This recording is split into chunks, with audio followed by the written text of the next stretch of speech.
Hello, everyone. This is James Song here. Welcome back to the TOEFL show. Today, we're moving on to the listening part of the TOEFL test. So I thought rather than just jumping into the listening material right away, I thought it would be better to give you a quick introduction of the listening part of the TOEFL test so we can all get ready and study really hard and hit the ground running from the next video. So let's start the introduction of the listening part of the TOEFL test. Okay, let's start TOEFL listening introduction. I'll make it really short and sweet today. So mainly I'll just talk about two things: types of passages you get in the TOEFL listening, and really important point and unique point about the TOEFL listening part that you need to know. So in TOEFL listening, you will get 5 listening passages all up in one complete test, okay? And there are 2 types of listening passages you get. First type is called conversation passage, and the second part is called lecture passage. Okay? So let's quickly talk about one by one. So conversation passage, you get a conversation. So it will be a university student experiencing different situations in their university life. So conversation could be about students talking to administrative workers or librarian, or anyone that you deal with in their university life. Or even other conversation could be student having a conversation with professors to talk about anything, I guess, about the assignment or the class, or students came into the office of the professor during the consultation hour to ask for advice, whatever that might be. But it is a conversation in nature. So yeah, and the length of the listening passage is around 3 minutes, little longer or little shorter. Okay.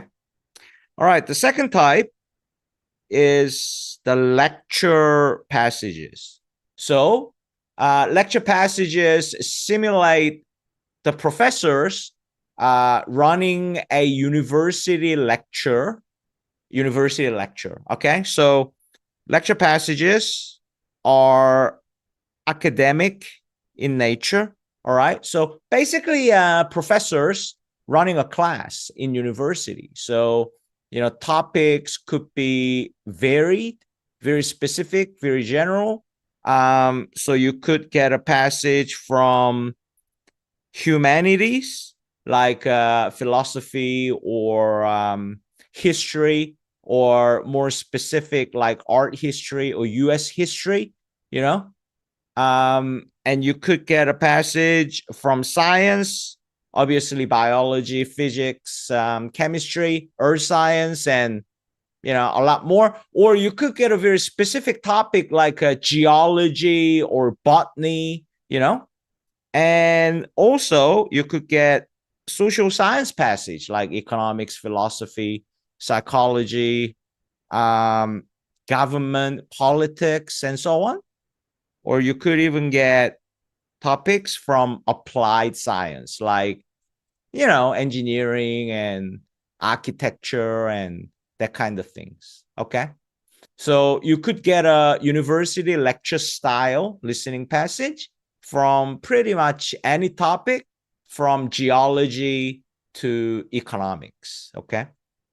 And the passages are usually around 5 minutes long. Yeah, pretty long. Could be a little bit short, I guess, from 4 minutes, 3.5 to 4 minutes to 5.5 minute long, the lecture passages. And conversation passage, usually about 2 to 2.5 minutes to 3 minutes, roughly, or a little bit over. Okay, so you get conversation passage and lecture passage. Oh, I almost forgot. So out of 5 passages, you get 2 conversation passage per test, and you get 3 lecture passages per TOEFL listening part of one complete TOEFL test. So all up, you get 5 listening passages. Okay, so you listen to the listening passages and the questions will be given to you. So you need to just choose the right answer to get the questions right. One more point I want to talk about is a very unique and important part of the TOEFL listening in TOEFL test. That is, in this test, in listening part, you cannot see the questions while you are listening to the passage. Okay? So when the audio file is being played, so you are listening to the passage, there's no questions shown on the screen. You can only listen to the listening passages. That's it. And only thing you are allowed to do is you can take notes on paper. That's allowed. So only thing you can do is really concentrate and listen very carefully, and or write down notes of what you are listening on paper. That's the only thing you can do. So obviously, note-taking skills and ability is very, very important to do well in listening part of the TOEFL test. Okay? So after listening is completely finished, then the test will start showing you the questions one by one.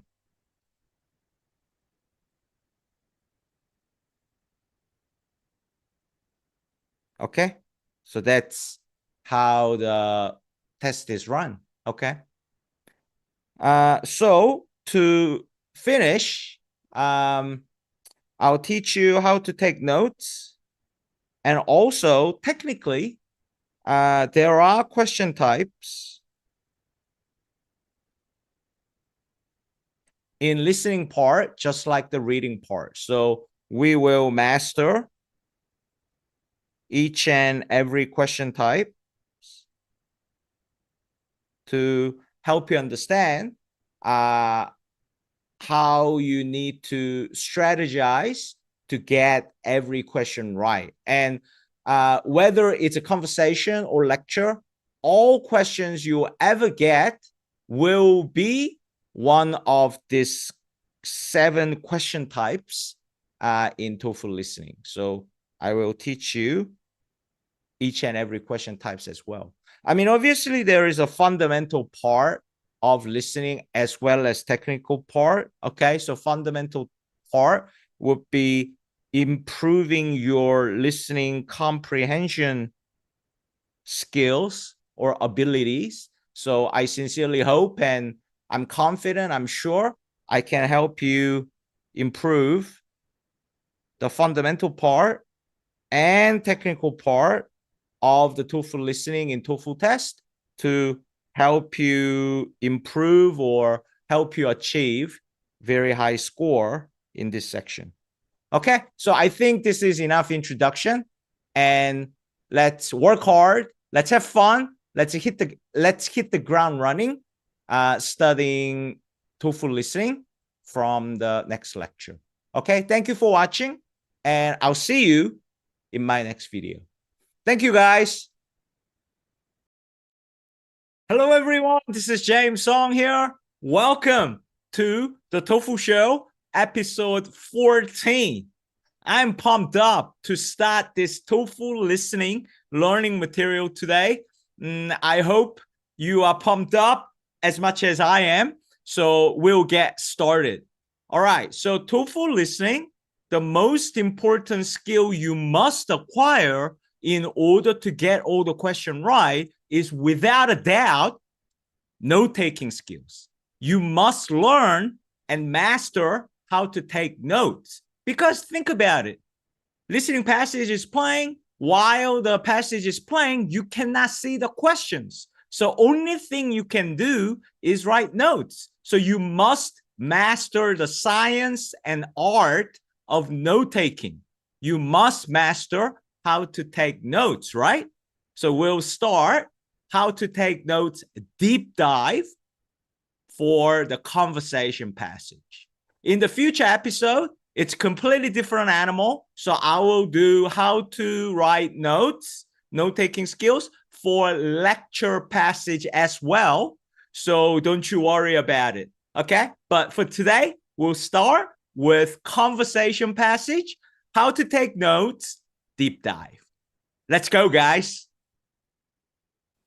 Okay, guys, here we go. So I'm going to play a conversation passage of TOEFL listening and write notes at the same time, okay?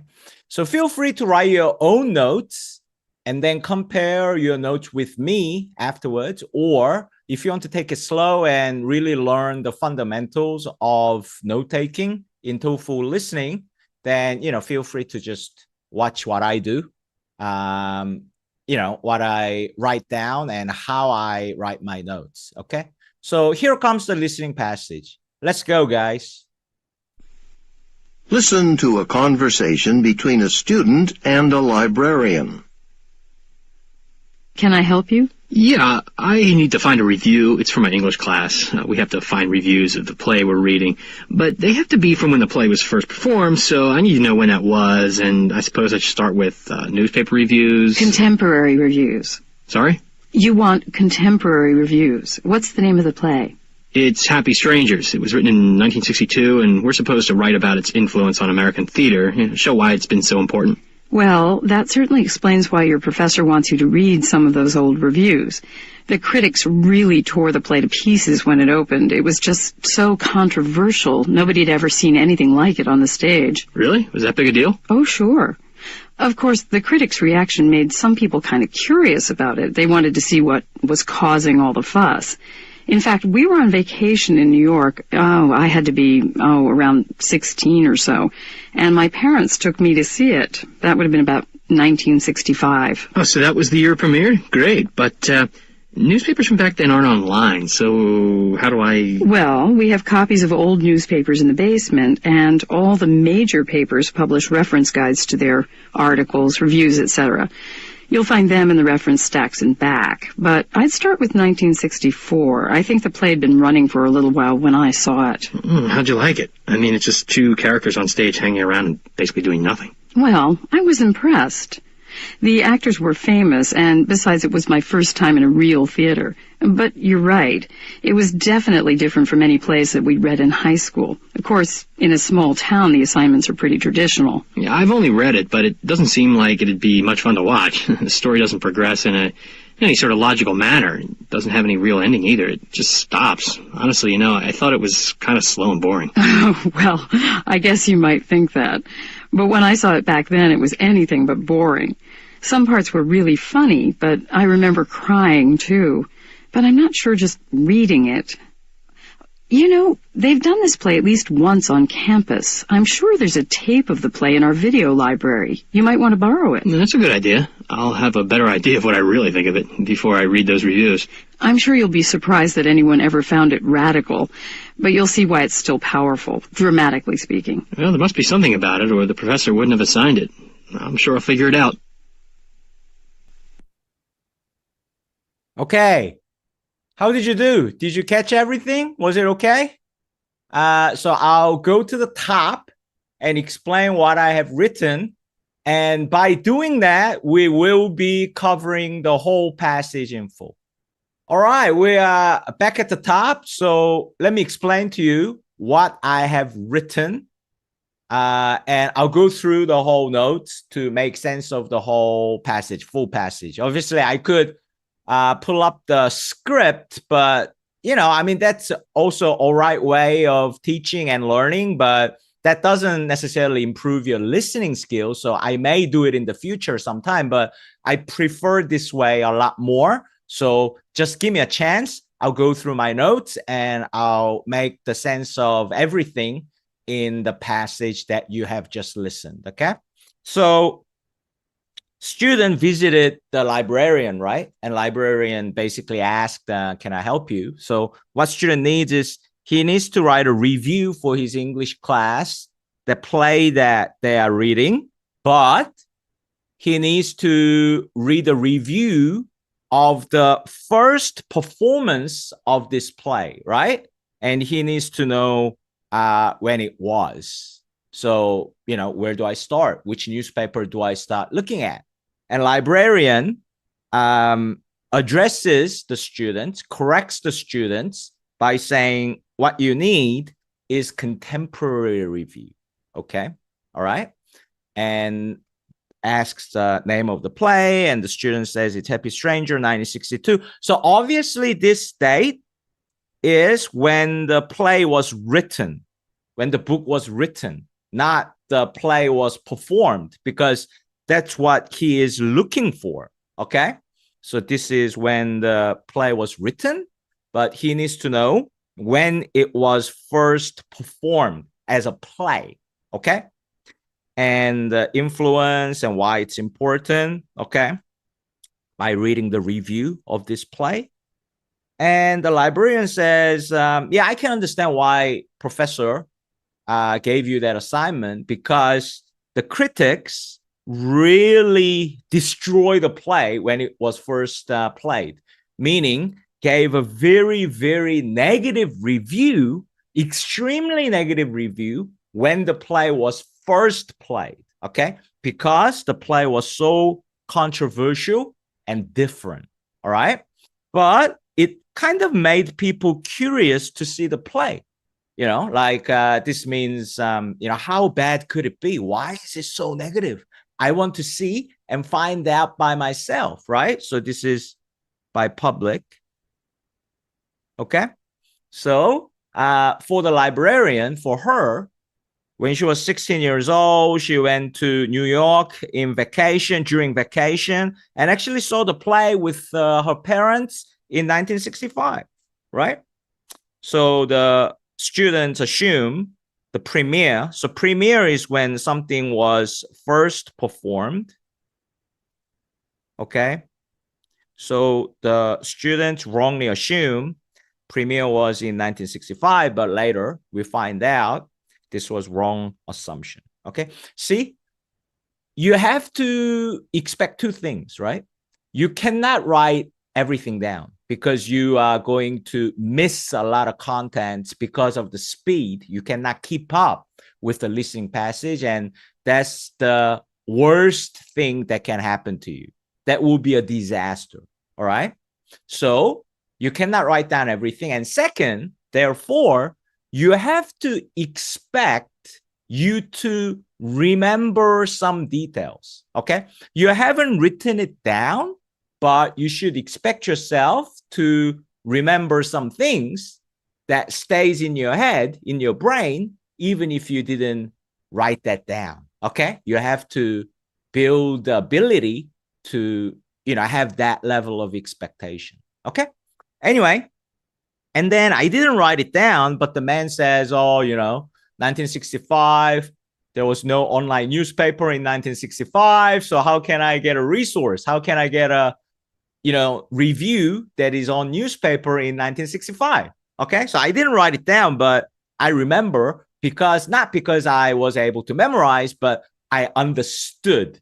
So obviously fundamental listening comprehension skills you need to build. It's not just the technical skills that you can acquire to master TOEFL listening.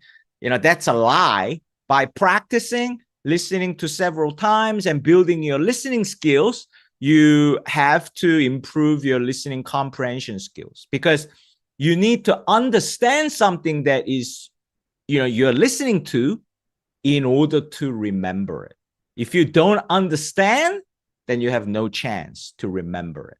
Okay. All right.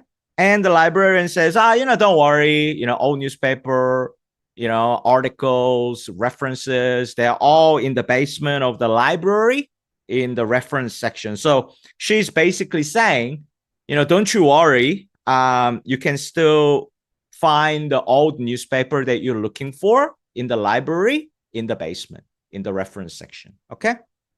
And she says something very important, because what the student is looking for is review of the first performance, review of the premiere of this play. So he needs to know when was the first time this play was performed, right? And he wrongly assumes it was 1965 when the librarian saw it for the first time, okay? But the librarian says, okay, recommends, suggests the students to look at the newspaper from 1964, because she believes when she saw it, the play was already going on about a year or longer than that, right? So she believes premiere of this play was around 1964 or slightly earlier. So asks the students to look at the newspaper review from 1964 to find out what he is looking for. Okay. And, the student is quite cynical, saying, did you like the play? I thought it was about nothing, And she mentioned she was actually impressed with the play because actors were famous, and, it was very first time she was experiencing the live theater. Okay. And she clarifies, she states it was definitely very different from what she's used to. Okay. And the male student still kind of cynical. He says, I only read it. So he hasn't seen the play. He only read it. And he believes it's maybe not fun, the play, even if he hasn't seen it. Based on the play that he read, he believes, maybe it's no fun, not logical, no real ending, and slow and boring. And librarian who saw the play responds by saying was definitely not boring. And it was, some parts were funny, and some parts she mentioned she cried, but, I just paraphrased. I understood. I remember. And, like sad, word sad. I could have written crying, but, I decided to paraphrase for my convenience. Okay. So the librarian said, some parts were funny, some parts were sad. So it was definitely not boring at all. Okay. And the librarian kind of gives a solution, because she realized this student hasn't seen the play yet. So the librarian says, oh, I think, this play was performed at least once in the campus in this university, and there must be video of it in the library, right? And the male student agrees, it's a good idea. I should see it to judge it for myself. And librarian says, it may be radical, means very different, very controversial, but it will be very powerful. And he mentioned he will find it out by himself. And he mentioned briefly about, he turns it positive expectation, saying that something like, professor wouldn't have given this task to us if it was nothing, like he says. Okay. So yeah, like I'll watch it. I'll watch the video. Thank you, to find out how good it is by myself. So that's the note. How good is it? Okay. Like, do you need a script? No. Like what have we done? All right.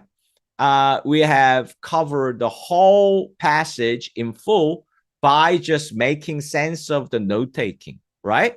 So I believe this is a slightly better way even. We may look at the script. That's another way of teaching and learning, but I prefer this way because this still gets the job done. maybe even better. But this encourages you to improve your listening, because as soon as you look at the script, it's more accurate, exact, so you feel convenient, but it's reading, it's cheating. It's no longer applies our listening skills. Okay, all right. So you may say, "Oh, this is you. You can do this," but there is no way in blue hell, no way in the world I can achieve what you did. No, it's not just encouragement. I'll tell you my secret. Okay, so first, my program can help people from maybe 15 or 20 out of 30 in TOEFL listening, right up to 30 out of 30, right? You can see that, right? It's very complete. You have to accept the challenge to listen to the same passage multiple times. That's my first tip. Okay, this is a test. You need to be used to it.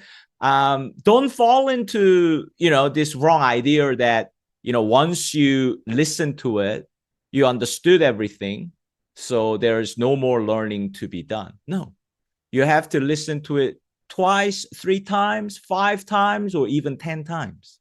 Okay, listen to the same passage multiple times if you want to listen, if you want to improve your fundamental listening skills. Okay, and second, obviously, do note-taking multiple times as well.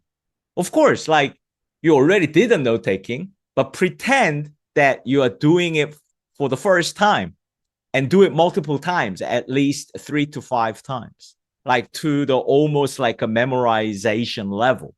You really see different kind of sense of achievement and sensation when you do the same note-taking for the 5th time, honestly, not looking at the previous version, and how much you have improved, how much more you can listen, how better you are writing the notes. So, my secret to success is listen to the same passage multiple times, write the notes to the same passage multiple times. And the last one, this will help you greatly in speaking section as well, is once you've written the notes, actually try to summarize the notes, like make the full sentence of the notes that you have written for the whole notes. So I'll show you the sample. You should do this. Okay, just by looking at the notes, no script. Okay, this will really improve your listening skills and note-taking skills. I guarantee it. Okay, please do this. And this will help you in the speaking sections tremendously. Okay, all right. If you remembered, can I help you? If you didn't remember, just let's start with this. Okay. I need a review from the play in my English class, but when it was first performed, you need contemporary review. It's Happy Strangers, 1962. We need to know the influence and why it's important. Yes, critics really negatively criticized the play when it was first performed because it was so controversial. And it made people curious to see this play. For me, when I was 16-year-old, I saw it with my parents in 1965.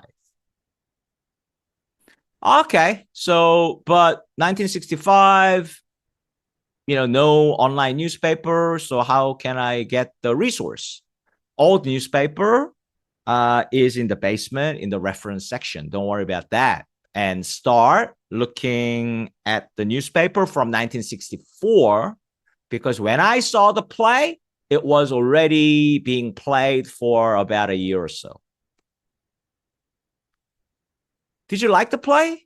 Yes, I was impressed because there were famous actors, and it was very first time I saw the theater. It was very different. I only read the play, but, I don't think it was very fun, not very logical, no ending. I thought it was slow and boring. Well, it was not boring, let me tell you. It was very funny, and I cried in some parts. Actually, this play was played at least once in the campus, so you should watch the video of this play. Get it out from the library and watch the video. Great. I think it's a good idea. I need to do that. You will find it radical, but powerful at the same time. Yeah, I will find that out by myself because, professor wouldn't have given us this assignment unless it was, something like this, right? If you can do this, of course, it's going to take time and everyone's different. Some people watching this video, is getting already 26, 27, 28 out of 30 in TOEFL listening and just looking for that 1 or 2 more points. Some other student who may be getting, TOEFL score of 60 to 80, that's fine. You are getting about 15 to 20 or even less than that in TOEFL listening and just trying to ultimately get more than 20 out of 30 in your TOEFL listening, right? You can actually do this in writing as well, if you prefer. If speaking it out instantaneously is too much for you, but it's much more helpful. I recommend you by speaking, just like what I did, okay? But, you have to accept the challenge. You have to do something new to improve. You have to do it in the right way. And this is the perfect way. And I don't think you are going to get this tip, to be honest, from other teacher or elsewhere because I invented this technique. Okay, so I wish you could do this. And, conversation passage, a little bit easier than lecture passage. So might as well, we'll try, right? So this was the lesson on how to write notes in TOEFL listening, especially in conversation passage. And the next video, let's solve the 5 questions that came out based on this passage. And let's get every question right. And I'll go through all the question types in listening, in conversation passage. I hope this was helpful. I hope you enjoyed this video. I hope to see you in my next video. And let's solve all those 5 questions together. Thank you, guys. Hello, everyone. This is James Song here. Welcome back to the TOEFL Show. This is a TOEFL Show episode 15. So following on from the last episode, today's episode, we are going to learn how to answer the questions and get every question right to get the really high score that we're looking for. So this is, again, going to be a deep dive. So I'm going to be very detailed and explain everything and the process of getting the question right and explaining what question type each and every question is. And also at the end of the video, I'll organize all the question types and help you understand it once again after solving each and every question. Okay, so this is a how to answer the question deep dive for conversation passage, but obviously in the future episode, we will do another how to answer all the questions for lecture passage. So don't worry about that. But for today, let's focus on conversation passage we studied in the last episode. Let's go, guys. Let's continue from the previous episode by solving these 5 questions together based on the previous episode. So if you haven't watched previous episode, please go back, watch the whole thing, or at least listen to the conversation passage in the beginning of the last episode. Okay, so without further ado, let's get started. All right, so as you can see on the screen here, on the left, I have questions, 5 questions. And on the right side of the screen is the note-taking lecture that we learned together from the previous episode. So this note-taking is what we did in the last episode in full, the note that we have written down. And on the left, we can see the question. So by solving, in order to solve this question, we need our open book, which is the notes that we have taken, right? So this will have all the answers for the questions, hopefully. Okay. All right. Question number 1. Why does the man need woman's assistance? Okay. So this part gives us the answer. The man is looking for a review, contemporary review. So, he doesn't know when the performance was first played, and he doesn't know where to look, right? Okay, so let's look at A, B, C, D. A, he does not know the publication date of some reviews he needs. Exactly, right? So he needs to get the review, contemporary review, but he doesn't know when this review was written because he doesn't even know when the play was first performed. He doesn't know when the play premiered. So A looks reasonable. B, he does not know the location of the library's videos collection of plays. Definitely not, right? That's not the purpose. That's not the reason why he needs woman's assistance. Okay, so all the answers are in here. C, he does not know how to find out where the play is currently being. It's not about current, it's about when it was first performed. Change the color. So C is wrong as well. D, he does not know how to determine which newspaper he should look at exactly, right? Because I didn't really write down here, but I remember him saying, I need to know when it was first performed. So should I just start looking at all newspapers? That's what he said, right? Okay, so he doesn't know where to look, which newspaper to look, and he doesn't know when it was first performed. A and D answers are all here. Okay, so this gives us kind of A as an answer. And it's not written here, but he doesn't know which resource to look at. Okay, exactly, right? So that's A and D. And this is called detail question type. The name of the question type in TOEFL listening is detail. So it's exactly same as a factual question in reading. It's a true and false, true or false question. So the question and your note-taking should give you the explicit hint, direct answer from the question. So you just need to find out which is the right information, which is wrong information. Most straightforward question type. It's called detailed question. Okay, so question 1 done. Answer is A and D. Answer came from this part of our note taking. Let's move on to question 2. All right, we're moving on to question 2. What does the woman imply? So looks like inference question, right? So it's not going to be factual question.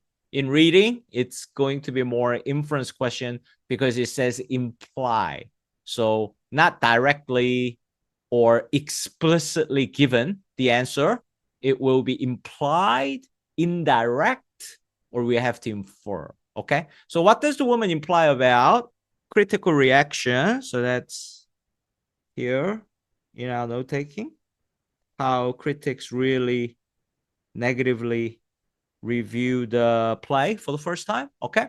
So what does woman imply about the critical reaction to the play Happy Strangers? Okay.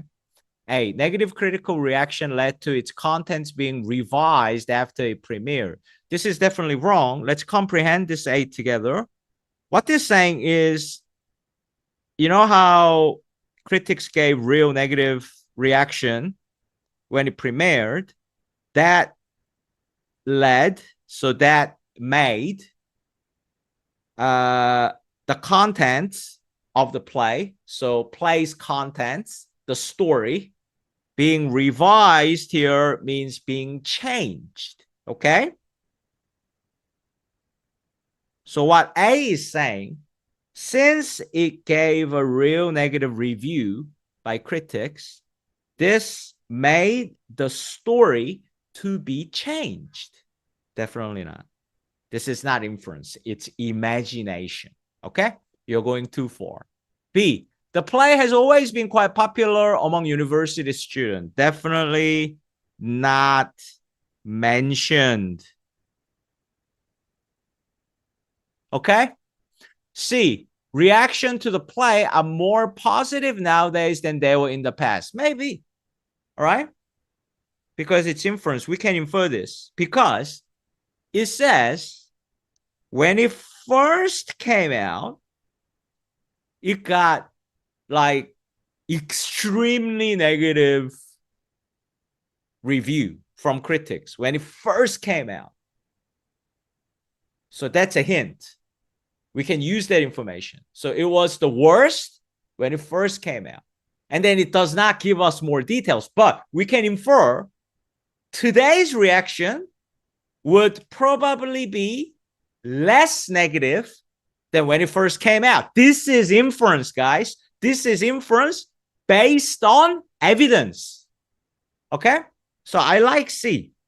Okay? It's a good quality, quite difficult inference question that we need to use this information as a base to infer this sentence. It makes sense, right? D, the play is rarely performed nowadays. Yeah, not mentioned. Easy one. We don't know that. We don't know whether it's really regularly performed. I mean, we can kind of infer it's performed quite regularly. It's a very important piece of it's an important theater in the history of the theater, and it's hugely influential. It's very famous, important play. So we can kind of infer it's performed quite regularly, but just based on the evidence we're given here, this does not say at all. Okay? The play is rarely performed nowadays. Where does it say that? Where does it say that? Where's the evidence that you can infer that? Nowhere. Okay? Because critics have never liked it. This makes it even more wrong, right? Because even when it first premiered, critics gave a real negative review. This actually made public, normal people, more curious. And this kind of made more people to try it, to see the play. So this is almost opposite of the answer. All right? So as we expected, the answer is C. And it's a really good quality question. Not really easy question, but it's definitely a great example of inference question type in listening. Just like in reading, it's the same name. Listening section also have a question type called inference question. And the way you solve this question is not different to the inference question in reading section. Okay, question 2, the answer is C. Next question, please. All right, question 3. What does the woman say about her experience seeing a performance of Happy Strangers when she was younger? So she saw the play when she was 16 here. And when the man asked whether she liked it, she gives this answer. She was impressed because actors were famous, and it was first time she was seeing the theater in person, and she found it very different, right? So it had a big impact on her, and also she felt it was not boring at all, mixed emotion, You know, like a roller coaster, up and down, funny and sad at the same time during the play. Okay. So the answer should come out of this part of our notes, hopefully, anyway. Okay. A, it was the first play she had seen performed professionally. Yeah, I think so. Because it says it here. It was, first time she has seen the theater in person, which means professional play, which means, the actual theater that you paid to see in person.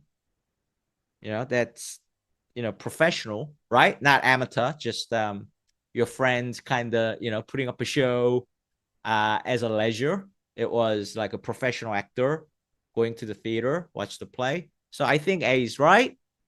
B, she saw it against the wishes of parents. This is wrong answer because here it says, I didn't write it down, but I remember. You know, it was when she was 16. Her parents took her to see it. That was the line, right? So actually, her parents took her to see this theater, this play, in 1965 together as a family. But if you comprehend this, against the wishes of parents means she saw it when her parents says, don't go and see that play. That's what it means by against the wishes of her parents. So B is completely wrong. C, she was surprised at how traditional the performance was. So this is exactly opposite of the answer because it was very different. And there was some other information, other vocabulary, other words that imply it was not what she was used to. It was not what she learned in school. So all that applies, and directly states that it was not traditional. It was very different.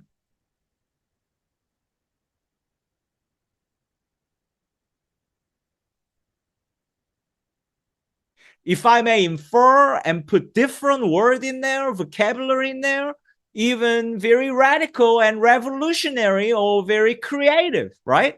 So this is exactly opposite of the answer. It was not traditional. It was very different.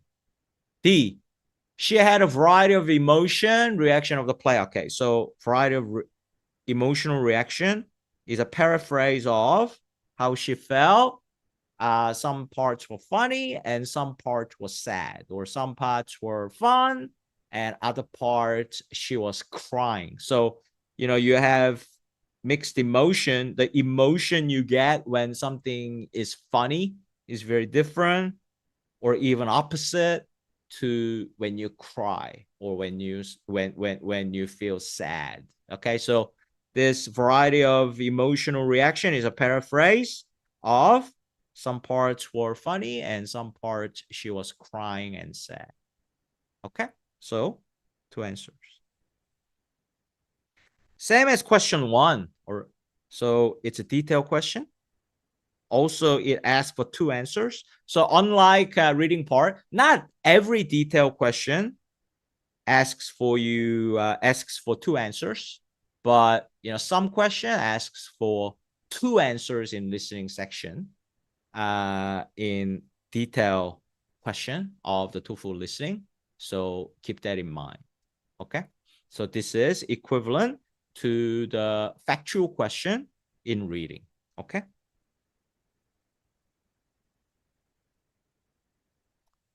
All right. Question 3, A and D. Next question, please. All right, moving on. Question 4. What is a man's attitude towards his current assignment? This is slightly tricky one because before looking at the answer choice, I think if I'm right, we'll find out. Before looking at the answer choice,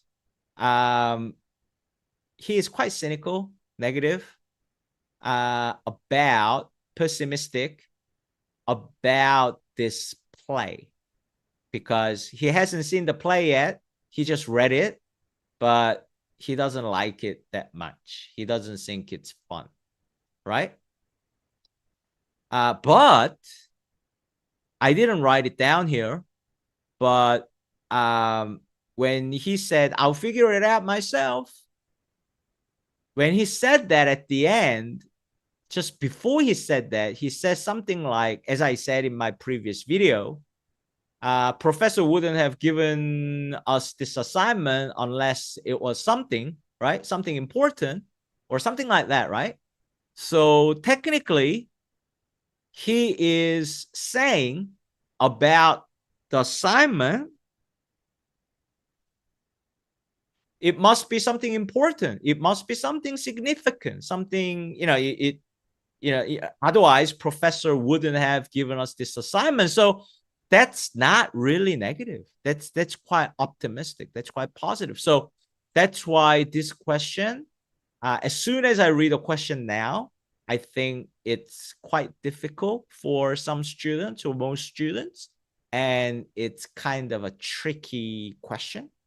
And also it's attitude question. Okay. So, it's supposed to be a little bit harder. It's more towards the inference question family rather than detailed question family. Okay. Because you need to figure out students' attitude. So this question type is attitude question type. It's called in TOEFL listening officially from ETS. So let's solve this together. He is not confident that he will find the material he needs. It's just not mentioned. It's off topic. Okay, because we need to solve the question from this part. Okay, right? I will cheat here. I will write down, even though I didn't write down when I was making notes. I just remembered in my head. But he says something like, professor wouldn't have given this assignment unless it was something significant. Okay? To help us. All right, B. He feels that performing in a play is less boring than reading one. There is no mentioning about how, like, watching the performance, watching the play is different to actually performing in a play. So this is tricky to, students who is struggling a little bit, right? Okay. So you need to have a fundamentally good English to not get confused, right? This is a trick. So not watching the performance, not watching the play, performing in a play means he is becoming an actor. See how they get you? They try to get you, right? Make it tricky, right? They throw the curveball rather than strike, right? Okay. So B is wrong. C, he thinks his review of the play will be more objective, not subjective. Subjectively, he doesn't have a very positive feeling about this play, although he hasn't watched it, right? He is quite negative about the play as a whole. Okay. So that's subjective. Right? So he is looking forward to having more objective views, right? Than the contemporary reviews were. Like, I mean, yeah, it's wrong in so many ways, but very, very tricky, very difficult.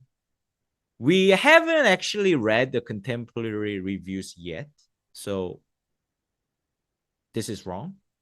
But even if we infer how the librarian, the woman, said initially, when it first came out, critics, tore the pieces, tore the play apart, meaning gave a really negative review. Okay.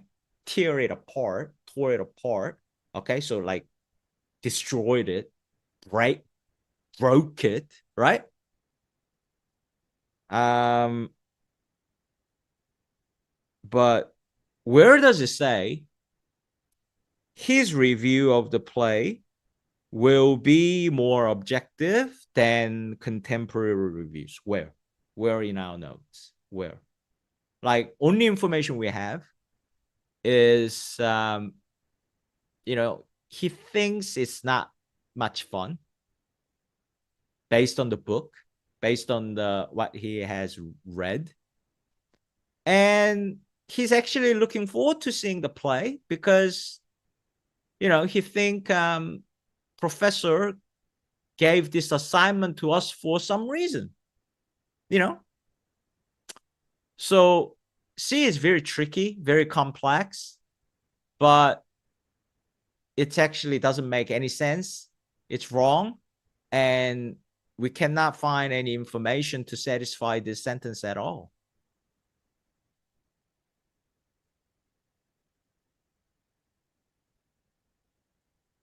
Okay? The man doesn't say this. D, he's optimistic, positively looking forward in the future. That's optimistic. He's optimistic that he will learn to appreciate, understand and appreciate, perhaps like or understand at least the play he is researching. Yeah, absolutely. I'll figure it out. So this is the answer. I probably didn't need to write this part at all to answer this question, right? To prove that my notes are really good. My note is superior, right? Because you can match D with this part. He's very optimistic that he'll learn to appreciate, understand better the play he's researching by watching the video of the play, by saying, he actually said exactly, I'll figure it out myself, meaning I will get to understand the play, right? I'll learn it by watching the video. So whether you had this note or not, by writing this part and remembering and understanding, he said, I'll figure it out myself. Yep. Professor wouldn't have given us this assignment unless it was something important. So I'll find out the play myself, meaning he is positive that he will find out, learn the play more in detail. So this is all you need actually to get the correct answer. All right. So this is attitude type. Yeah, so question 4 answers D. And let's move on to question 5, the last question. Okay, question 5. Here we go. All right, so let me play this listening file. Okay, so in the test, they'll say, why does woman say this? And they'll play this listening excerpt. Okay, here we go. Listen again to part of the conversation, then answer the question. I suppose I should start with newspaper reviews. Contemporary reviews. Sorry? You want contemporary reviews. What's the name of the play? Why does the woman say this? Contemporary reviews. All right, guys, let's solve the question together. So based on what you heard, question 5. Why does the woman say contemporary review after the man said, should I start looking at some newspaper articles? Should I start with old newspaper? The woman says contemporary review, right? Okay, so why does she say that? Okay, so if you wrote good notes, you can easily identify the listening passage that you just heard came from this part of our note-taking, this part, right? Okay, so A, to ask the man to clarify his request. This looks quite tricky, but this is wrong, because if A was right, what she was doing is, okay, what you're saying is too general. Can you clarify what you want to me, please, so I can understand exactly? That's what A is doing, right? But what she said is, this is this. What you're looking for is this. You need contemporary review. Let me tell you. So, the librarian is not asking the man to clarify anything. She is telling him what is what. B, to state the man request more precisely. Exactly, right? Okay. So the man doesn't know exactly what he's looking for. He doesn't know the term definition of name of the review, type of review in the newspaper that he's looking for. He doesn't know it. So he just says, should I start looking at the newspaper? And the man tells him. She's not asking him, okay? She tells him that what you need is contemporary review, okay? So tells him exactly what he's looking for. Type and name of the reviews that you're looking for in the newspaper is contemporary review, right? So I think B is perfect. But just in case, let's double check C and D. C, to make sure that she heard the man correctly. Also tricky, like A, but C is not the answer. Because if C was right, what she was doing is, let me double check. What you said was contemporary review, right? Did you say contemporary review? That's what C is saying. Okay. All right. It's not, right? He doesn't know what he's saying, and she is telling him. So C is wrong. D, to correct the mistake the man has made. Wow. Very tricky. Very, very good answer choice. Good, wrong answer choice. Quite difficult, I think. Man is not wrong completely, right? So he needs to find the article in the newspaper. That's true if you listen to the whole passage and made the right notes, okay? It's just that he doesn't know the review he is looking for, type of review and name of the review he is looking for is contemporary review, right? So in the listening in this question, he says something like, oh, should I start looking at the newspaper? Okay, because he doesn't know it. So the woman, the librarian, helps him by stating, this is the name of review you're looking for. It's called contemporary review. That's what the woman is doing.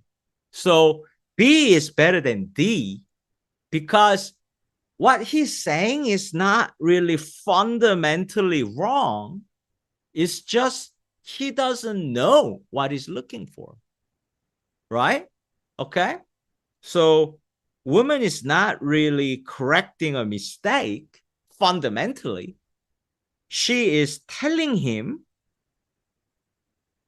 the exact terminology.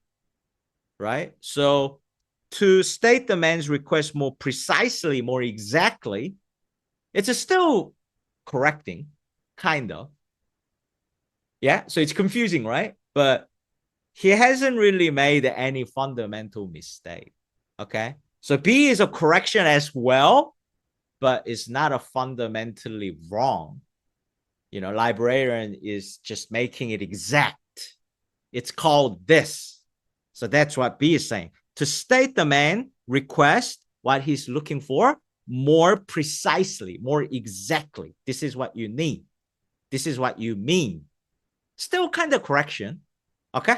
But D compared to B is a worse answer because he didn't make any fundamental mistake. Sorry, I'm repeating myself 3 times. I'm just trying to emphasize and I'm just trying to help you understand. Okay. So you understood, right? Yeah. So B and D are slightly different. And when I'm looking at D for the first time now, I'm like Wow. Difficult question. Confusing. Good, wrong answer choice. But D is wrong because of the reasons that I explained. And B is exactly right. All right. So question type 5 is B. And this is function question. Okay. All right. Okay. So that's all 5 questions.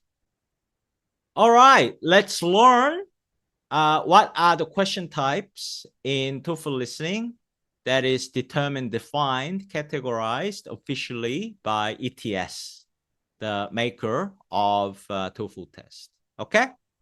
So question type number 1 in TOEFL listening, the question type is called gist purpose and or gist content. So in other words, gist means like main or essence. Okay. So gist content question means what is the main idea or main topic of this listening passage. And gist purpose is what is the main purpose why this conversation is taking place, or why this lecture is taking place. What is the reason for this listening passage? That's gist purpose, so main purpose. You can change gist to main. Gist content means main idea. Okay, what is the main idea or main topic of this listening passage? Okay. And question type 2, I'll put detail first in my own order. Okay. So this is the same as factual question in reading. Okay. Right? So it's just true or false question, direct listening comprehension question. Sometimes they ask for one answer. Sometimes they ask for 2 answers. That's difference between reading, and name of the question type is different, but it's the same thing. Okay, so direct listening comprehension, and you need to choose the right information. Okay, not wrong information. And tip is though, if you are keep getting the detailed question right by looking at your notes, in your notes, if you have the note written down to answer detailed question type right, that you are improving. You are doing a good job. Okay, that's a proof. All right. Okay, question type 3, in my own order, I will put organization. I don't know why it's called organization by ETS, but this question type is almost identical, very similar, almost the same as the rhetorical purpose question in reading. Okay, so what's the reason why the author say this? Why the professor say this in listening? Okay, that answer could be to provide an example to explain his theory in detail to students. Something like that, right? Okay, so unfortunately, we haven't got to organization type in this test set, in this conversation, and it's often appears in lecture passages, not conversation passages, for obvious reason. So I promise we'll tackle this in our next video or one after next video when we cover lecture passage. I'm sure we will need to solve organization question type. So we'll do it then all at once. Okay. All right. So next question type in my own order, I will put connecting contents, it's called. So basically, so we haven't faced this question type either. Okay, so basically, it's when the table or chart appears in the question. Okay, so you have to tick multiple right options, or you have to put things in order, like there are 4 squares and there are information and you need to order them by 1, 2, 3, 4. So most of the time, connecting contents means table and or chart appears in the question. And I'm sure we will cover this question type very soon. Hopefully, the next passage in the lecture passage, if not, very, very soon. Okay, and I'll explain to you in detail then. Okay, I promise. All right, 5, 6, 7 in my order. I'll put function, attitude, and inference question. Okay, in this order, because they are not the same question type. I mean, name is different. Okay, it's called function, F-U-N-C-T-I-O-N. It's called attitude, A-T-T. It's called inference. Okay, I'll stop. It's different, but it's kind of same group. Okay, all right. And 5 and 6 are even closer, but 5, 6, 7 are in the kind of same family. All right. So let me explain to you. We go back after watching this video because we covered the function question. That was question 5, right? So function question means when you're saying something, you actually mean something else. What does this person really mean? Okay. So for example, somebody might say, can you please close the window, please? Right? And that's exactly what he said and requested, and he want the window to be closed. But what he's trying to say is he is a little bit cold, or he feels it's a bit too noisy. Something like that based on the context in listening, right? So what does he really mean? That's the function question, okay? An attitude question, okay? We got this in question 4, and it was a very easy version of attitude question. There's one more element added in attitude question you should know. All right. So just like question 4, attitude question, based on what it says, what is his attitude? What is his attitude when he said this? Right. Okay. Right. So how are you today? Somebody might say, fine, great. Yourself? Or he might say, yeah, I'm okay. All right. So attitude is different, right? So attitude question, very similar to function.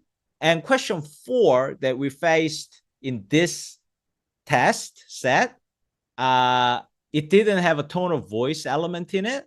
It was based on the content. So that's an easier type of attitude question. And it's, even closely identical to function question. It's even more similar to function question. But so attitude question could be really similar to function question. What's his attitude when he said that? What is attitude? But on top of that, sometimes you need to understand his attitude by tone of his voice or her voice in listening. That is an element you need to master to get the perfect score in listening. Okay? Right? So 5, 6, pretty similar. 6, sometimes you have to understand the tone of voice. Okay? 7, yeah.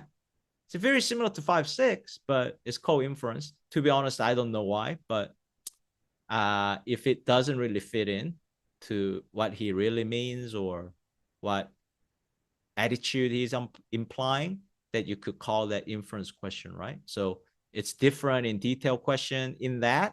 As I said, in reading section of the TOEFL show, the answer will not be explicitly, meaning directly given to you to answer the question, just like our question 2. Question 2 in this video was the inference question, right? Okay, so you have to imply based on the evidence. You cannot imply based on your imagination, all right? You have to imply based on given information. So based on some information that is given in listening, based on your notes, based on that evidence, can you infer this conclusion? Yes or no, or why? And if you ask 100 people, all 100 people would say logically that is a right inference. Then that's the answer. Okay. And the trap many students fall into, they may say, watch the inference question type in my reading video. Okay, I think it's episode 2 or 3, something like that. Okay. To improve, one thing you need to keep in mind is that you may say, oh, that could be right, but because of this reason, that could be wrong as well. That's a wrong answer. Because this is a test, you need to choose objectively inferenced answer. Objectively inference, right? Not subjectively inference. Because subjectively inference, you can't infer anything, right? And all the answers could be different from different people. And you cannot have that kind of question in the test, which need to be objective. Answer need to be objectively logical, right? So that's really hugely good tip that you can keep in mind when you're doing reading or listening question. When you're choosing the answer in inference question, you can double check your answer by, would everybody infer this way objectively based on which evidence that I used in the listening passage? Yeah, it has to be the answer. Everybody must infer this way. Then that's the answer. Okay. All right, cool. So that's the question type. This question type is inclusive for both conversation passages and lecture passage. Okay. So we'll cover lecture passage very soon in our next video. So we'll do a lesson in how to write notes again for the lecture passage in TOEFL listening. And also we will do a lesson in how to answer the question in lecture passages. Okay. So, some question type, we'll do it again. Or unfortunately, we haven't been able to cover gist question type, organization question type, and connecting contents question type. So I'm sure we'll cover it. I'll make sure we'll cover it in our future videos. Okay, thank you very much, and I hope it was enjoyable. And this is how to answer questions in TOEFL listening. All right, this is a complete way. I hope you enjoyed the video. If you like the video, please be generous. Press the like button. And also please subscribe my channel and support my channel. And I'll come back to another episode of the TOEFL Show. Thanks for watching. Thank you, guys. See you soon. Hello, everyone. This is James Song here. Welcome back to the TOEFL Show. This is episode 16, and we are continuing with the TOEFL listening lecture. And today, again, we are learning the most important skills that you must learn and master to do well in TOEFL listening, and that is note-taking skills, how to take notes. So it's going to be another very detailed lecture. It's a deep dive, and we're going to do it for lecture passages. So you should really concentrate or watch this episode several times and practice many times, because obviously lecture passage is a little bit or a lot harder than the conversation passage. Anyway, let's make it work. Let's do this. How to take notes, lecture passage, deep dive. Let's start. Okay, guys, are you ready? For 5 minutes or longer, straight lecture listening passage. I'm going to play the listening passage right now and write notes, take notes at the same time. So, why don't you write your own notes or watch how I take notes very carefully. Okay, here comes the passage. Let's go. Listen to part of a lecture in a biology class. The class is discussing animal behavior. Okay. The next kind of animal behavior I want to talk about might be familiar to you. You may have seen, for example, a bird that's in the middle of a mating ritual and suddenly it stops and preens. It takes a few moments to straighten its feathers and then returns to the mating ritual.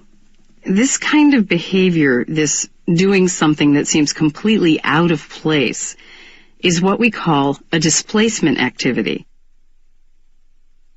Displacement activities are activities that animals engage in when they have conflicting drives. If we take our example from a minute ago, if the bird is afraid of its mate, it's conflicted. It wants to mate, but it's also afraid and wants to run away. So instead, it starts grooming itself. So the displacement activity, the grooming, the straightening of its feathers, seems to be an irrelevant behavior. So what do you think another example of a displacement activity might be? How about an animal that, instead of fighting its enemy or running away, it attacks a plant or a bush? That's a really good suggestion, Carl, but that's called redirecting. The animal is redirecting its behavior to another object, in this case, the plant or the bush. But that's not an irrelevant or inappropriate behavior. The behavior makes sense. It's appropriate under the circumstances, but what doesn't make sense is the object the behavior is directed towards. Okay. Who else? Carol? I think I read in another class about an experiment where an object that the animal was afraid of was put next to its food, next to the animal's food. And the animal, it was conflicted between confronting the object and eating the food, so instead it just fell asleep. Like that? That's exactly what I mean. Displacement occurs because the animal's got two conflicting drives, two competing urges, in this case, fear and hunger. And what happens is they inhibit each other, they cancel each other out in a way, and a third seemingly irrelevant behavior surfaces through a process that we call disinhibition. Now, in disinhibition, the basic idea is that two drives that seem to inhibit, to hold back, a third drive, well, they get in the way of each other in a conflict situation and somehow lose control, lose their inhibiting effect on that third behavior, which means that the third drive surfaces. It's expressed in the animal's behavior. Now, these displacement activities can include feeding, drinking, grooming, even sleeping. I mean, these are what we call comfort behaviors. So why do you think displacement activities are so often comfort behaviors, such as grooming? Maybe because it's easy for them to do? I mean, grooming is like one of the most accessible things an animal can do. It's something they do all the time. And they have the stimulus right there on the outside of their bodies in order to do the grooming. Or if food is right in front of them, basically they don't have to think very much about those behaviors. Professor, isn't it possible that animals groom because they've gotten messed up a little from fighting or mating? I mean, if a bird's feathers get ruffled or an animal's fur, maybe it's not so strange for them to stop and tidy themselves up at that point. That's another possible reason, although it doesn't necessarily explain other behaviors such as eating, drinking, or sleeping. What's interesting is that studies have been done that suggest that the animal's environment may play a part in determining what kind of behavior it displays. For example, there's a bird. The wood thrush. Anyway, when the wood thrush is in an attack-escape conflict, that is, it's caught between the two urges to escape from or to attack an enemy, if it's sitting on a horizontal branch, it'll wipe its beak on its perch. If it's sitting on a vertical branch, it'll groom its breast feathers.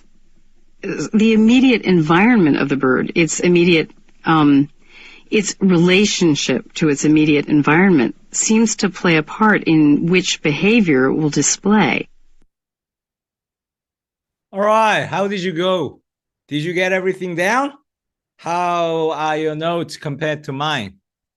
What do you think? Did I do a good job? Perfect job? Pretty good? Not so good? Okay, let me go to the top and explain everything that I have written word for word. And by doing that, I would be able to cover the whole passage and almost like create a reading passage without giving you the script. Okay? Give me a chance. I'll do that for you. So I'll go back to the top and start covering my notes. Okay, let's go.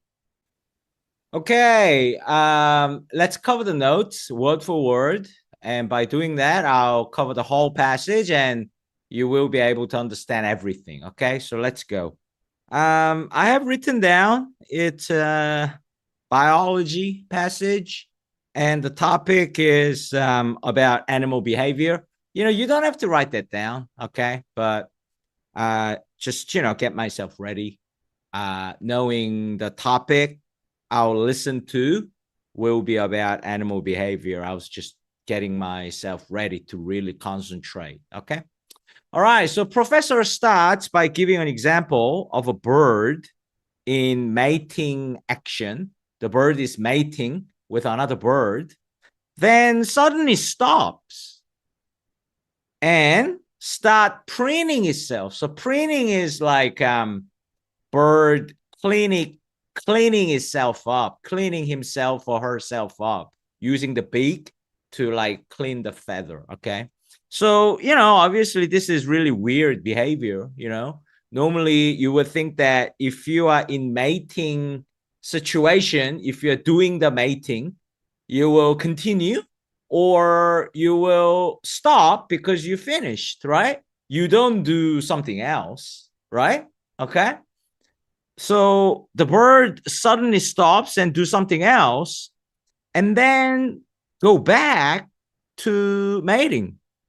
So when an animal does something that is completely out of place means something that doesn't make sense, out of context, illogical, irrelevant, inappropriate at that time. That's out of place, okay? So when an animal suddenly does something completely out of place is displacement activity, okay? So important thing here is you can write DA, you can write all the alphabets. Important thing is you need to remember the word displacement activity because it's one of the concepts so that when you see the questions, when displacement activity is written on the question, then you will recognize and you need to understand that. Okay, that's all. All right. So displacement activity happens when animal has conflicting drives. So conflicting, as you know, obviously means like clashing, not in the same direction or not in agreement with another. So two conflicting means two opposite, fighting, clashing drives, okay? So to give an example of this bird, to continue explaining, so let's say, I don't know why, a lecturer said it, professor said it, I didn't make this up. It's kind of funny. The bird who was mating, let's say, was a little afraid of the mate, right? Then this bird has two conflicting drives, right? So one drive is since it's animal's nature to mate, bird wants to continue mating, right? Yeah, bird likes it. That's first drive. But second drive, because the bird is a little scared about the mate, the bird wants to run away. Okay, so that's first drive and second drive, right?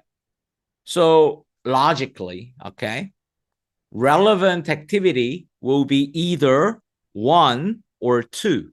Okay, either keep going, keep doing, or run away. One of two. But instead, the bird starts grooming itself, himself, herself, right? That's weird. Okay, so this is example of displacement activity. Okay, so you expect it to do A or B because you have two conflicting drive, but you neither does A nor B, but does something completely different. Okay, and that's completely irrelevant and inappropriate, out of place, as it was already mentioned. Okay, irrelevant behavior. So, professor asks the class to give another example to confirm whether the class understood this concept of displacement activity. And a male student gives an example. So let's say if an animal has two conflicting drive to fight the enemy or run away from the enemy, and if the animal starts attacking the plant, isn't this good example of displacement activity? And professor explains that's redirecting. That's not displacement activity because still animal attacked, right? He fought.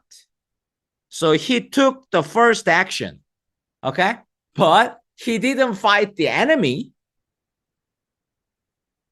He fought the plant, okay? So like, I have two conflict drive. I have my enemy in front of me. I need to fight him or run away, but I suddenly start punching the wall, not my enemy, all right? So the behavior is actually relevant. I still fought, okay? I attacked, so I took the first action, but I didn't fight my enemy, okay? I punched something else, okay? So that's not displacement activity, okay? So it's within the two drives. My action matches, okay? So that's called redirecting. So object that it was fighting did not make sense, but fighting action kind of makes sense, okay? All right. And professor asks for another example, okay? And a female student gives an example to say, if object an animal is afraid of is placed right next to the food, okay, then two conflict drive, right? Probably animal wants to eat the food, so go next to the object that the animal is scared of and take the food, or animal cannot approach near food because animal wants to run away from the object that he or she is afraid of. Okay, so two conflict drive. And what does animal do? So go near the food, take the food, or run away, give up the food and run away. Which one? One or two? No, the animal actually falls in sleep. He starts sleeping. She starts sleeping. Okay, so this is perfect example of displacement activity, right? So the professor says, right, that's exactly right. Okay, all right. So explains animal had two conflicting drive. Okay, conflicting drives. Sorry. fear to run away from the object, or hunger, go and actually take the food, but the animal neither takes first action or second action, but takes completely irrelevant, out of place, inappropriate action, that is sleeping. Okay? All right? The animal doesn't run away, animal does not take the food, animal actually starts sleeping. Okay? So that's displacement activity. You understand, right? Okay, cool. And professor continues explaining this situation a little deeper. So when an animal has two conflicting drives, right, it inhibits each action out, meaning inhibit means prevent, so stops from something to happen. That's inhibit, all right? Okay, so two conflicting drives. So like, I want to take the food. I want to take the food, right? So I want to go and take the food. But this drive, I'm scared, I'm fearful of the object next to the food. So because of this drive, first drive, it inhibits me from the taking the food, which is the second possible action. Okay? And also, because I'm hungry, right? It inhibits me from first action, which is running away from the food, running away, far away from the object that I'm scared of. So these two drives cancels first action out. Because of my second drive, I cannot take the first action. Because of my first drive, cannot take the second action. So this inhibit, it two conflicting drives cancels each actions out. So this is a reason why the animal does not take first action or second action, but it actually takes third action, something very different, right? Okay. This is what it means. Did you understand it? If you understood this completely, then you are very advanced. You have very good listening skills. Okay. So this process is called disinhibition. Okay. This process of two conflicting drives canceling action 1 and action 2, and finally doing third action, something really strange. That process is called, and the reason and the process is called disinhibition. Okay. So it's just repeating itself. Okay. So two conflicting drives inhibit first action or second action to take place. It loses control. Okay. And ends up doing something completely irrelevant. Okay, so this inhibition of first action and second action makes this inhibition to third action. Okay, you cannot prevent third action. You prevent first action and second action. Okay, but it cannot inhibit, it cannot prevent the displacement activity, third action. Okay, that's sleeping. All right, so that's this inhibition to displacement activity. Okay, the third action. All right, cool. If you understood this completely, then you are very advanced level. Okay, so if you didn't quite understand this way, and now you understand after my explanation of the notes, then you are doing a very good job. Okay, let's continue. Next paragraph. So displacement activities are often feeding, eating, drinking, grooming, or sleeping, right? These are all comfort behavior behaviors. So the question is, why displacement activities are so often comfort behaviors? Why? What's the reason? So professor asks this to the class, and the male student says his opinion is maybe the reason is, answer is, it's easy to do. Comfort behaviors are easy to do. Like, grooming is very accessible, easy to do. You can do it whenever, wherever, and you have tools to do it. You can just do it. It's not hard. All right. And also, like eating, if there's food in front of an animal, the animal doesn't need to think, just go and eat. Right. So the man thinks the reason is easy to do. The professor actually does not answer after male student finish. The professor does not say that's right or that's wrong. So another female student keeps going by giving another reason, maybe another answer. Okay. This is quite funny, right? Female student says, professor, does bird groom because maybe they're a little bit messed up, they're a little bit untidy from fighting or running away or mating because of their action? Because if the animal is mating, during mating, the bird got all messed up. So is that why they groom, right? So actually, professor does not completely disagrees. Professor says, yeah, that's possible. Maybe, maybe not. That's possible.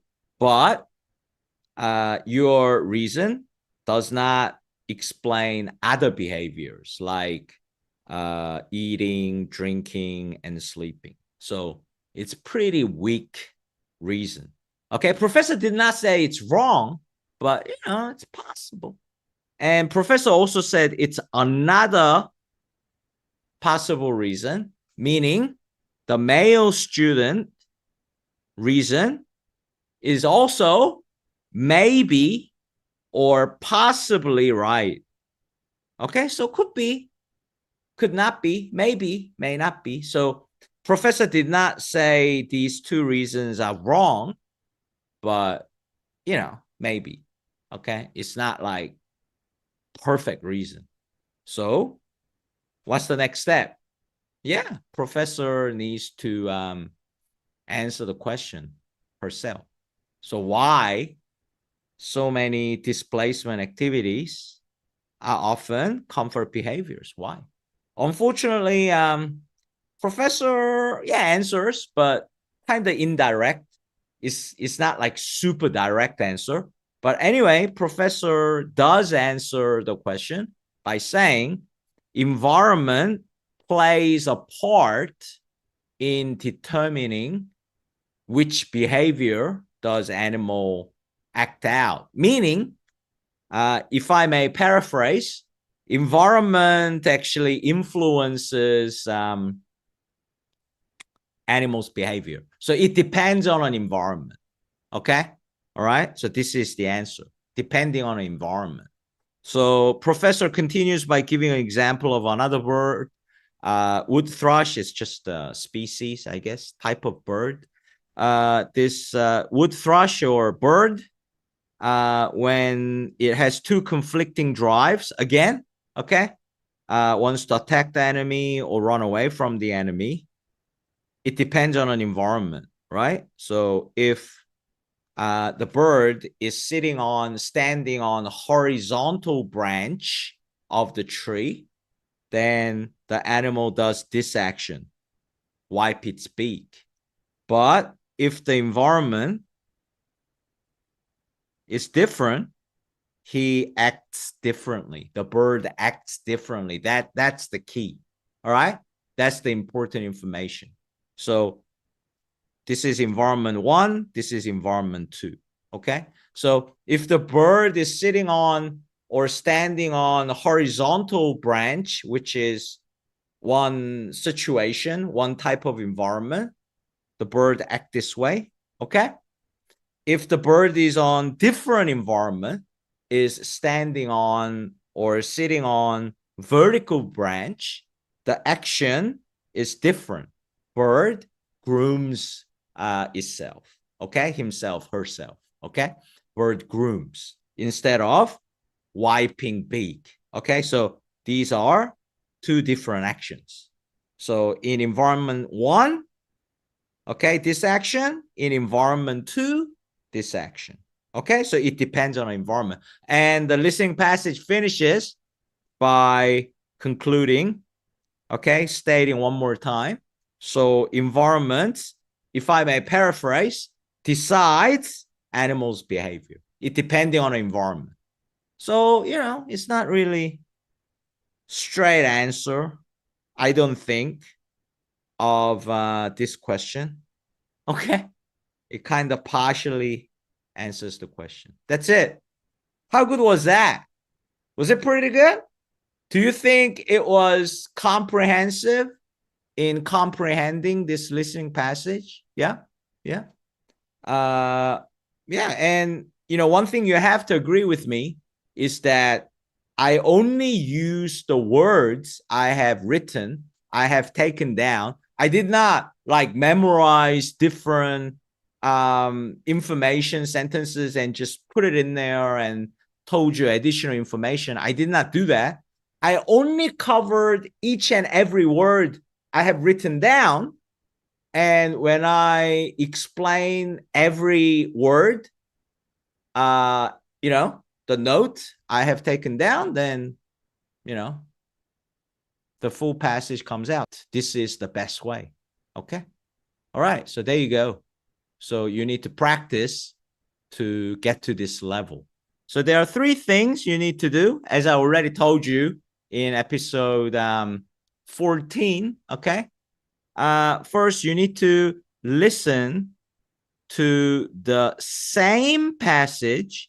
This is important. Same passage multiple times. Okay. So this will help you improve your fundamental listening skills. Right?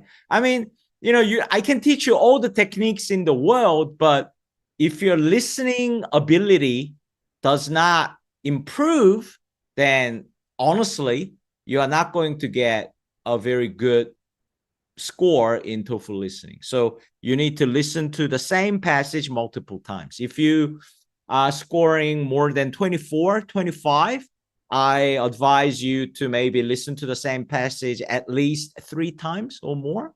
If you are scoring under 20 out of 30 in listening, you really need to listen to the same passage at least 5 times, ideally up to 10 times. Okay.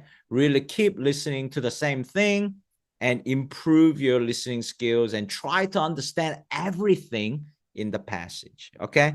So, and as you know, step 2 is you need to practice note taking, just like what I did, of same passage, okay, multiple times. You need to keep practicing the same thing and you need to get better. You really need to become good at one passage.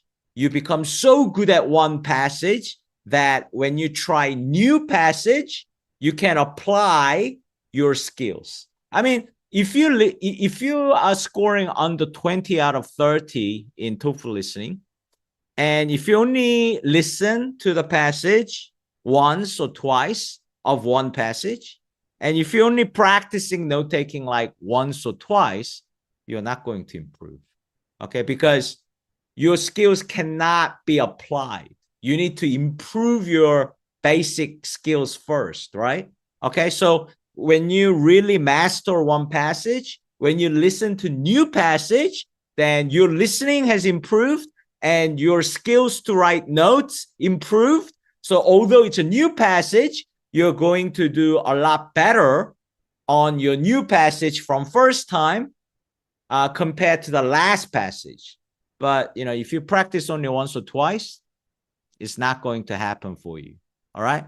And number 3, as you know, you really need to make the full sentence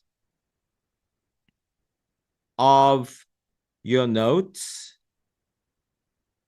by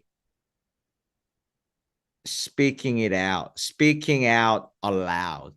Okay, I know this is difficult, but if you try all 3 things, especially third technique as well, then you're going to improve tremendously. You're going to really improve dramatically. Okay, so let's do step 3. Let me show you how to do this.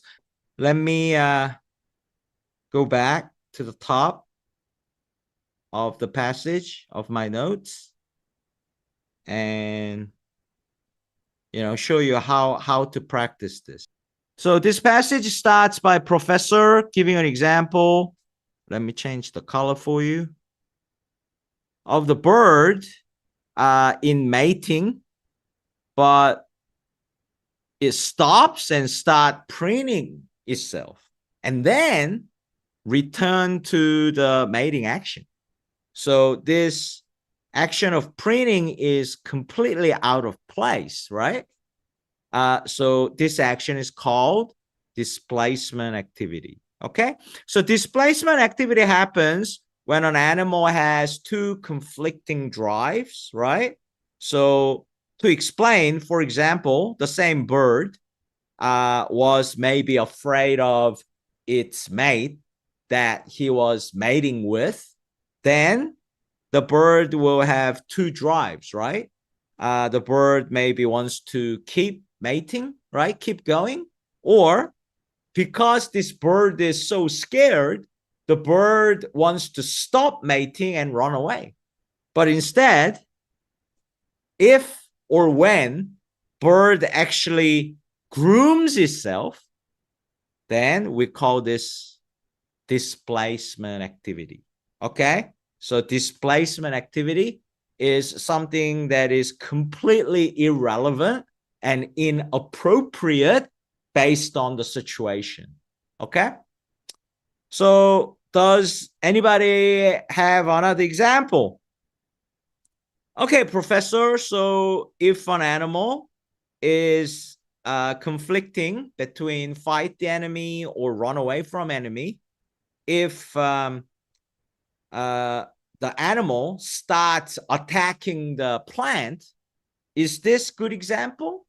No, that's redirecting, because action was still fighting, still attacking, but object that the animal was fighting was irrelevant. So what this means is what the animal did fighting makes sense. It's not irrelevant, but object the animal was fighting was irrelevant. So this is called redirecting. Okay, another example, anyone? Okay, professor. So if object the animal is afraid of was put next to the food, so the animal has 2 conflicting drive, then rather than running away or taking the food, if the animal suddenly sleeps, is this a good example? Yes, that's exactly right. And the animal had 2 conflicting drives, fear or hunger, but the animal took action that has nothing to do with fear or hunger. Okay, so that's good example. So what happens is when animal has 2 conflicting drive, these 2 conflicting drive cancels each action out.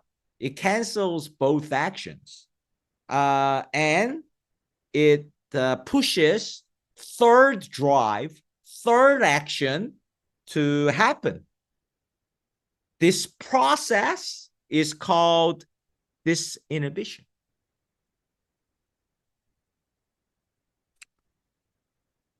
Okay, then why displacement activity, sorry. Displacement activity is often comfort behaviors like feeding, drinking, grooming, or sleeping. Then why often displacement activities are comfort behaviors? Why? Why do you think that? Okay, I think because it's easy to do. So grooming is very accessible, and eating, you don't need to think, you can just do it. Okay, so isn't easy to do first reason. How about this? Doesn't bird groom because the bird got a little messed up by fighting or mating?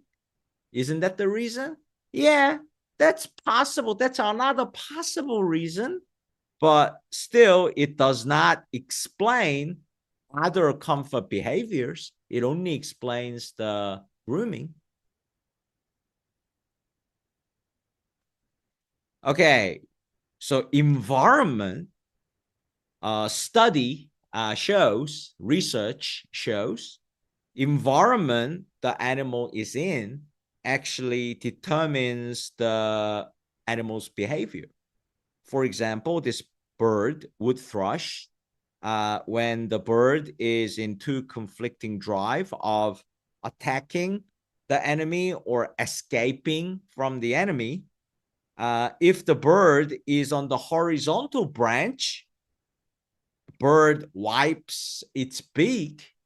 But when the bird is on vertical branch, the bird actually grooms himself.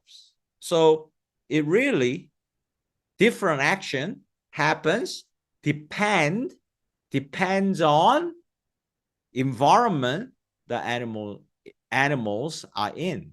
So it depends on environment. It's decided by environment. How is that? So this is practice you need to do.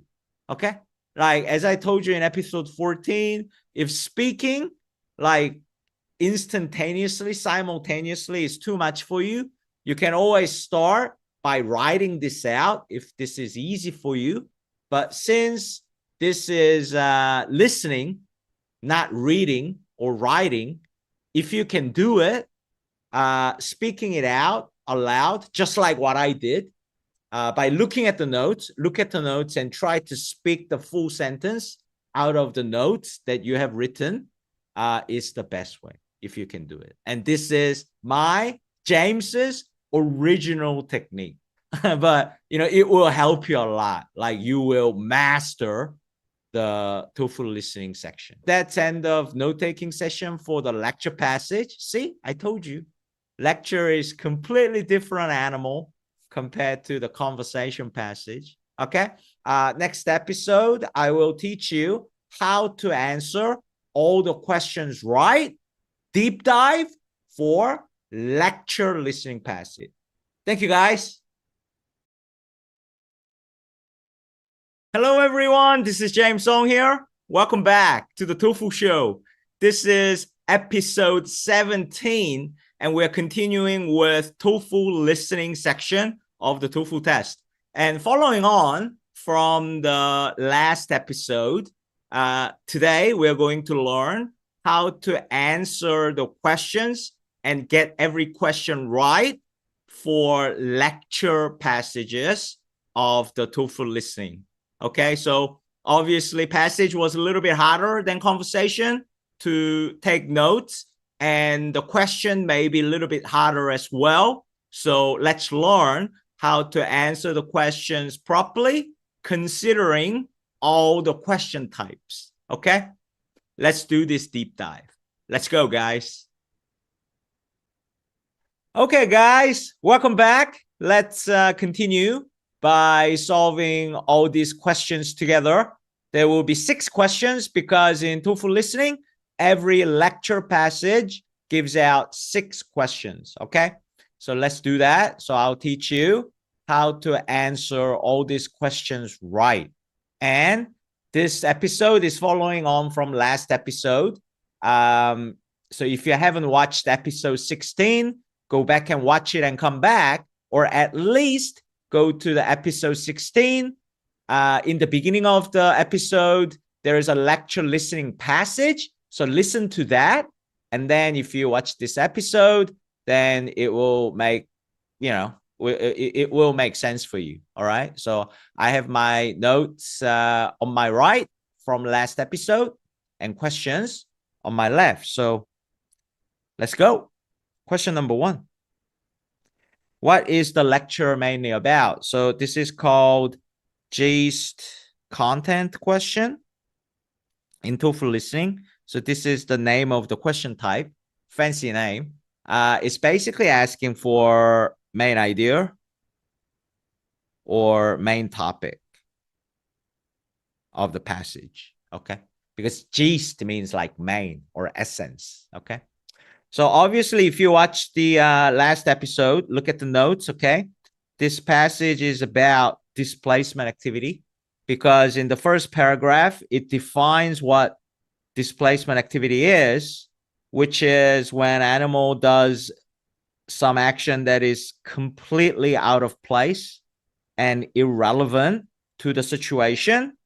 And why does this happen? When animals face 2 conflicting drives. All right. So in one sentence, displacement activity is when animal faces 2 conflicting drives. They end up doing something completely irrelevant to the situation. And it continues in the second paragraph. Professor asks students to give another example of displacement activities. And then professor explained this inhibition, which is a process that leads to displacement activity. So we're still talking about displacement activity as a main topic.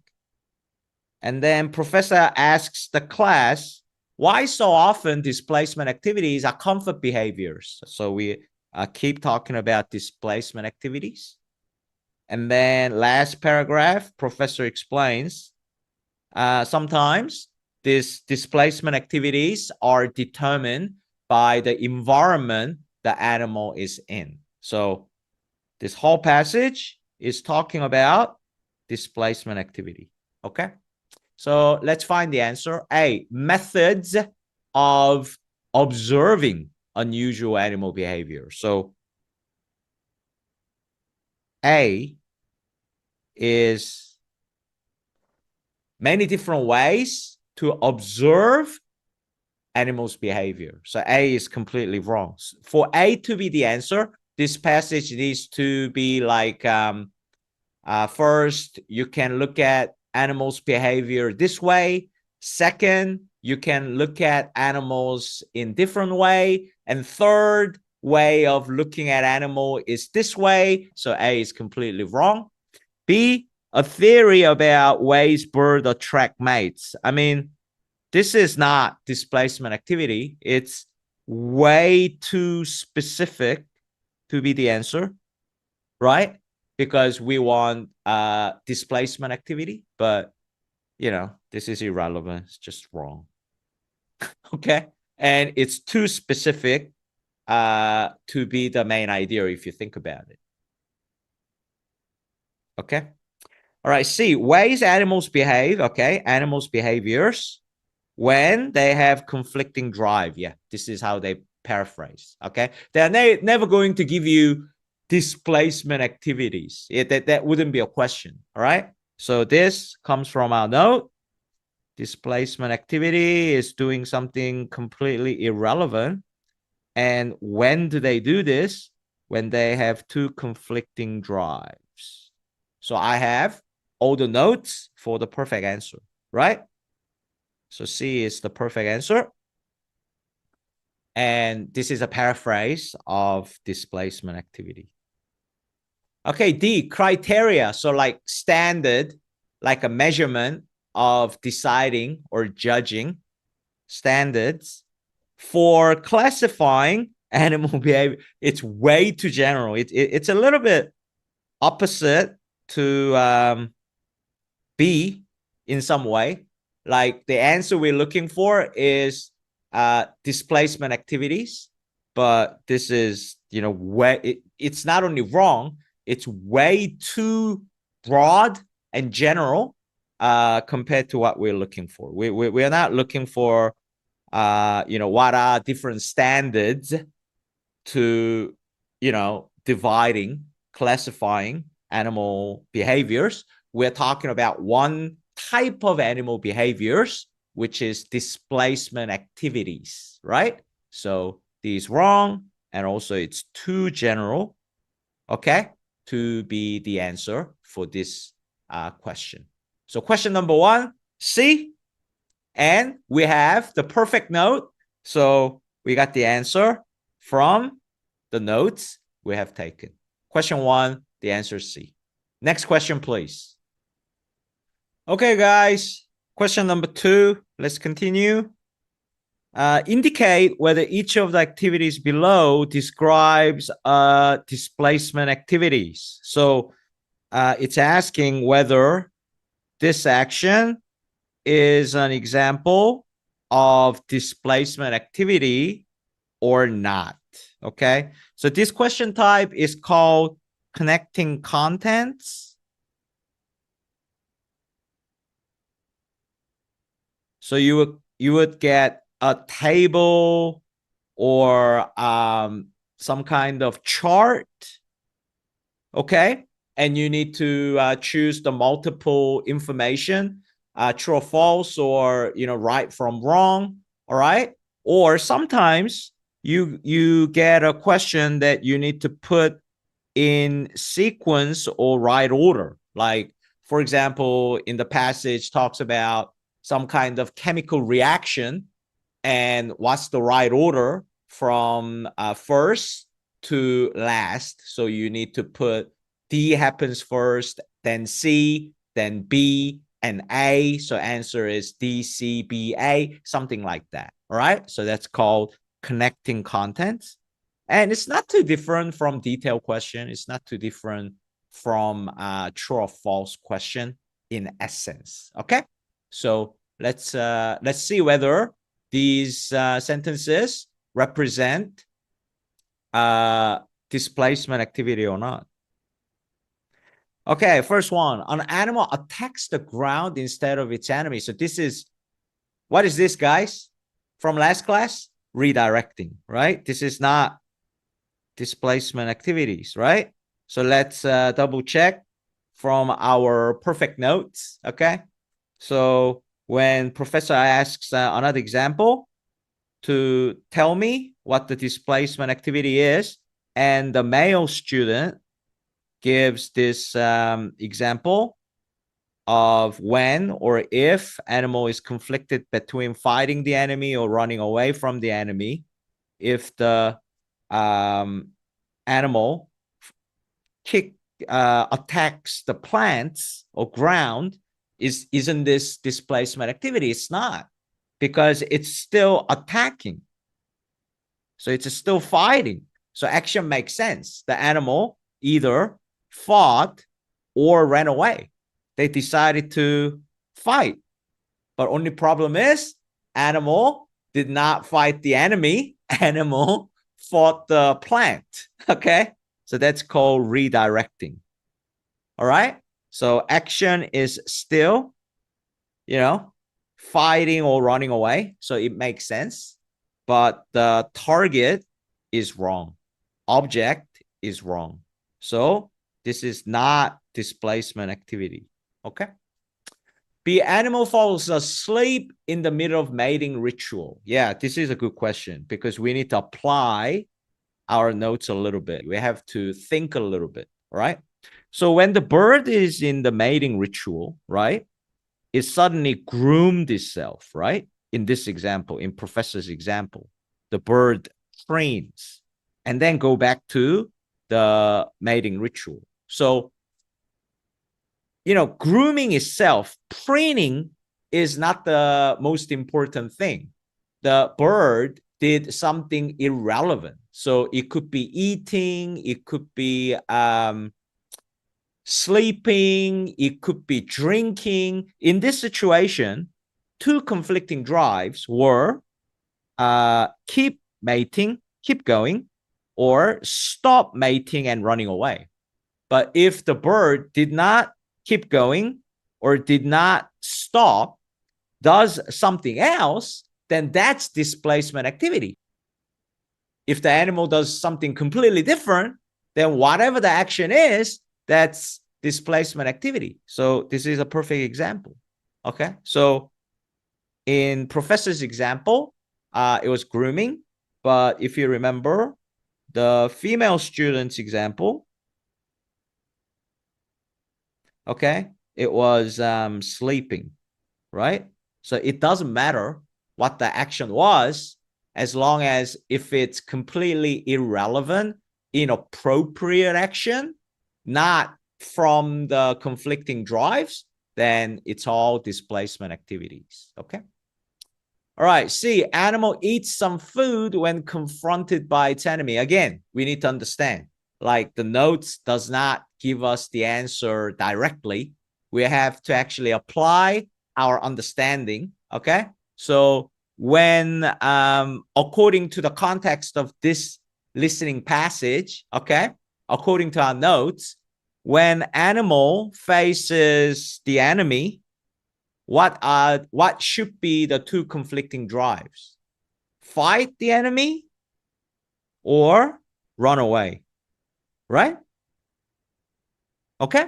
So if this animal neither fight nor runs away, then it's displacement activity. Okay. So if animal attack or escape, then it's not displacement activity. But if animal does something else, then it's all displacement activities, right? So when you are facing the enemy, you are suddenly eating, you are not fighting or running away, you're doing something completely irrelevant. So this is a good example of displacement activities. Okay, makes sense, right? So question 2, the answers are B, A, A. Next question, please. Okay, next question. Question number 3. What does the professor say about disinhibition? So as I clearly explained to you in the last episode, perhaps this part was the most important, maybe not, but most difficult part of this listening passage, right? And yeah, I was expecting this question 100%. So as you improve, you could even expect what question to be come out as you practice TOEFL listening over and over again. Okay, certainly this was the most difficult part for you to understand completely in this listening passage. So let's have a look at it again thoroughly. So the terminology, disinhibition, comes out here when the female student gives the right example of displacement activity, right? So disinhibition is here, but in order for us to get to here, let's go through this paragraph, okay? Like from the beginning to the end, right? So female students give example of if animal has an object that animal is afraid of is placed next to the food that animal wants to eat, then animal is conflicted, right? Of fear and hunger, right? Fear of this object, but wanting to eat this food. So instead of running away from the food or getting the food, if animal just falls in sleep, is this displacement activities? Yeah, perfect. It is displacement activity. All right. And then professor continues by explaining this concept of disinhibition. Okay, listen up, guys. This is really important and a little bit difficult, but I'll break it down for you. So listen up. All right. Listen carefully. So when animal is conflicted with two drives, fear and hunger, this actually cancels both action out. So what are two possible actions? Because animal is scared, it will run away from the food. That's first option. Okay. And the second option is because the animal is still hungry, it may still approach the food, although animal is scared because animal is so hungry. Okay. So this conflicting drive actually inhibit these actions from happening. Okay. So because he's hungry, this prevent animal from running away from the food. So you cannot run away from the food because he's hungry.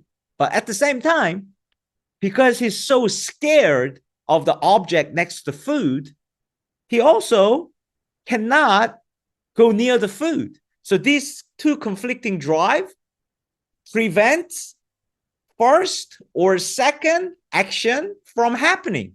It prevents it. Okay. So that's why animal cannot run away from the food, nor cannot approach the food, ends up doing something completely irrelevant. Third drives arise and animal starts sleeping. And this inhibiting two actions, okay, makes third action to happen. And this is displacement activity. So this inhibition means it failed to prevent third action, which is displacement activity from happening. So that's this inhibition to third action. So it failed to prevent displacement activities from happening. Understand? Okay. Right? So that's a process that leads to displacement activity. This inhibition leads to displacement activity. It failed to prevent displacement activity from happening. Okay. All right. So A, it can prevent displacement activities from occurring. This is exactly opposite. Okay. All right. It failed to prevent. This is opposite of the answer. B, it can cause animal to act on more than one drive at a time. Yeah, it's not mentioned. So what this is saying is, if you have two drives, animal can take two actions, not just one. Or if animal has three drives, maybe animal act based on two drives or three drives. So is totally wrong. Okay, completely wrong to what we're looking for. C, it is not useful for explaining many types of displacement activity. I mean, I don't even know what this means. It is useful for explaining why displacement activity happen. That's the right answer. So not useful is wrong. And also many types of displacement activity. I mean, what does this even mean? I'm confused. Okay. So completely wrong in so many ways. So D should be the answer. Otherwise, I will be in trouble. D, it is responsible. Yeah, it causes. Okay, it is responsible. So this inhibition is causes, is responsible for appearance of seemingly irrelevant behavior. What is this paraphrase of? Displacement activities. Okay, so voila. Okay, so D is saying this inhibition, it is responsible. So this inhibition causes displacement activity to happen, from happening. So it's opposite of A. Okay, so D is a perfect answer. Okay. So 3 is detailed question. The answer is D. Next question, please. Okay, we're moving on. Question number 4, right? According to the lecture, what is one possible reason that displacement activities are often grooming behaviors? Yeah, this is a detailed question. It's a very similar, if not same, as factual question in reading. Okay, so the hint will be explicit and direct from the listening passage. So as I said, if you can find the answer to the detailed questions from your notes exactly, directly, then your notes are improving or you are writing really good notes. All right. So I remember it was here, wasn't it? Right. Professor asks the class, why displacement activities are often comfort behaviors such as feeding, drinking, grooming, and sleeping, right? And 2 possible reasons were mentioned. One by male student and another by female student. Remember? Right? And first, male student mentions, okay, here, maybe it's easy to do, okay? And he says grooming, for example, it's very easy to do. It's accessible. It's there. Animal has stimulus and also animal is able to do it very easily, right? It's a convenient thing to do and able to do it, accessible, right? And also eating is also very easy to do maybe because animal doesn't need to think, just take it, right? So that was the male student's opinion. And there was no comment by professor. And when female student says, kind of asking to the professor that, animals groom, maybe because they got messed up. It was pretty funny. Messed up from the fight or from the mating. Isn't that the reason why? And professor says that's another possible reason. That's what professor said. If you listen to the passage again, that's another possible reason, which means what male student says is another possible reason or original possible reason or one possible reason. This one. And female student's answer was another possible reason after male student's reason. Okay. So these 2 are possible reasons. All right. So let's look at the answer. All right. Grooming may cause an enemy or predator to be confused. First, it's not mentioned. And if you actually understood this sentence, it's really funny. I mean, to me anyway. It's saying like if or when animal grooms, touch the feather, the enemy is like getting confused. Oh, what is he doing? Why isn't he attacking me or escaping? Why is he grooming? Okay. Okay. That's what A is saying. Okay.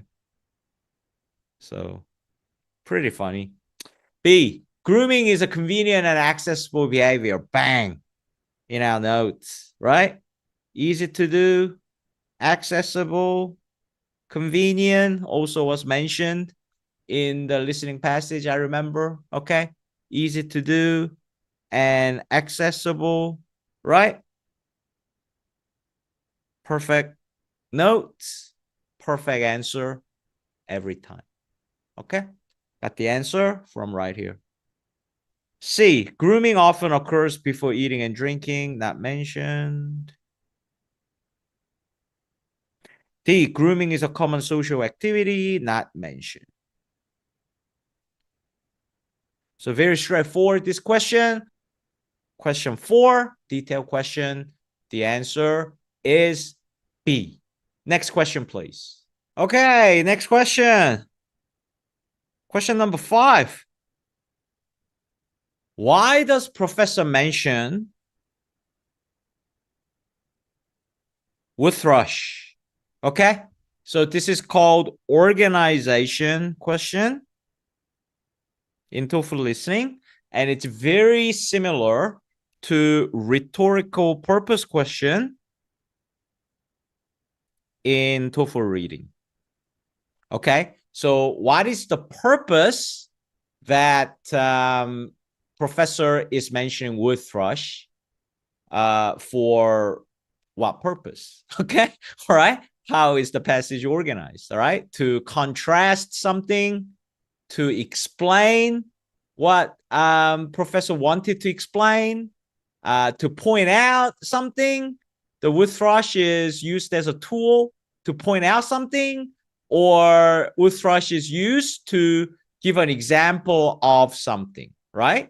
Okay, so see, very, very similar, if not the same, as a rhetorical purpose in TOEFL reading. All right, so let's solve this question.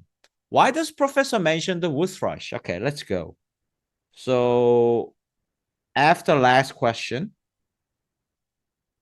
professor moves on to the next paragraph by saying that sometimes environment influences, decides what kind of displacement activity animal do, right?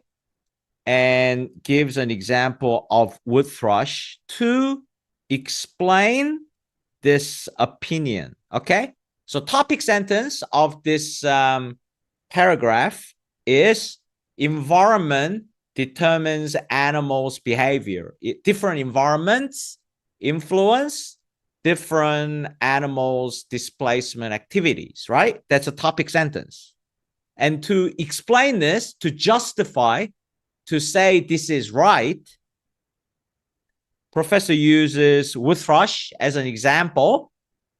So example would be wood thrush would be influenced by the environment when the animals do displacement activity, right? So example was when wood thrush was in two conflicting drives of attacking or escaping from the enemy, wood thrush does displacement activities, but depending on the environment.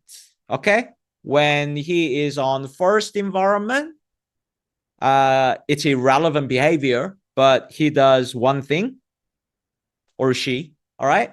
But when she is or he is in different environment, okay, the animal does completely different displacement activity to the first environment.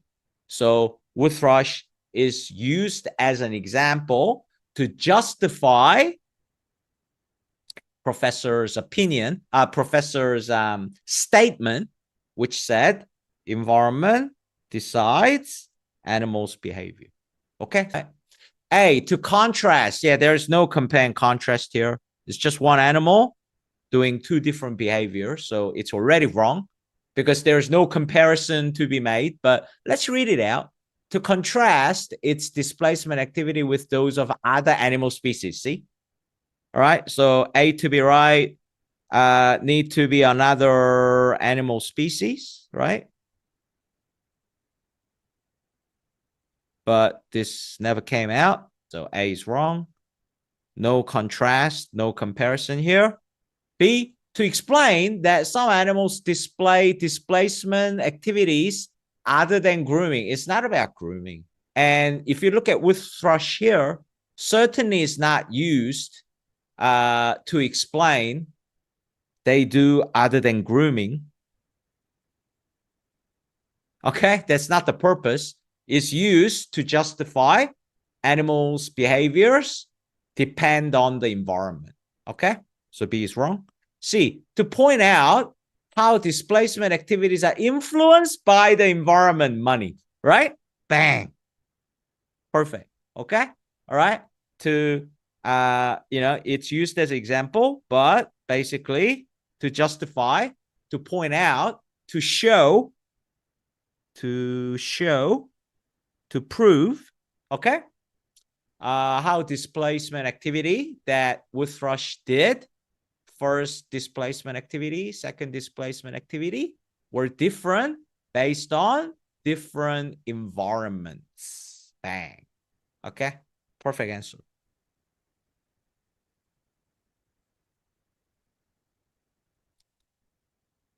D, to give an example. Wow. So, ETS really try to confuse you because wood thrush is used as an example for sure. So if you are not patient, if you did not completely understand, you may jump, but you got to read the rest of the sentence. Okay.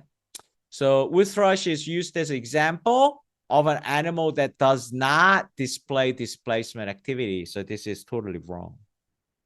These two activities are displacement activities because what is animal supposed to do if animal did not show displacement activities? Yeah, animal wood thrush is supposed to attack or escape, but instead wood thrush wiped its beak or groomed itself.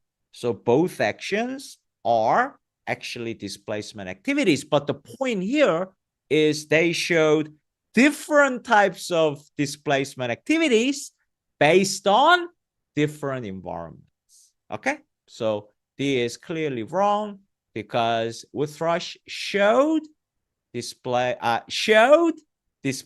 activities, but D said example of animal that does not show displacement activity. So this is wrong. Okay, so this is organization type question in TOEFL listening. Question 5, the answer is C. All right, next question, question 6. The last question, guys.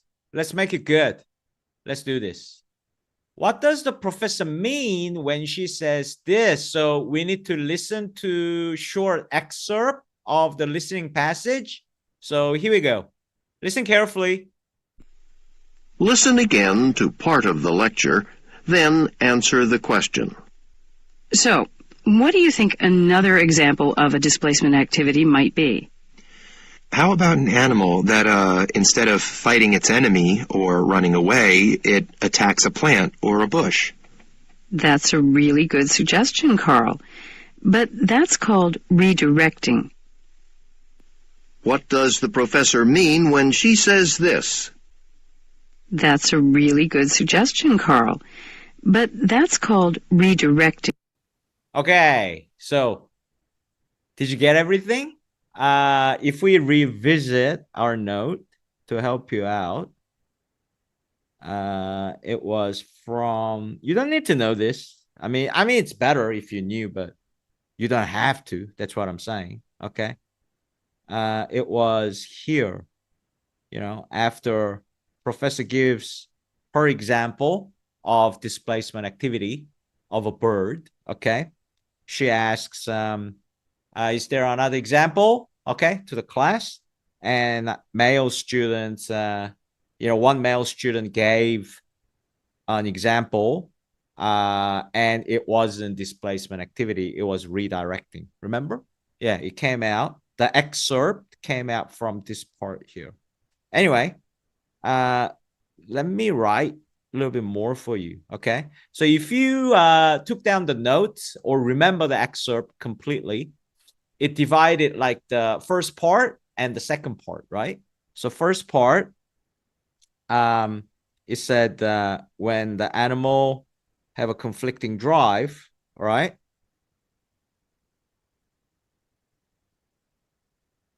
Right? When instead of enemy, when animal attacks the plant. Okay, isn't this displacement activity? And then professor said, that's really good suggestion, Carl. But that's redirecting. Right? So this was the whole excerpt. Okay, it was played for you first time. And then second time, this part was repeated. Okay, All right. So I guess you have two ways to solve this question. If your English is quite advanced, obviously chances are if you just listen to the second part that it was played again for you, you can still get the right answer. Okay. But this is my original way. Even better way of solving this question is write notes or catch everything when they play this excerpt first time, the both parts, and you can double check that your answer is good. What I mean is, you remember when an animal is in conflict between fight, attack the enemy or run away from the enemy.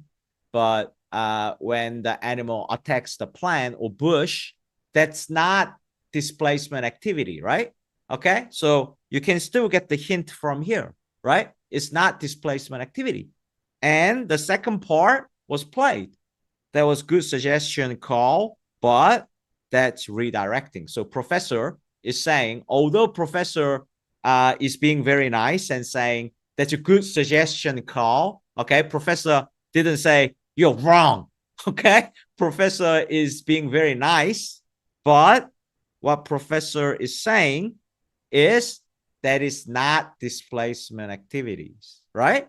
So you can catch that and get the right answer just by using second part. But if you want to improve your skills and if you want to be more complete and master TOEFL listening, remember the first part that does not play again for you can be used as a big hint as well if you catch the both part. Okay, both parts. Okay. All right. So what does professor mean when she says this part? Good suggestion, Carl, but that's redirecting, right? So that's function question. So function question means a person says this, but what does he or she really mean? Truly mean. Okay, right? We know now, right? Because of but. Let's solve this question. A, she is impressed by how much student knows about redirecting. Definitely not. She's saying that's redirecting. So what she is not saying, that's not displacement activity, to be nice, but that's the message. So she is certainly not like, wow, that's great, Carl. That's so detailed about redirecting. Good job, Carl. No. Okay. That's what A is saying.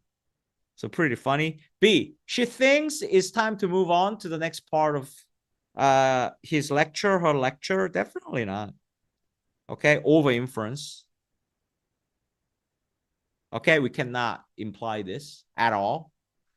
C, student's answer is not an example of displacement activity. Yeah. Sometimes truth. Okay. Hurts. A little bit cold. But professor is saying, you are not giving me an example of displacement activity in the nicest way possible by saying that's something else. Okay. D, the student should suggest a different animal behavior to discuss next. I mean, I don't need to even cover this for you, right? I mean, this is the worst answer. I can't even explain what it means based on this question, right? Like totally off topic. Last question, last but not least, question 6, function question. The answer is C.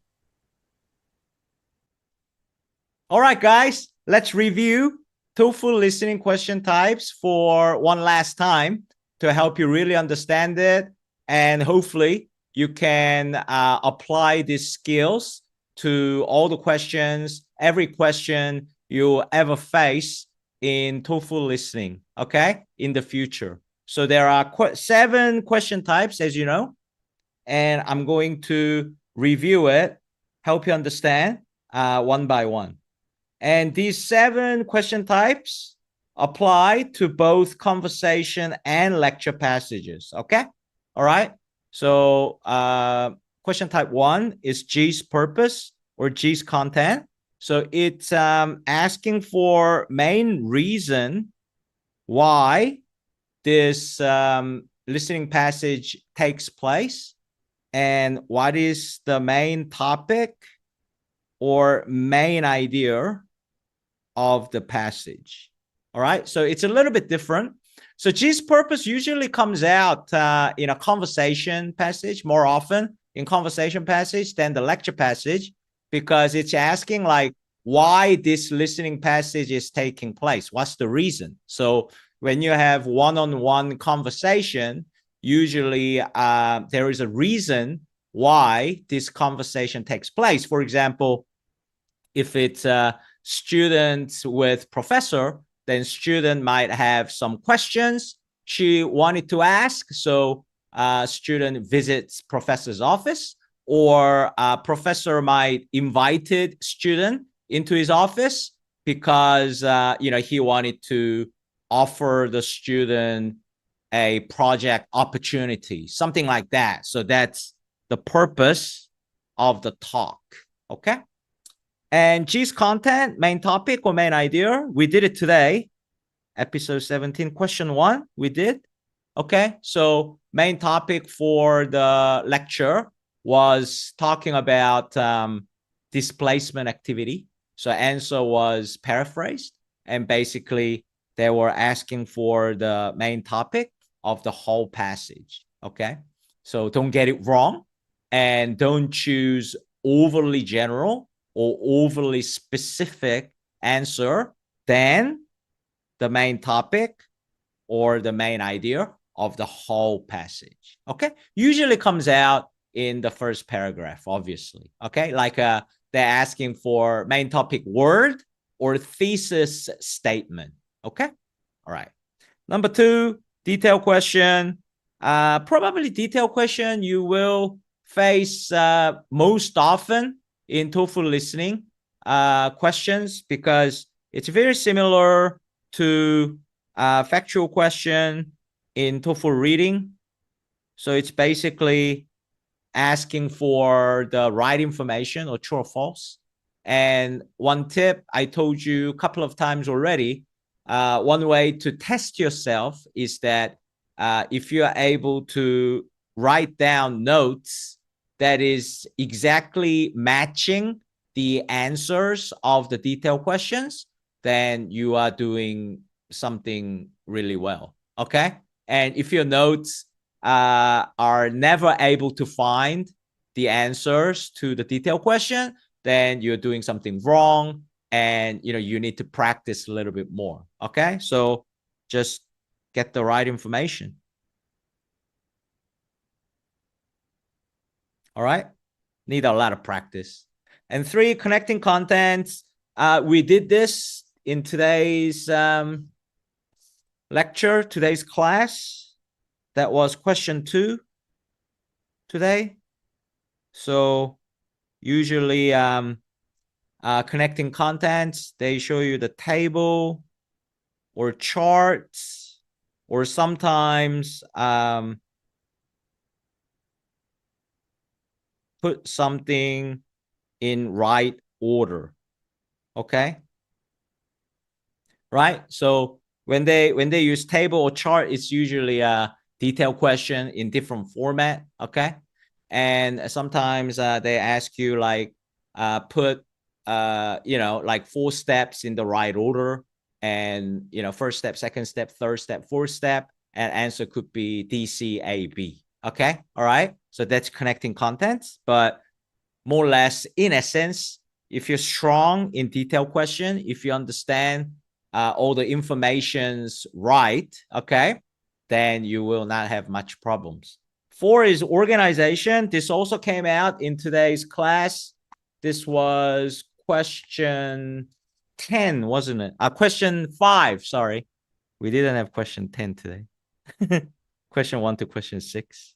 I'm sorry. So question 5, and this is very similar to rhetorical purpose question in reading, TOEFL reading, right? So basically, you need to find, why professor say this in the passage. So what is the reason and what is the purpose to put something in the passage, right? Okay, so you need to ask yourself, what is the function? What is the role of this in this passage in order to convey what information? So is it there to explain what professor said? Is it used as an example to justify, exemplify, clarify professor's statement? Is it there to compare and contrast with the previous example? Okay, so it's asking what purpose this word is playing as a tool, used in this passage. Okay, so it's a very similar to rhetorical purpose question. So go back to question 5, explanation, to learn it once again, or go to TOEFL reading lecture and look at rhetorical purpose video, and you can understand both. Or if you understand better in reading, you can try to apply that to TOEFL listening in this question type, and vice versa. If you find it easier to understand when you are solving listening questions, really use that when you do TOEFL reading, thinking that it's almost the same question type. Okay. All right. And function question is, what does the speaker really mean? Okay. So this also came out in today's class, question 6, last question, right? Right. Okay. So you can review that. And the professor said, oh, that's good. Very good suggestion, Carl, but that's redirecting. So what she's trying to say is not really, she's not really interested in saying it's redirecting. She's trying to say that's not an example of displacement behavior, displacement activities, sorry. Okay, so that's a function question. So you really need to understand what the speaker truly mean. And you can look at this question in today's video to review if you're not sure in the future. And attitude, we didn't have that in today's class, but in episode 15, right? In a conversation passage that I went through, right? In episode 14 and 15, it came out in question 4, okay? Question 4. So if you want to review, you can look at that, okay? And it's very close to function question. It's almost the same question type, but rather than finding out what the speaker really means, attitude is based on the information or even the tone of voice.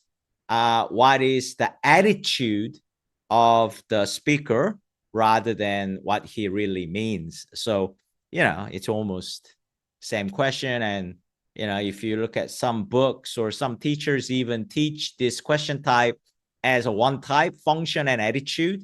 It's that similar, but ETS classify as 2 separate question types. So I'm giving you as a separate question type. So one is looking for what does speaker really mean, and second one, attitude, is by saying that what kind of attitude we can get from this speaker, positive, negative, or does he really mean that, or he's meaning something else? What is his attitude? Okay, but it's very similar to function question. And number 7, inference. Yeah, we have inference question in reading as well, so it's a little bit different from detail question in that the passage or your note taking, no matter how well you have written notes, it's not going to give you direct hint or direct answer. You have to use the information you have written down or listened as evidence to choose the right answer. What is likely conclusion? But it has to be objective. So this given information you choose must give you the answer choice logically. So if 10 people try to solve this question, all 10 of them must be likely to choose that the right answer. Otherwise, it's not going to be objective inference. Okay, so you have to choose objective inference answer, and you must base that on information given. Okay, so you must have that as a base to make this objective conclusion, not subjective. Okay, all right, so that's the inference question. So that's all 7, guys. And inference question, we didn't have question today, but inference question came out from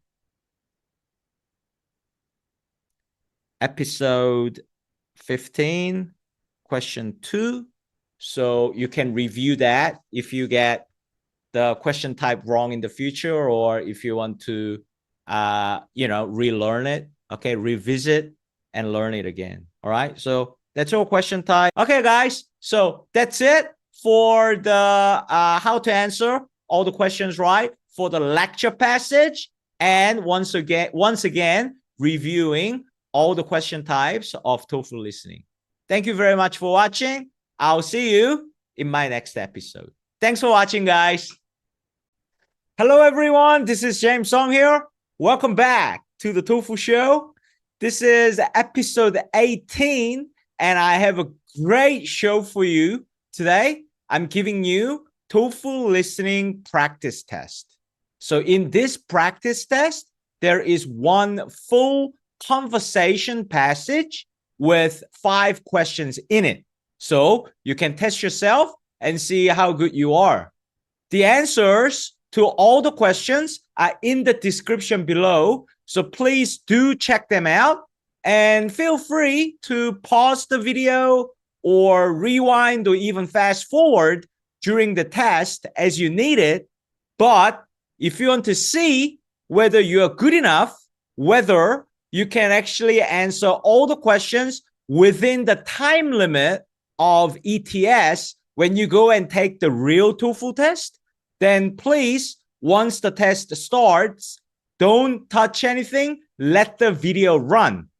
Because I have given you the time limit for each and every question, and if you are able to answer all the questions within the time limit I've given you, then you'll have no problems when you go to the real test with the time limit at all. So please enjoy this video, and I look forward to seeing you in my next episode. Bye for now. Thanks, guys. Let's start this test now. Listen to a conversation between a student and a professor. Hey, Jan, you look like you're in a hurry. Yeah, things are a little crazy. Oh, yeah, what's going on? Oh, it's nothing. Well, since it's your class, I guess it's okay. It's just that I'm having trouble with my group project. Ah, yes, due next week? What's your group doing again? It's about United States Supreme Court decisions.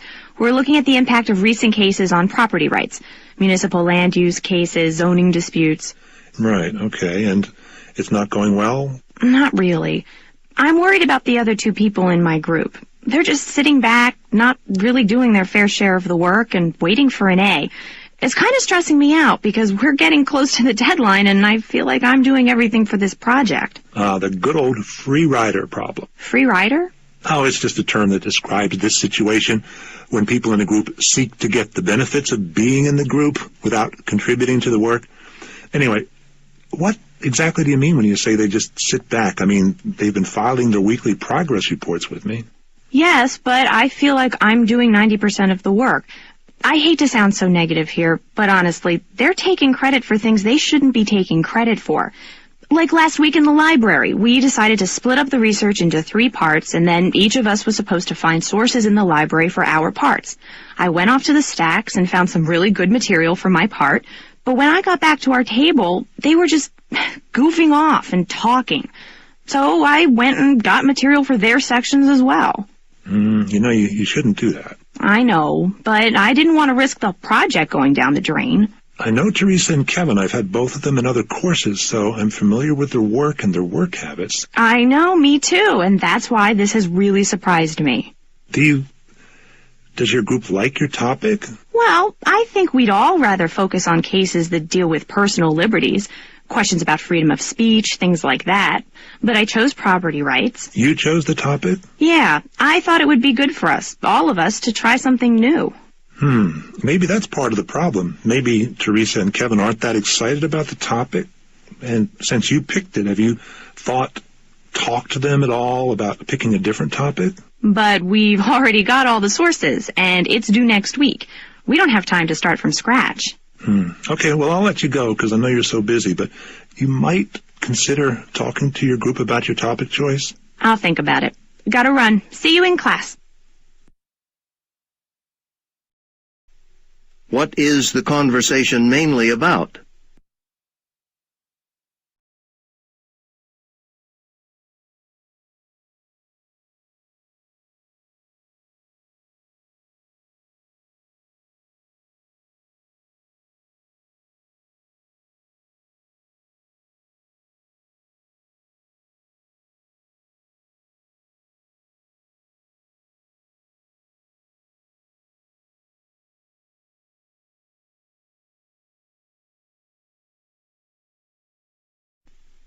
Why does the professor mention the free rider problem?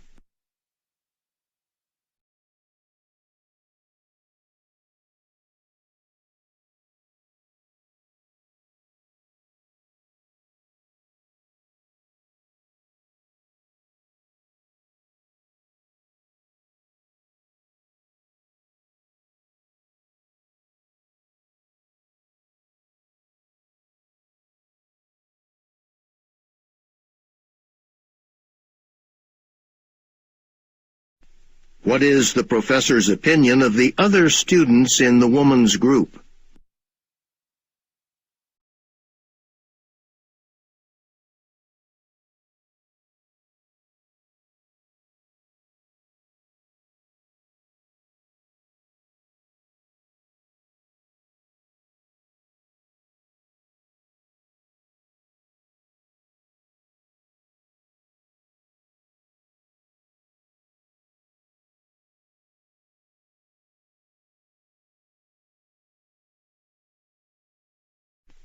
Why did the woman choose property rights as a topic?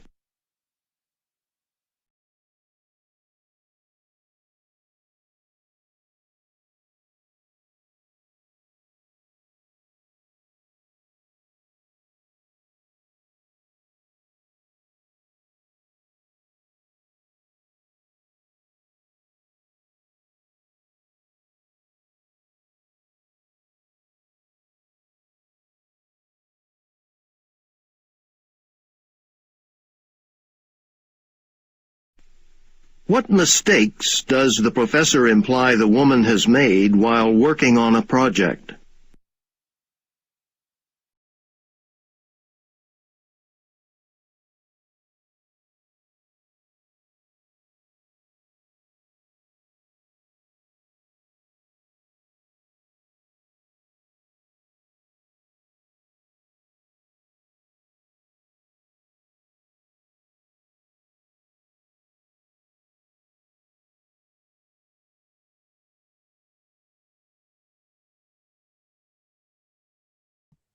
Hello, everyone. This is James Song here. Welcome back to the TOEFL show. This is episode 19, and I have a great show ready for you today. I'm giving you a full lecture on TOEFL Listening Practice Test 1, which was the last episode, episode 18. So this lecture will include complete note-taking, answers, and explanations. So I hope you really enjoy this, And let's start by listening to the conversation passage and taking notes. Here we go, guys.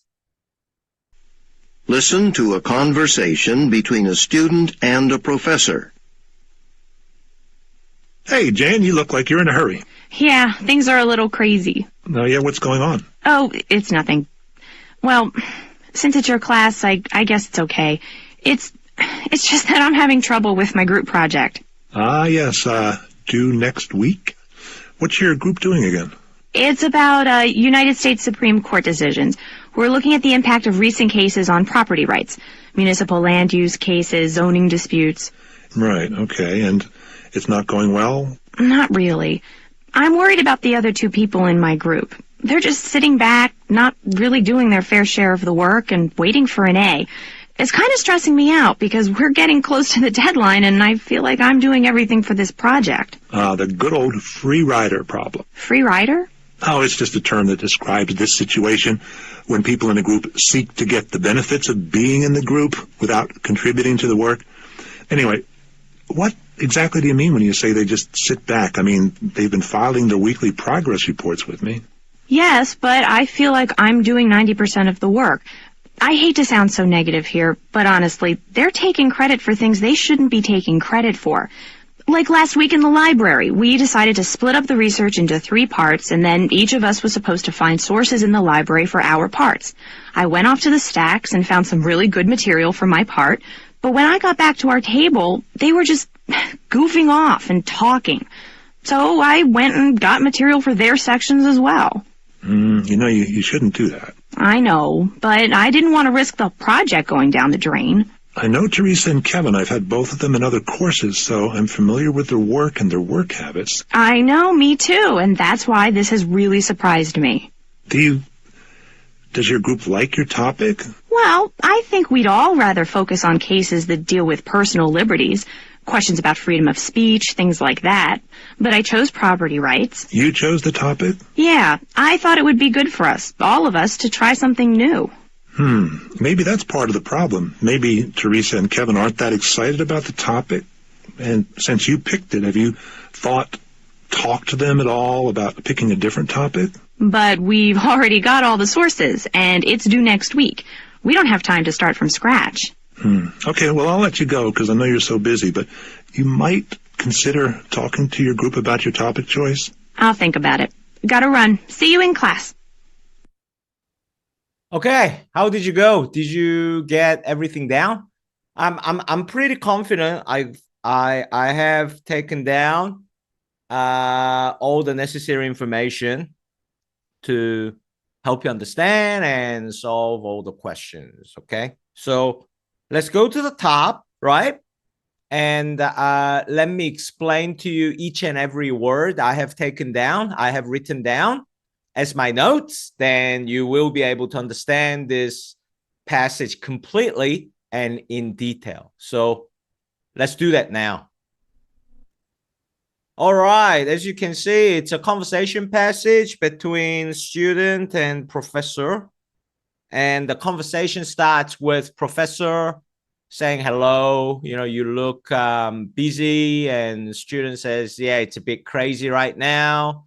I didn't bother writing any of that down. And professor asked, like, what is going on? What is happening, right? And after a little bit of hesitation, the student, okay, female student, she says she is having trouble with her group project, okay? And professor says, okay, that's due next week. And what is your topic? And she says it's on United States Supreme Court decision on property rights. All right. So you don't need to understand, or you don't have to write down like United States Supreme Court decision, anything like that. You just needed to follow and get the topic was property rights. And also, even if you didn't get it here, this listening passage give you the topic of the group project one more time later. So you need to definitely catch it then if you didn't get it here. All right. So this is a topic, property rights. And professor asks, like, how is the project going? You know, is it going well? Is it going not well? I mean, she already said, I'm having trouble with a group project. Okay. So what's going on? What's wrong? Right? It's not going so well because so this is the reason. So it's important part. So this is obviously important because this is what is happening. So she is having troubles with her group project. And the reason is that 2 other people in her group are not working. Okay, this is a reason. So I'm doing all the work, although it's a group project. You know, it's a group project. So all group members are supposed to work together, right? But she is doing all the work. Okay. And 2 other people in the group are not working. So professor acknowledges this and says that's a free rider problem.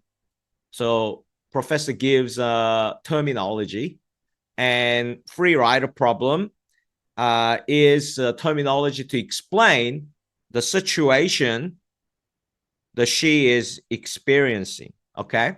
So student ask, like, what do you mean by free rider problem? What is that? And professor explains when members of the group want to get the benefits as a group members, but not working in order to get the benefits. Okay, so professor explains this terminology. And then professor actually asks, okay, tell me more in detail. Like, what do you mean that these 2 people are not working? Okay, can you give me more detail? What do you mean exactly? And she says, I don't want to be negative, but I feel like I'm doing 90% of the work. So, you know, I'm doing all the work and they are doing nothing. Okay. For example, library last week, they divided the research into 3 parts because, you know, now I understand it's a 3 people group, right? So as a group member, I found my part. I did my research, but, you know, 2 other people, they were not working. They were goofing off, laughing. They were playing around in the library. So I couldn't wait for them. So I just did research for them, right? Okay. So I got their sources. Okay. I work for them. So 2 other people did nothing. I did their work as well. All right. And then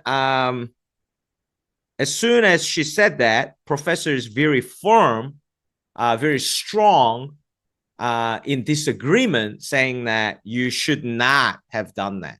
You should not do that. So this you should not do. Okay. So that's, you know, you have done something wrong here, right? You should not work for them, right? And I didn't have time to write it down, but the excuse the student gave to the professor was that she said, I didn't want to risk the project, meaning, you know, because they are not working, you know, I don't want to get the bad mark, bad grade in this project because of my group members not working. You know, I don't want to risk the project going down the drain, meaning, you know, becoming a disaster. All right. And professor, again, is a little surprised and saying that, you know, I know these students well. I know these 2 students who she claims as people who are not working at all in the group project. Professor says, I know them from different classes. Okay. And I didn't write it down, but, you know, professor says, I am aware of their work habits. All right.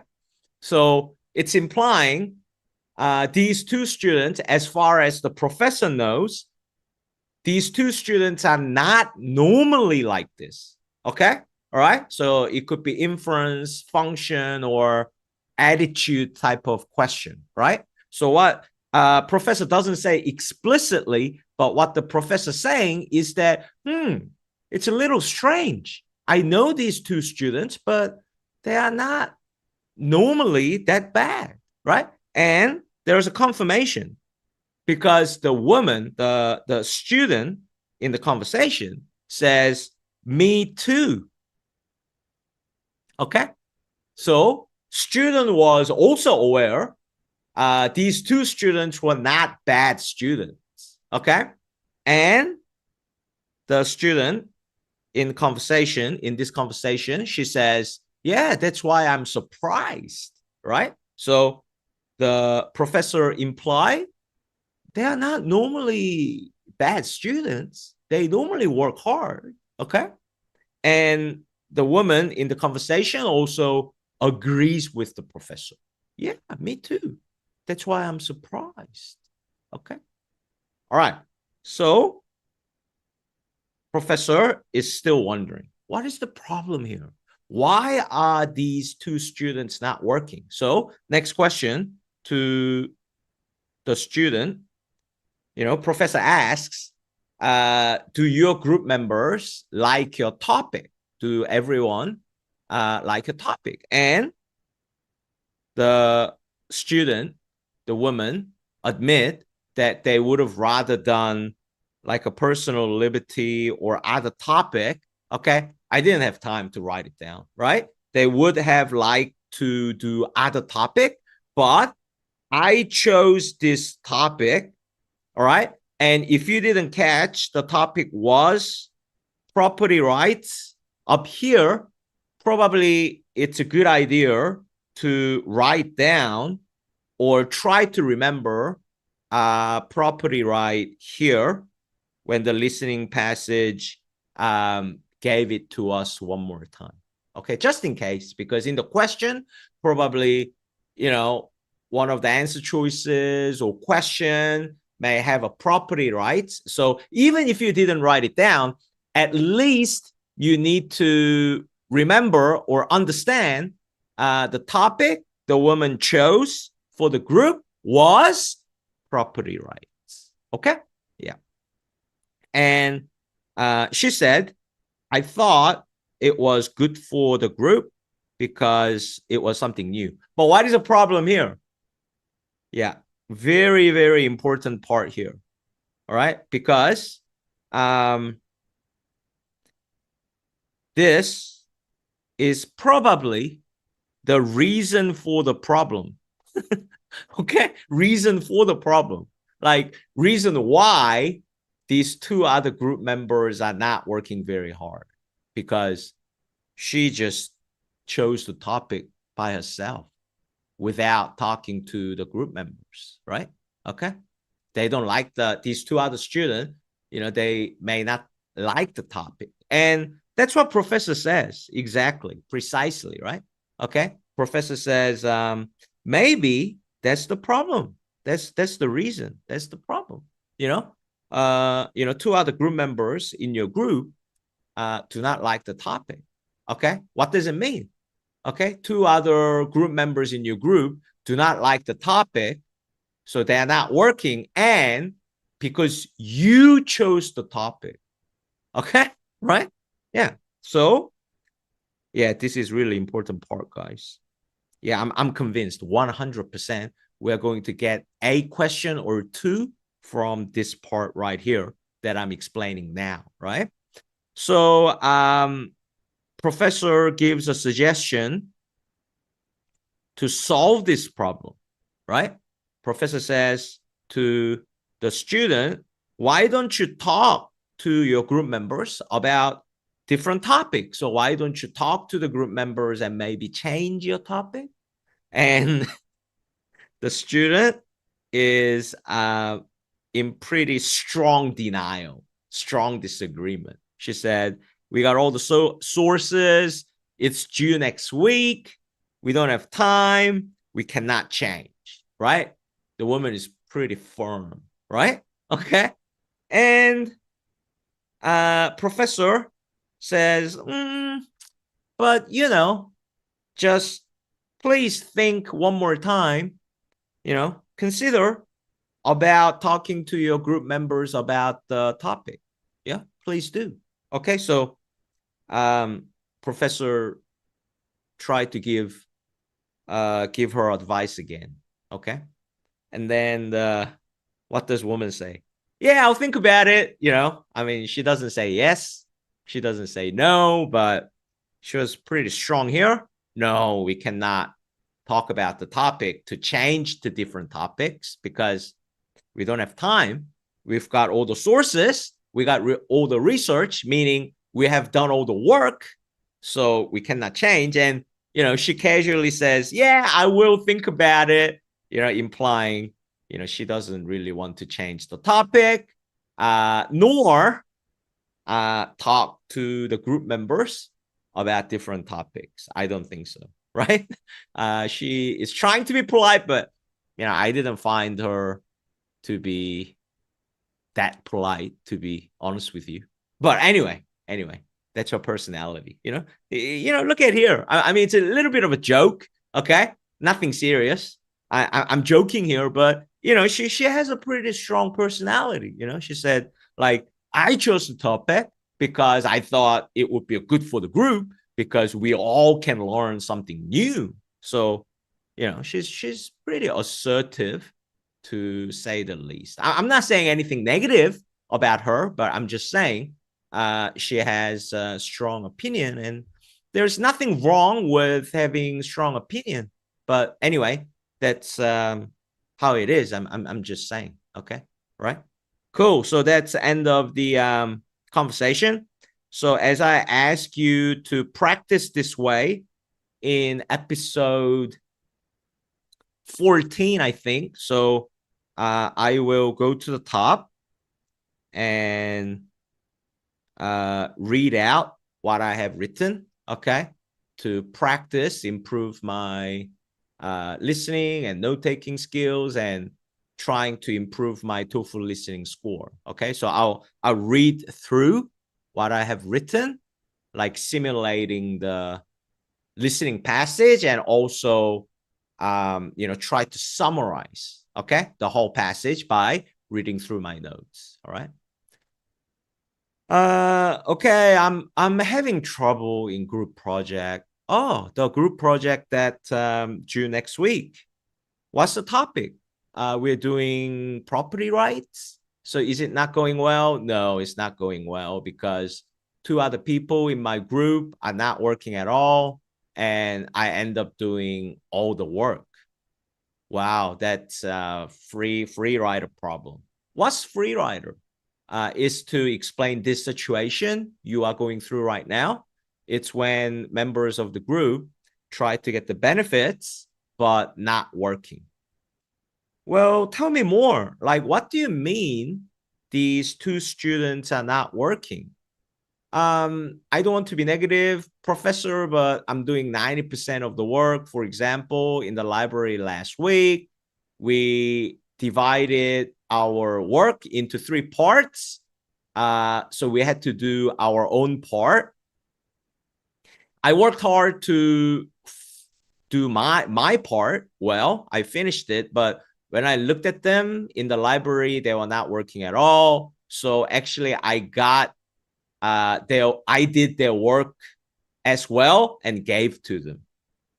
Well, you should not have done that. You should not do that. That's not a good idea. That's a bad idea. You shouldn't do that. Well, but I don't want to get a bad grade on this project because of my group members not working.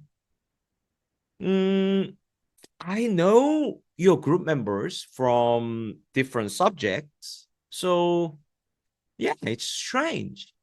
Yeah, me too. Like, I'm surprised, these students not working well with me. I'm surprised as well. Do your group members like your topic? Well, we all rather did like a personal liberty, but I chose the topic, property rights, because I thought it would be good for us because we can learn something new.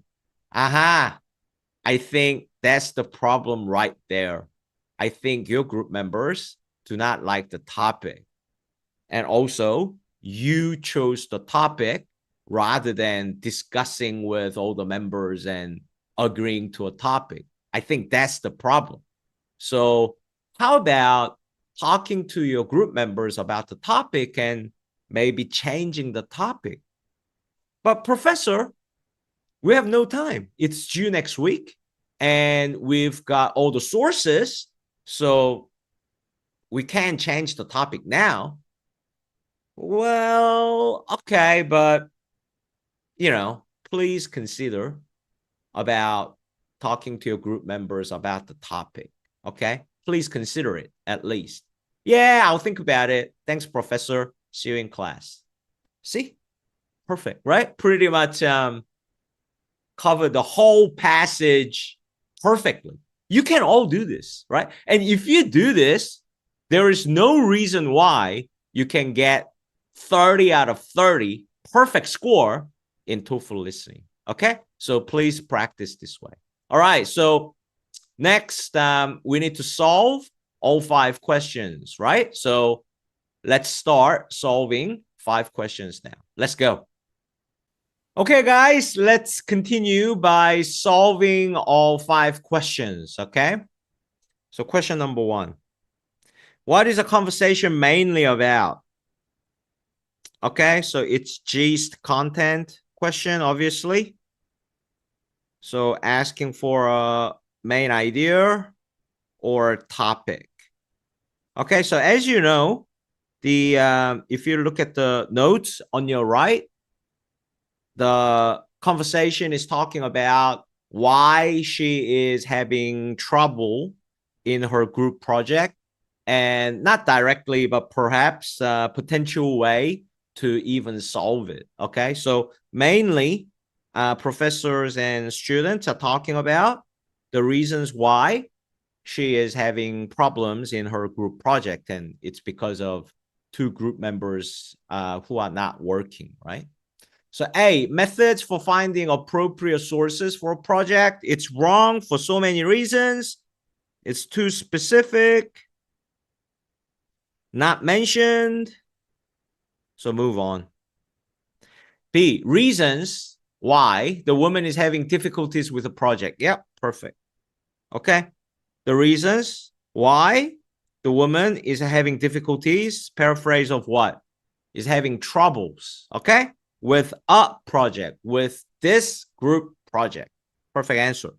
C, criteria for professor uses to evaluate group project. I mean, it's wrong in so many ways, but I don't want to waste time unnecessarily. So it's wrong because very simply, it's not mentioned at all. All right. So good reason to be not the answer. D, ways. They're not talking about different ways. So it's already wrong, but let's read it out. Ways to develop the skills needed to work in groups. Yeah. Very easy question, this one, because even if you are not 100% sure B was right, A, C, D are like really bad answers. Okay, it can never be the answer because A, C, D are not mentioned at all. Okay, so B is the answer because they are talking about why she's having troubles in her group work. Okay, so question 1, the answer is B. Next question, please. Okay, moving on to question number 2. Why does the professor mention the free rider problem? So, this is definitely an organization question type, not detail question type, because if I answer this question without looking at the answer choices, I remember here, right? The professor is talking about the free rider in order to explain the situation she is going through. So this is like a rhetorical purpose in reading, right? The professor is giving a terminology in order to explain the situation the woman is going through, the student is going through, and also gives out the definition of this terminology, which is group members trying to get the benefits as a group member, but not working in order to get it. Okay, so it's an organization type. A, to review a concept he explained in class. We don't know, it's not mentioned. Whether he explained this in class or not, we don't know.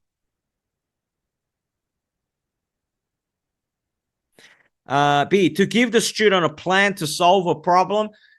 This is a terminology to explain this is the situation you are in.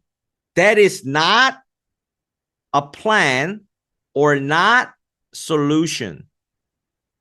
Yeah, it's different. Okay, so by saying free rider problem, professor is identifying a problem that she is in. Professor is not providing a solution or providing a plan. C, to clarify, yeah, I like it already. The problem she is facing. Yeah. Let me clarify this for you. Let me explain clearly, precisely, exactly the problem you are in. It's called free rider problem because free rider means this. So you have this problem. I like it. Okay, perfect. D, to explain the benefit of working in groups. Do I need to explain this, guys? I don't think so. I have enough confidence in your abilities that I don't need to explain this as a wrong answer because, you know, it's not mentioned. All right, question 2. The answer is C. Next question, please. All right, moving on to the next question. Question 3. What is the professor's opinion? So probably a attitude question, okay, of the other students. So 2 other group members who are not working according to the student in conversation in the women's group.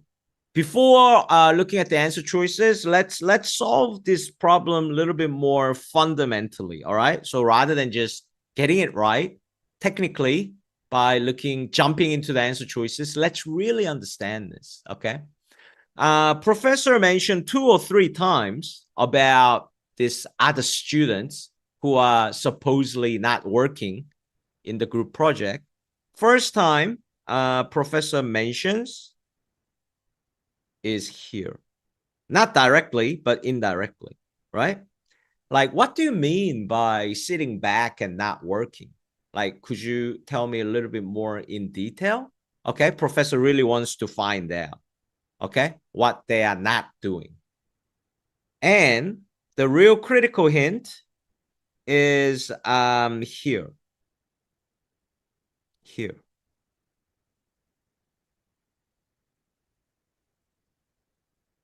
Okay?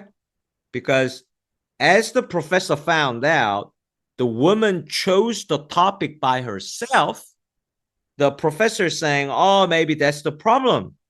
The 2 other students in your group do not like the topic, so they are not working. And also you chose the topic by yourself, you know? And also there's a strong hint here as well. Probably this is even bigger hint. Sorry. Okay, let me correct myself. Maybe this is more important part. All right. Professor says, oh, I know these students from different classes. I had them before. I'm paraphrasing here. Okay. And I know their work habits. Professor even mentioned, right? So trying to say, they are not bad students. They worked pretty well. They worked hard. They had a good work habits in the different class. I had them before. So, yeah, it is an attitude question. It's almost like a inference question, isn't it? Because, the listening passage is not giving away the hint directly, but it's very indirect. We have to understand, right? Right? Yeah. So Professor think they are not bad students. You know, there must be the reason why they are not working. Okay, that's professor's opinion. Let's understand this and then look at the answer choices, right? A, they tried to take credit for work they did not do. This is exactly opposite to professor's opinion, because professor think there must be the reason why these two other students are not working, that they are not just bad students. They are not. Okay, so this is opposite of professor's opinion. B, they did not perform well in previous courses with him. This is also opposite. Although professor doesn't say directly, if you listen to the tone of voice, contents, and also the woman agreeing with the professor, right? Being, very surprised surprised at these two students not working very hard, it implies they performed well or quite well, or at least reasonably or above in previous courses, right? Okay, so B is also opposite of the professor's opinion. C, they are more motivated when they are working in a group. Wow, easy no, isn't it? Right? Do we have any information whether they are more motivated working in group versus working by themselves? Do we have any information about that? No. Okay, so C is easy no, because it's completely off topic, not mentioned at all. Okay, all right. D must be the answer. Otherwise, I'm in trouble. Okay, let's double check. They do good work. Yeah, it's implying. It's almost inference, right? They do reasonable work, or they do good work. Okay, they do good work when they are interested in the subject. Wow, difficult question, isn't it? Right? Okay, so this part here, and this part, okay, these two parts are implied in this answer. Okay, all right, so they are good students, and the reason they are not working very hard is maybe they don't like the topic. Okay, all right, so this part and this part, two parts, give us this answer. Professor think they must have the reason why they are not working hard, and the reason is maybe they are not interested in this topic, and before in different subject they worked pretty hard. Okay. All right, good question. Yeah. All right, so question 3, the answer is D. Next question, please. Okay, question 4. Why did the woman choose property rights as a topic? See, okay, so when you have why, you could have detailed question or organization question. So if the why is asking you like, what is the purpose of saying this, then it's a organization type question. But here, this is same as what, okay, right? So this is a simple detailed question in listening, and it's called factual question in reading. Exactly the same thing. So we need to just choose the right information from the passage, and the listening passage will give you direct hint, direct answer. So you just need to find it. And as I'm saying over and over again, if your notes have the answer to the detailed question, then you are doing a very good job in note taking, or you're improving. Okay, so that's a sign, that's an indication. We remember, right? It's here, right? It's right here, right here. I told you this is important part. Okay, right? So she says, I chose the topic because I thought it would be good for us to learn something new, right? So this is the reason why she chose the topic, okay? A, the professor recommended topic. No, she thought it was good for the group because she can learn something new. B, she already had a lot of reference material on the subject. Nope. C, she wanted to learn something new. Yep.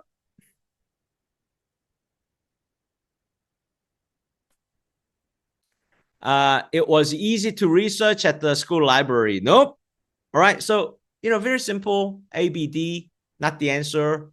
Wrong information or not mentioned, off topic. And C, simple paraphrasing exercise to this note right here. I chose the topic because I thought it would be good for us since we can learn something new. So, you cannot miss this hint if you wrote notes like this. Okay, perfect notes, perfect answer in detailed question every time. All right. So question 4, the answer is C. Next question, please. All right. The last question, question 5. Let's do this. What mistakes does the professor imply? Inference question. So the hint may not be direct or explicit, but still, nevertheless, there will be a hint to the answer. You have to find the information as an evidence to the inference. Okay? You cannot just imagine your own answer. So what mistake does the professor imply the woman has made? Okay, so there must be something that professor says, this is the mistake you made to the students. Yeah, we can look at the answer choices right away, but I want to be even more perfect than that. So let's solve this question fundamentally. So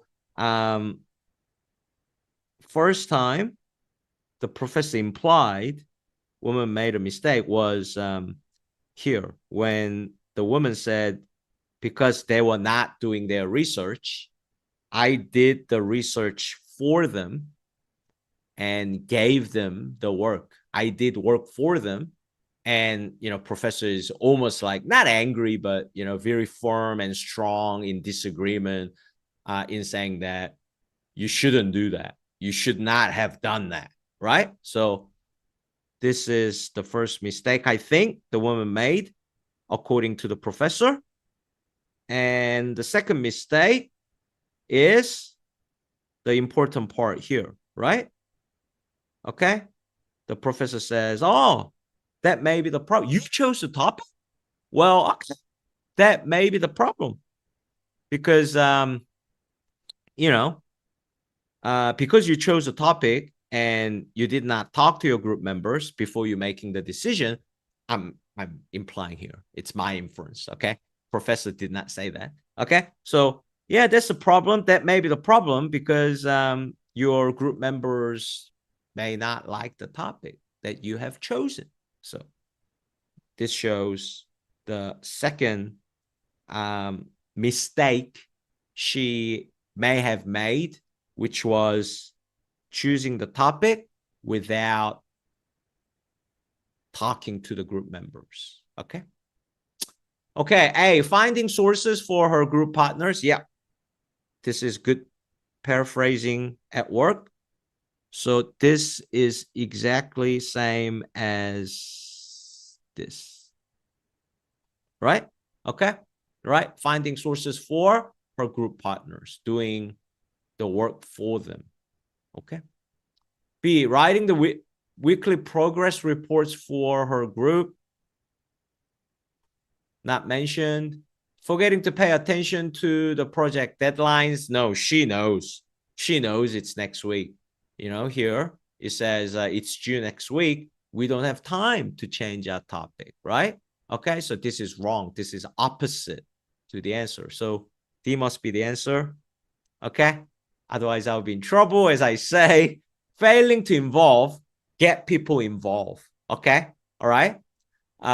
Failing to involve, so meaning she made her decision by herself without talking to the group members. Okay. In doing what? In the selection of topic. When choosing the topic.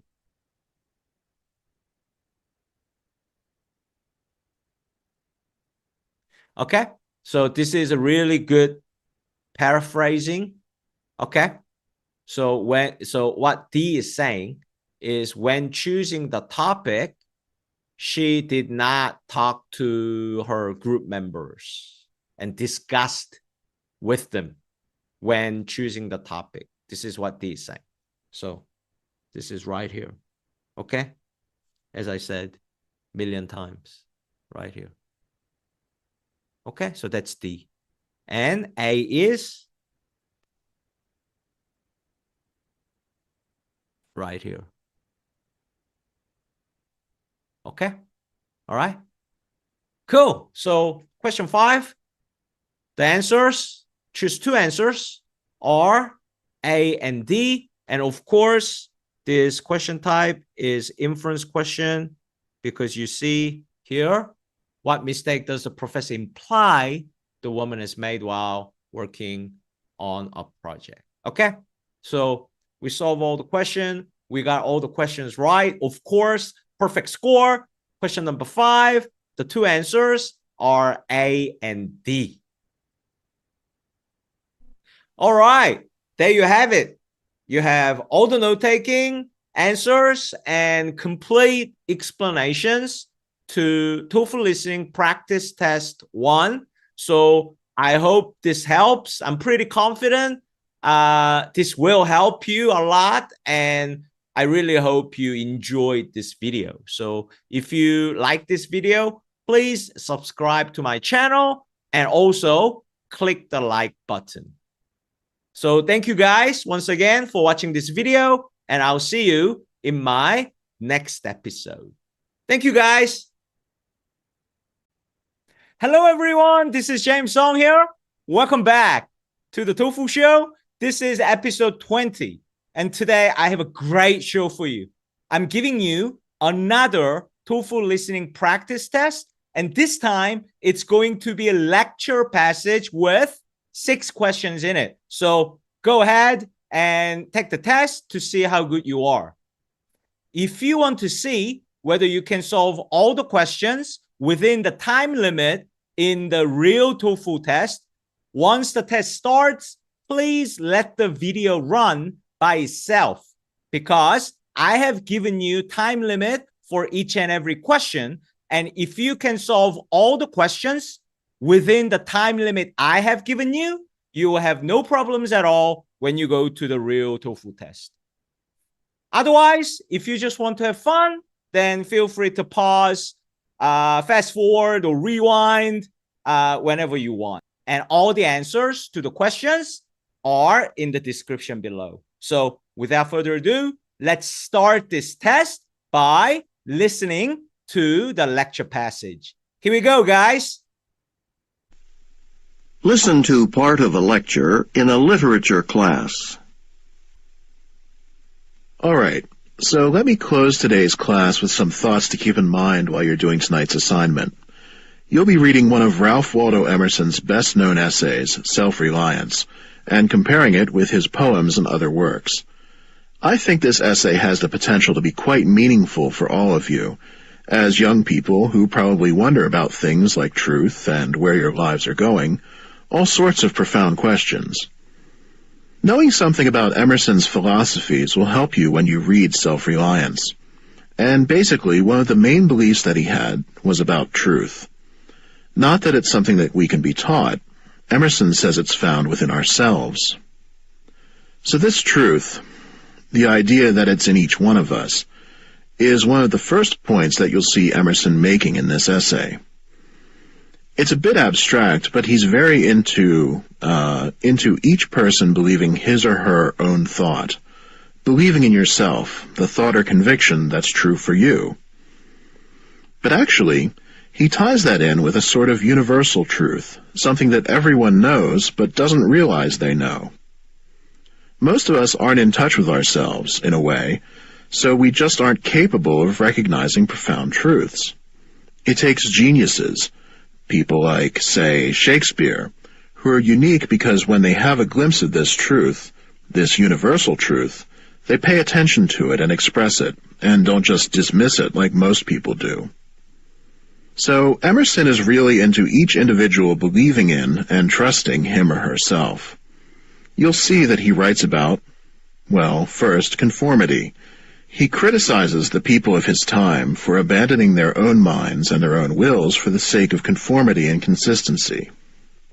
They try to fit in with the rest of the world, even though it's at odds with their beliefs and their identities. Therefore, it's best to be a nonconformist, to do your own thing, not worrying about what other people think. That's an important point. He really drives this argument home throughout the essay. When you're reading, I want you to think about that and why that kind of thought would be relevant to the readers of his time. Remember, this is 1838. Self-reliance was a novel idea at the time, and United States citizens were less secure about themselves as individuals and as Americans. The country as a whole was trying to define itself. Emerson wanted to give people something to really think about, help them find their own way, and what it meant to be who they were. So that's something that I think is definitely as relevant today as it was then. Probably, especially among young adults like yourselves. You know, college being a time to sort of really think about who you are and where you're going. Now, we already said that Emerson really emphasized nonconformity, right? As a way to sort of not lose your own self and identity in the world, to have your own truth and not be afraid to listen to it. Well, he takes it a step further. Not conforming also means not conforming with yourself or your past. What does that mean? Well, if you've always been a certain way or done a certain thing, but it's not working for you anymore, or you're not content, Emerson says that it would be foolish to be consistent even with our own past. Focus on the future, he says. That's what matters more. Inconsistency is good. He talks about a ship's voyage, and this is one of the most famous bits of the essay, how the best voyage is made up of zigzag lines. Up close, it seems a little all over the place, but from farther away the true path shows, and in the end it justifies all the turns along the way. So, don't worry if you're not sure where you're headed or what your long-term goals are. Stay true to yourself and it'll make sense in the end. I mean, I can attest to that. Before I was a literature professor, I was an accountant. Before that, I was a newspaper reporter. My life has taken some pretty interesting turns, and here I am, very happy with my experiences and where they've brought me. If you rely on yourself and trust your own talents, your own interests, don't worry. Your path will make sense in the end. What is the main purpose of the lecture?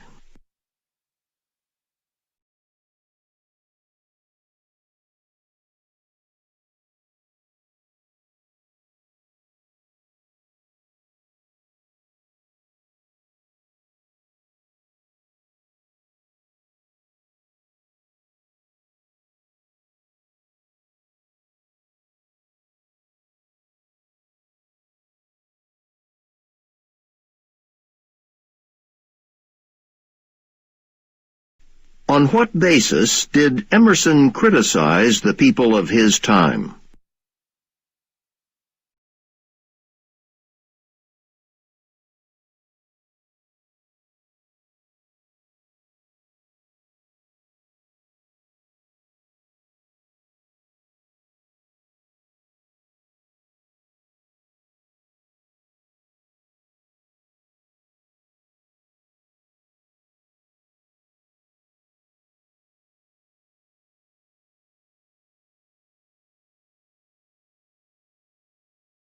What does Emerson say about the past?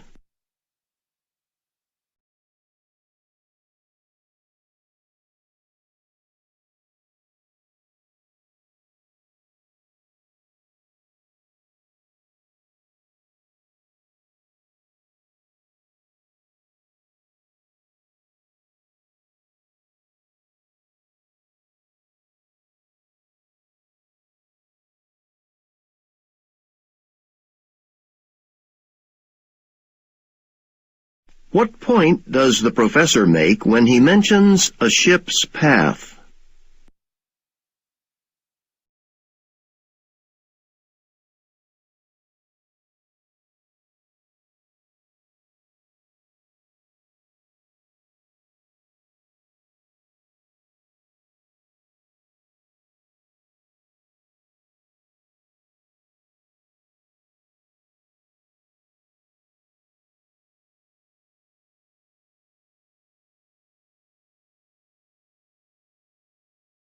What does the professor imply about himself when he recounts some life experiences he had before becoming a literature professor?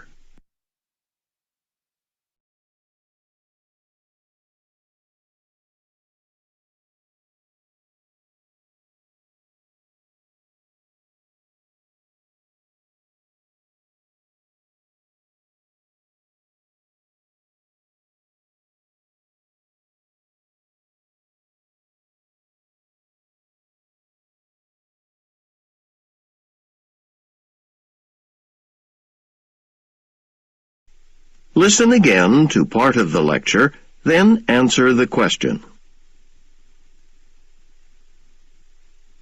Remember, this is 1838. Self-reliance was a novel idea at the time, and United States citizens were less secure about themselves as individuals and as Americans. Why does the professor say this? Remember, this is 1838.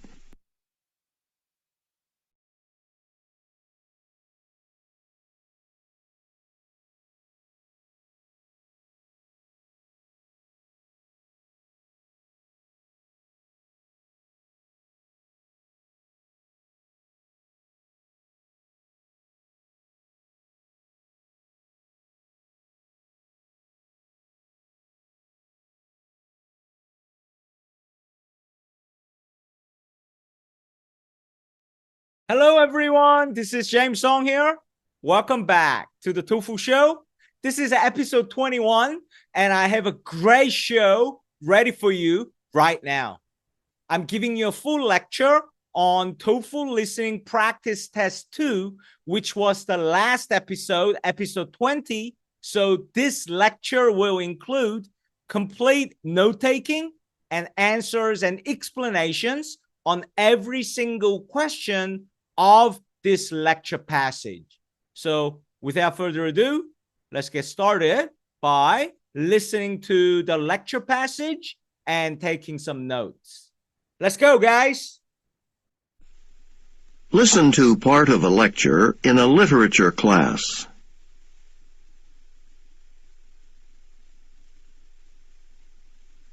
All right, so let me close today's class with some thoughts to keep in mind while you're doing tonight's assignment. You'll be reading one of Ralph Waldo Emerson's best-known essays, Self-Reliance, and comparing it with his poems and other works. I think this essay has the potential to be quite meaningful for all of you, as young people who probably wonder about things like truth and where your lives are going, all sorts of profound questions. Knowing something about Emerson's philosophies will help you when you read Self-Reliance. And basically, one of the main beliefs that he had was about truth. Not that it's something that we can be taught. Emerson says it's found within ourselves. So this truth, the idea that it's in each one of us, is one of the first points that you'll see Emerson making in this essay. It's a bit abstract, but he's very into each person believing his or her own thought, believing in yourself, the thought or conviction that's true for you. But actually, he ties that in with a sort of universal truth, something that everyone knows but doesn't realize they know. Most of us aren't in touch with ourselves, in a way, so we just aren't capable of recognizing profound truths. It takes geniuses, people like, say, Shakespeare, who are unique because when they have a glimpse of this truth, this universal truth, they pay attention to it and express it, and don't just dismiss it like most people do. So Emerson is really into each individual believing in and trusting him or herself. You'll see that he writes about, well, first, conformity. He criticizes the people of his time for abandoning their own minds and their own wills for the sake of conformity and consistency. They try to fit in with the rest of the world, even though it's at odds with their beliefs and their identities. Therefore, it's best to be a nonconformist, to do your own thing, not worrying about what other people think. That's an important point. He really drives this argument home throughout the essay.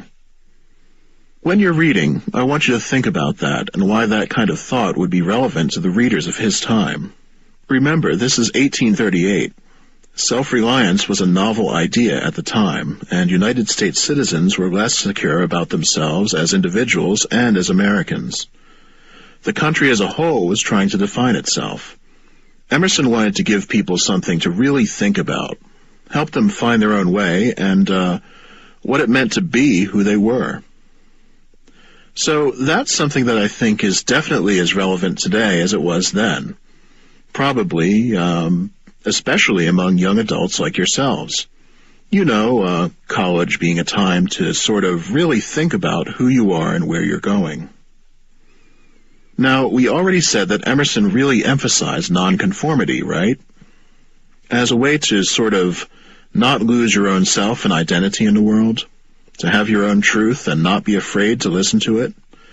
Well, he takes it a step further.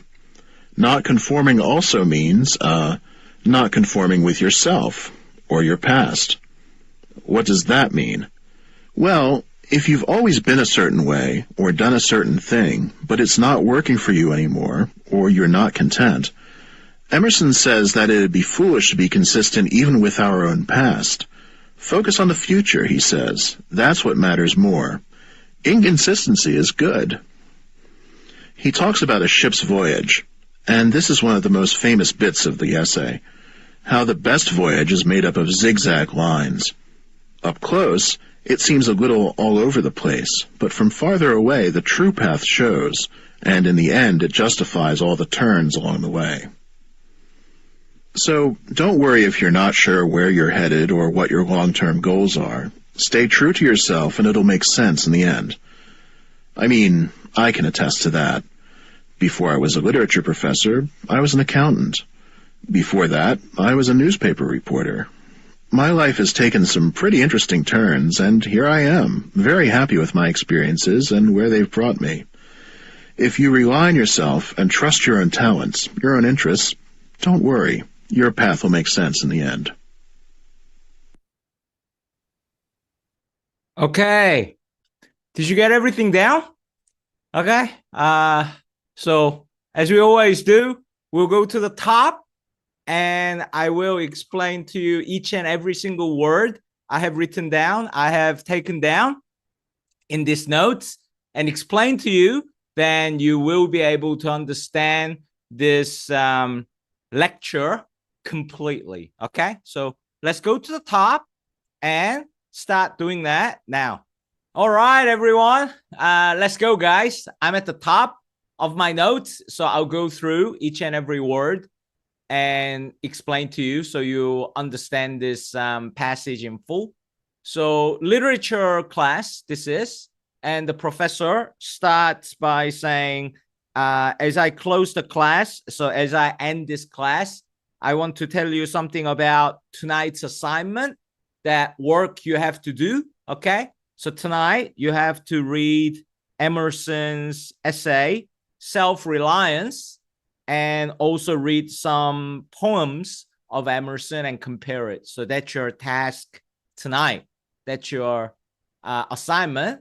So let me tell you a little bit to help you when you do the assignment tonight, right? And this essay, Self-Reliance, might be very meaningful for you as a young adult, college student yourself, because it talks about the truth and life and where you are going in life and things like that, right? So to understand self-reliance, it would be good to understand the author Emerson's philosophy. And the philosophy he had about the truth was that the truth was not something that it can be taught, meaning in this context, from Emerson's perspective, truth is not from outside, not something you can learn. It is within ourselves, meaning truth is within each and every individual, inside of human being, not outside. Okay, so that was Emerson's philosophy. Okay, and so because truth is inside in ourselves, not outside, it's important to, believe your own thought and believe in yourself, trust yourself. And this is important phrase, the theme, because it repeats 2 or 3 times throughout this passage. So when you go to the TOEFL exam, the listening part, but also when you read anything or listening to anything, if it's something important, probably it's going to be stated more than once, okay? Twice, 3 times, or even 4 times, okay? So for Emerson, because everybody has to find the truth within ourselves, okay? Believing yourself, believing your own thought is important. You have to believe yourself to find the truth that is inside you, right? Okay? And he ties this with a universal truth, like an absolute truth to everyone, right? And universal truth, unfortunately, most people, many people, almost everyone, they know, they have to know because it's within themselves. Like, it's not something you have to learn. It's inside of you, but you don't realize. Okay, very philosophical, right? Yeah. So universal truth is that truth is inside of ourselves, but many people, if not everyone, most people, they know, they have to know it's inside of them, but they don't realize they know, right? They don't realize they know. They don't listen to themselves. They don't try to find the truth within themselves. They don't. Okay. Only geniuses like Shakespeare can do this. So when they get a little bit of truth, universal truth from himself, then he doesn't ignore, he doesn't dismiss, he listens to the truth, universal truth from inside of him, okay? And then he expresses that truth from himself. So it's very rare, right? Only geniuses can realize that. Normal people cannot realize the universal truth, unfortunately. And again, see, I told you this was like a main theme, very important, right? And he says it again, right? I mean, obviously, so if you want to be like Shakespeare or geniuses that can find the universal truth, then you have to find it inside of you. So you have to believe yourself, believe in yourself, and trust yourself, right? Okay. So he talks about conformity. So first part, okay, essay, he talks about the conformity, right? Although truth was the first point he talks about, the professor said first, he talks about conformity, and he criticizes people in his time, probably a long time ago, right? He criticized people who conform because they try to fit in, but that's not being themselves, okay? What's the main theme already developing here? Trust yourself and believe your own thought and listen to that little voice inside of you to seek and attain universal truth, right? Okay. So he didn't like conformity, and he even criticized people because in his time, people were conforming too much. Okay. So Emerson is saying, you should not conform. All right. And professor directly tells us, right? So Emerson says it's better to be non-conformist, right? Do your own thing, Don't worry about other people. And professor said this is important part of the essay. So ching ching, right? So if you understand this, know this part, probably you'll get hopefully 1 or 2 questions from this content right here. Okay, right? And the next paragraph, he moves on to think about how this idea, becoming non-conformist, do your own thing, is really important and relevant, around his time, right? This was 1838. So self-reliance, the title of this essay, was very novel idea, meaning it's new. It's people are not used to it. People do not know this idea, right? And U.S. citizens were less secure themselves as individual and Americans, right? So a little bit of inference required here, right? Why do you think U.S. citizens are less secure themselves as individual and as American now? What do you think? 2024? Definitely not. Okay. US people, I think in general, I'm generalizing here, but kind of, like just joking partly, they would be very confident and they would be very sure of themselves because, US is #1 country in the world, the most powerful country in the world in terms of, economy, military, and whatever, right? So you have to understand it's so long ago, and America is very young country in terms of their history or baby at this time, right? So probably that's the reason why, because it's such a new country, they are not really secure, confident about who they are. So that's why they conform so much. Okay, they just say yes, right? Rather than doing whatever you want. Okay, you understand that now, right? So bit of inference required. And also, I didn't get to write it down because it was so quick. But the next line after here, I remember it was something like professor said, U.S. as a country was trying to define itself. It meaning, the country was really starting out and try to, make sure that, country is developing, starting well, right? Okay. So you can think about that as well when you understand why US people were not very secure about themselves. They were insecure because it was such a young country. It just started out, right? So the Emerson's essay, Self-Reliance, really tell American people to find your own way, be confident, right? Be secure, and teach them who they are, okay? So this is how it is, self-reliance, especially this part, being conformist is good. Do your own thing is good. Just listening to other people and following is bad because they were a little insecure. So Emerson's message was, do your own thing.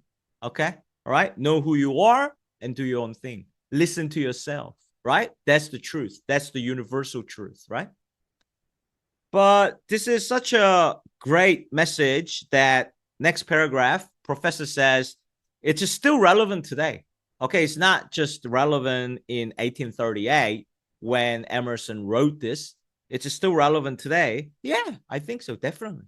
And professor says, especially for you guys, for you college student, young adults, right?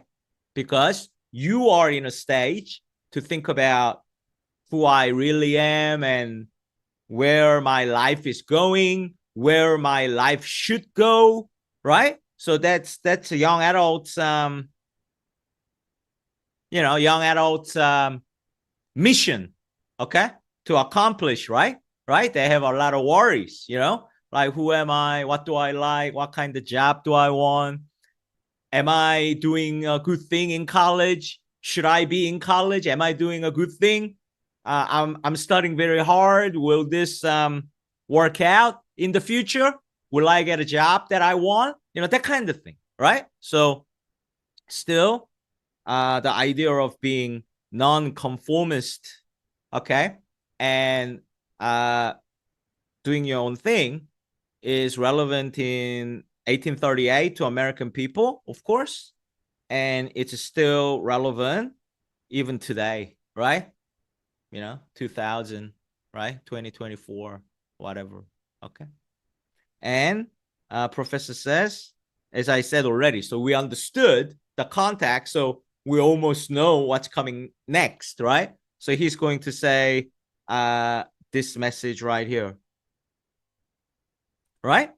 So he's saying, you know, don't conform, okay? Be a non-conformist and seek your own truth, meaning believe in yourself, trust yourself, right? Right? And then this is quite a detailed but very important part. I remember the professor saying, Emerson, take this concept one step further, right? So don't even conform to yourself, nor conform to the past, okay? So be non-conformist, but even beyond that, right? Be non-conformist to yourself and to your past, meaning it's weird, right? It's like, don't conform to yourself. What do you mean? You have to trust yourself. So don't listen to yourself. What does this mean? Don't conform to the past. Don't follow the past. It's a bit strange. So there is further explanation given here. This is very detailed, very important part. I'm pretty confident this will come out in one of the questions. Or if they want to make the detailed questions quite hard, they will try to ask detailed question within this part, I think, right? So what he means by be non-conformist, even to yourself and the past, is that if you always done the same things in the past, and if it didn't work out, if it didn't bring good result, then don't do the same thing, change, right? So you understand now, right? So don't conform to the past. Don't do the same thing just because you did it in the past. Change it up, right? Yeah. Don't conform to yourself. Sounds weird. You have to trust yourself. But in this context, it's trying to say, change it up. Try new things, right? If it didn't work, next, right? So don't be consistent to the past. Be inconsistent. Change it up, right? Because future is more important than the past, right? Start new things. Look for the better future, right? That's more important. So that's what it means by be a non-conformist to yourself and be a non-conformist to your past. Okay? That's what it means. We all understand, right? Yeah. Change it up. Change for the future. Okay? Trust yourself, right?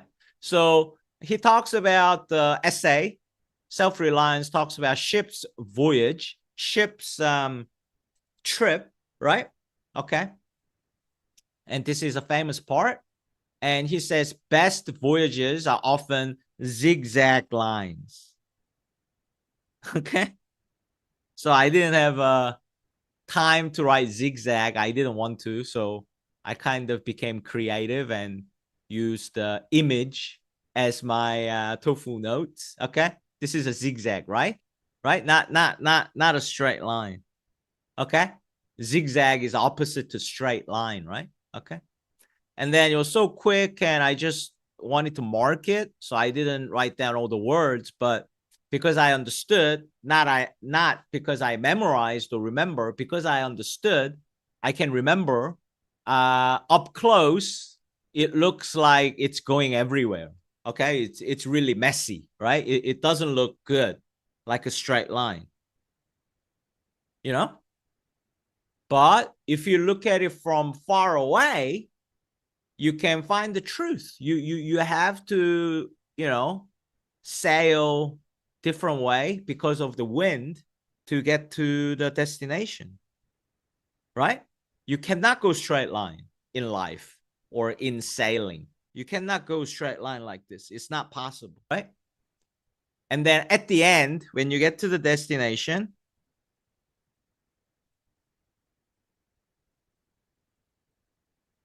okay, so I wrote starting line and destination, right? Beginning, end, right? So when you get to the end, your turns are justified, right? So you didn't go straight line. You went like this and then turn and turn again and turn again and turn again, right? But at the end, okay, it justified. We can understand why you turn to get here. So it's okay, right? Try different things. Trust yourself, okay? It's okay if you have many different turns, right? So professor continues by saying, don't worry if you are not sure about the long-term goals, if you don't have any long-term goals, or if you're worried about what will happen to you, right? Just trust yourself, you know, be true to yourself. See how many times it first came out here, right? And second, it came out here. And third, it came out here. You know, do your own thing, be non-conformist, means, you know, be yourself, right? It came out here. It came out here. So it came out at least 5 or 6 times, right? So this is the main message. Believe in your own thought, believe yourself, trust your own thought, trust yourself, trust your talent, believe in yourself, because the truth, universal truth, is inside of you, not outside. So it's mentioned like 6 times, right? And professor says this is really true for him, right? Telling the student, don't worry about your long-term future. Just be true to yourself. Believe in yourself. I am the example. And professor says, before he became a professor, he was an accountant. And before that, he was newspaper reporter. He had many different turns in life. He didn't just become professor from students. He did different things, right? But he's very happy with these experiences. You know, he's glad he was newspaper reporter, and then he changed to accountant, and then he changed to the professor, right? So he's very happy with his experience, and now he's very happy with him as well. He's very content, right? And he believes these different turns, these experiences have gotten him to where he is now, right? So don't worry.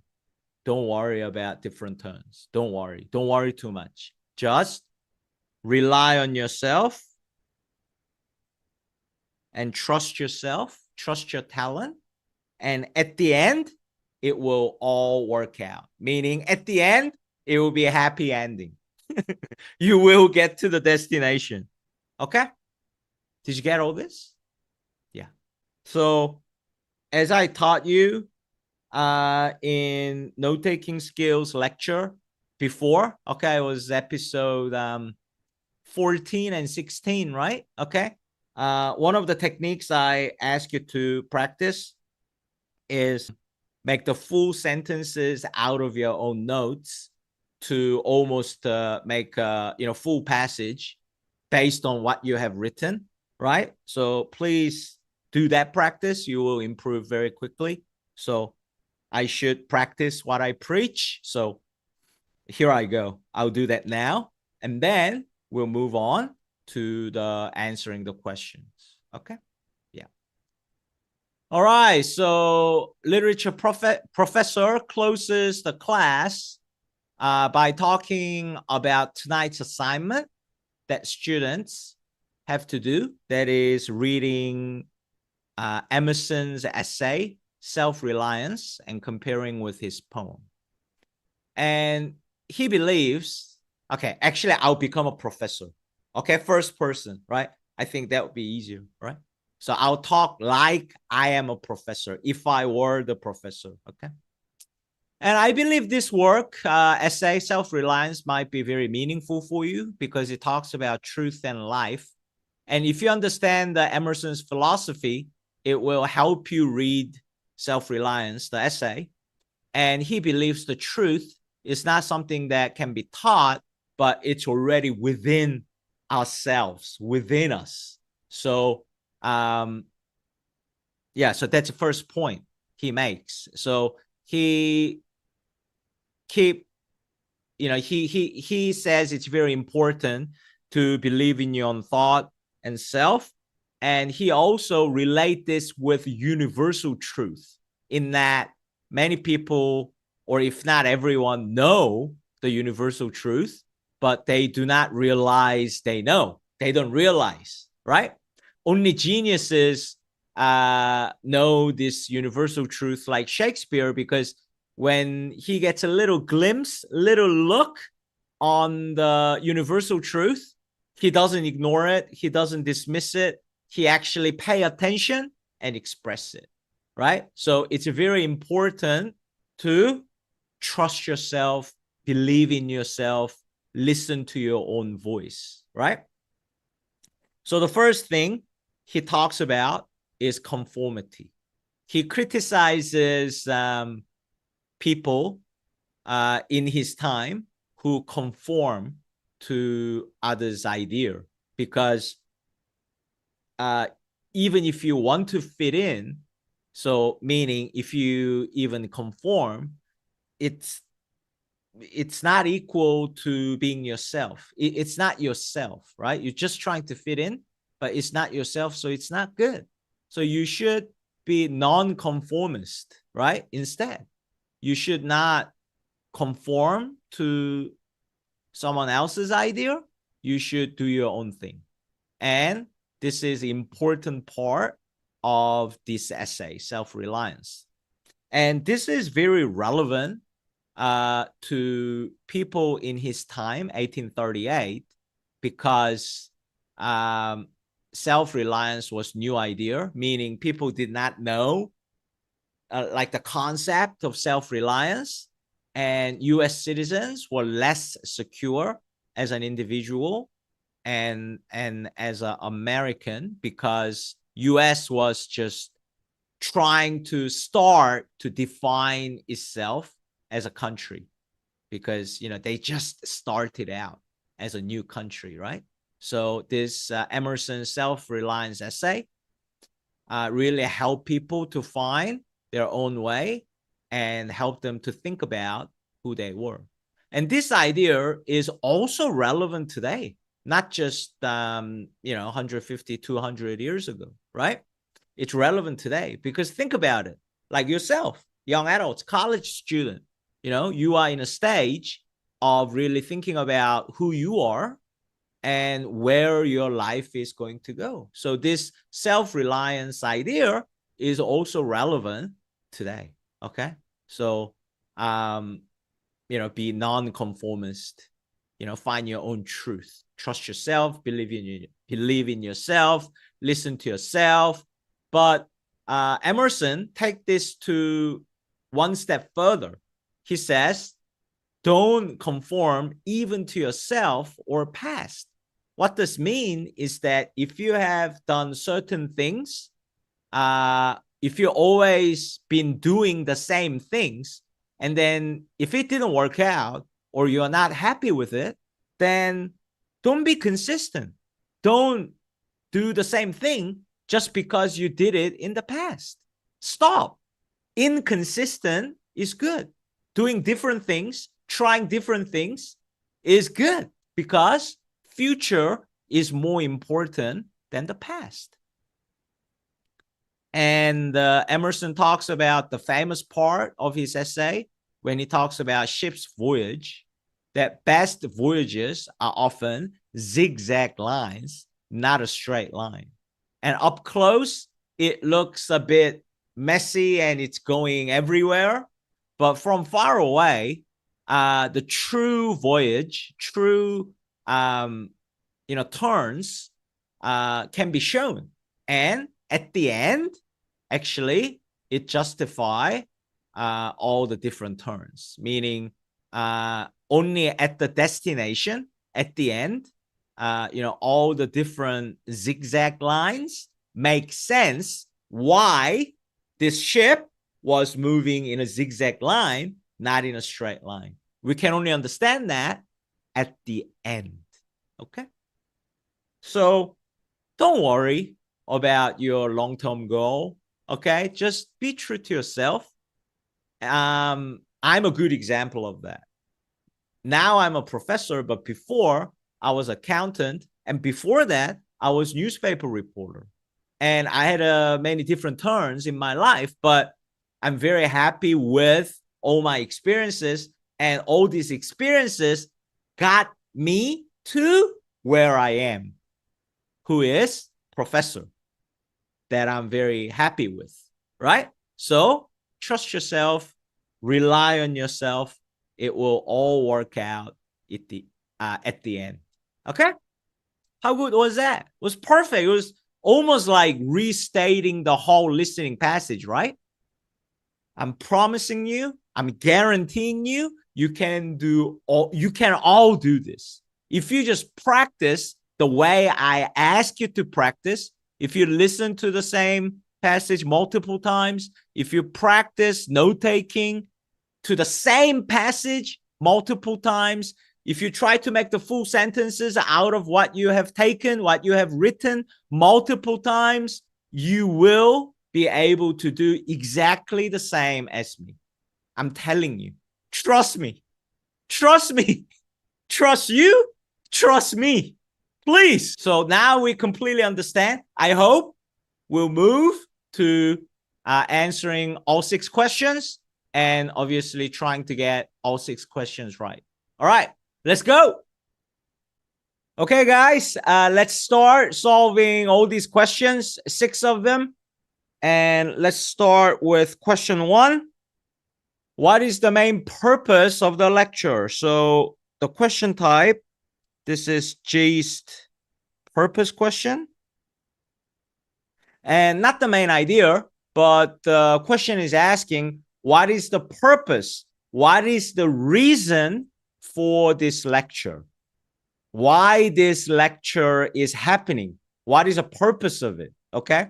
So before looking at ABCD, I remember professor started by saying, as I close this class, so as I finish this class now, let me give you some information. Let me help you. Let me prepare for tonight's assignment you as a student have to do. So tonight's assignment for you is read Emerson's essay, Self-Reliance, and compare it with other poems and other works of Emerson. So to help you do your assignment tonight, let me tell you a little bit more about your assignment. And he talks about Emerson's essay, Self-Reliance, right? Okay, so the answer before looking at ABCD is to help students do the assignment tonight. Okay, so that's the answer, right? A, to point out similarities between Emerson's essay and poems. This is wrong because it's not mentioned, but it may be a little bit tricky. A little bit. I think you realize this is a bad answer, wrong answer, but it said tonight's assignment is to read Emerson's essay on self-reliance and compare it with the poem. That's all professor said. So this lecture, if A is the answer, A is basically saying the reason for this lecture, this talk, is to point out similarities between Emerson's essay and the poems. But first, it doesn't point out any similarities between Emerson's essay and the poems. So A is completely wrong. Okay. B, to prepare the students to read an essay by Emerson. Bang. Right? So I said it in different words, but this is exactly what I said basically just now, right? To help students get ready to do their assignment, or to help students do this assignment tonight, right? So that's same as prepare the students, help them ready for tonight, prepare the students to read an essay by Emerson, which is one of the assignment they have to do. So that's the purpose. So that's why contents of the talk is talking about what? Essay by Emerson, right? Professor talks about the essay called Self-Reliance by Emerson. This is what professor does for the students. So this is exactly the answer, 100%. C, to compare Emerson's, it's not the purpose. And if this was a purpose, the talk, the lecture has to compare something, right? But unfortunately, or fortunately, it doesn't compare anything, right? Okay. So that's the assignment. Students have to compare Emerson's essay Self-Reliance and compare it with other poems, but that's not what the content is about in this lecture, right? So it's easy, no. To compare Emerson's concept of universal truth to that of other authors, is this mentioned in any way, shape, or form in here? Fortunately or unfortunately, no. Right? Do we compare, like, other than Emerson, somebody else talks about the concept of universal truth in different ways to Emerson? Definitely not. Easy, no. D, to show the influence of early stage society on Emerson's writing. I mean, it talks about how Emerson's writing, Emerson tried to help people in society in 1838 to really help them find their own ways and find out who they were. But this is not the purpose.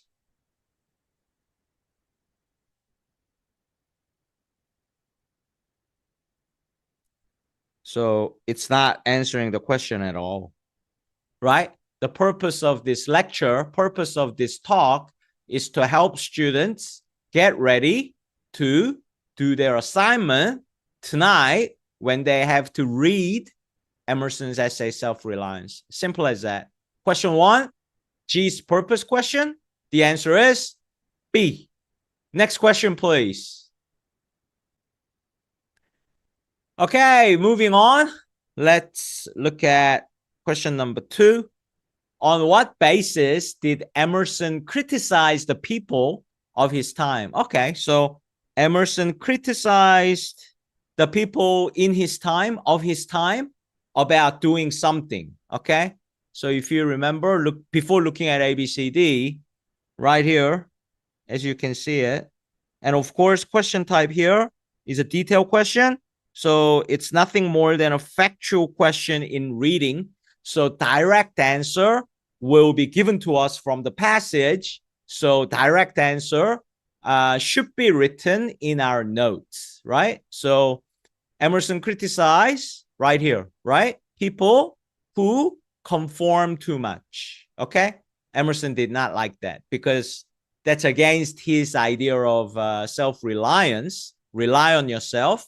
So Emerson encouraged people to be a non-conformist, do your own thing, don't listen to other people, don't worry about other people. So clearly it's written here, Emerson criticized who conformed. Who conformed too much. Okay. All right. A, they refuse to recognize the universal truth. It's wrong in two areas.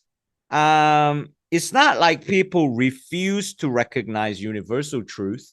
Emerson is saying that they do not realize, meaning it's kind of sad, like normal people cannot do this, cannot listen to themselves and find the universal truth within themselves, right? So certainly nobody refused, okay? And second, Emerson did not criticize these people at all. Second, they did not recognize the genius of certain authors. Wow, it's plural, first of all. So it's wrong because the passage only talks about Shakespeare as an example. This is really funny. Did you get it? Do you get it? Why this is funny? Because if this is right, what this is saying, people in his time, people of his time, did not recognize genius like Shakespeare. So like people of his time said, oh, Shakespeare is nobody. That's nothing. I don't like Shakespeare's work anyway. Ooh. Okay. So people did not recognize the genius of certain authors like Shakespeare, and Emerson criticized these people who did not recognize a great author like Shakespeare. That's what B is saying. C, their convictions were not well defined. Wow. This is a little bit trickier, but still pretty easy, no. Because in here, during his time, Emerson's time in 1838, because the country, US, was trying to define itself, meaning in 1838, US was a very young country, just starting out, almost like a baby status in terms of a country, okay? The US people were less secure about who they were as individual and as American because the country was just starting out, right? So some people, convictions were less defined, meaning paraphrase of less secure about themselves, of their belief, and as Americans, but certainly, what's the problem here? Emerson did not criticize these people at all, not mentioned. So pretty easy, no? Okay, so D should be the answer. As I always say, if not, I'll be in trouble. So Emerson criticized people who conform.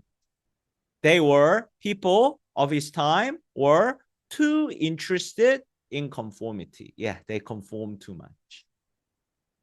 Perfect answer. As I always say, detailed question. You should have the perfect notes to match the answer in detailed question. If you are doing this, then you are doing a real good job in note taking. That's a sign. Okay. So as I said 2 or 3 times, Emerson criticized people who conform.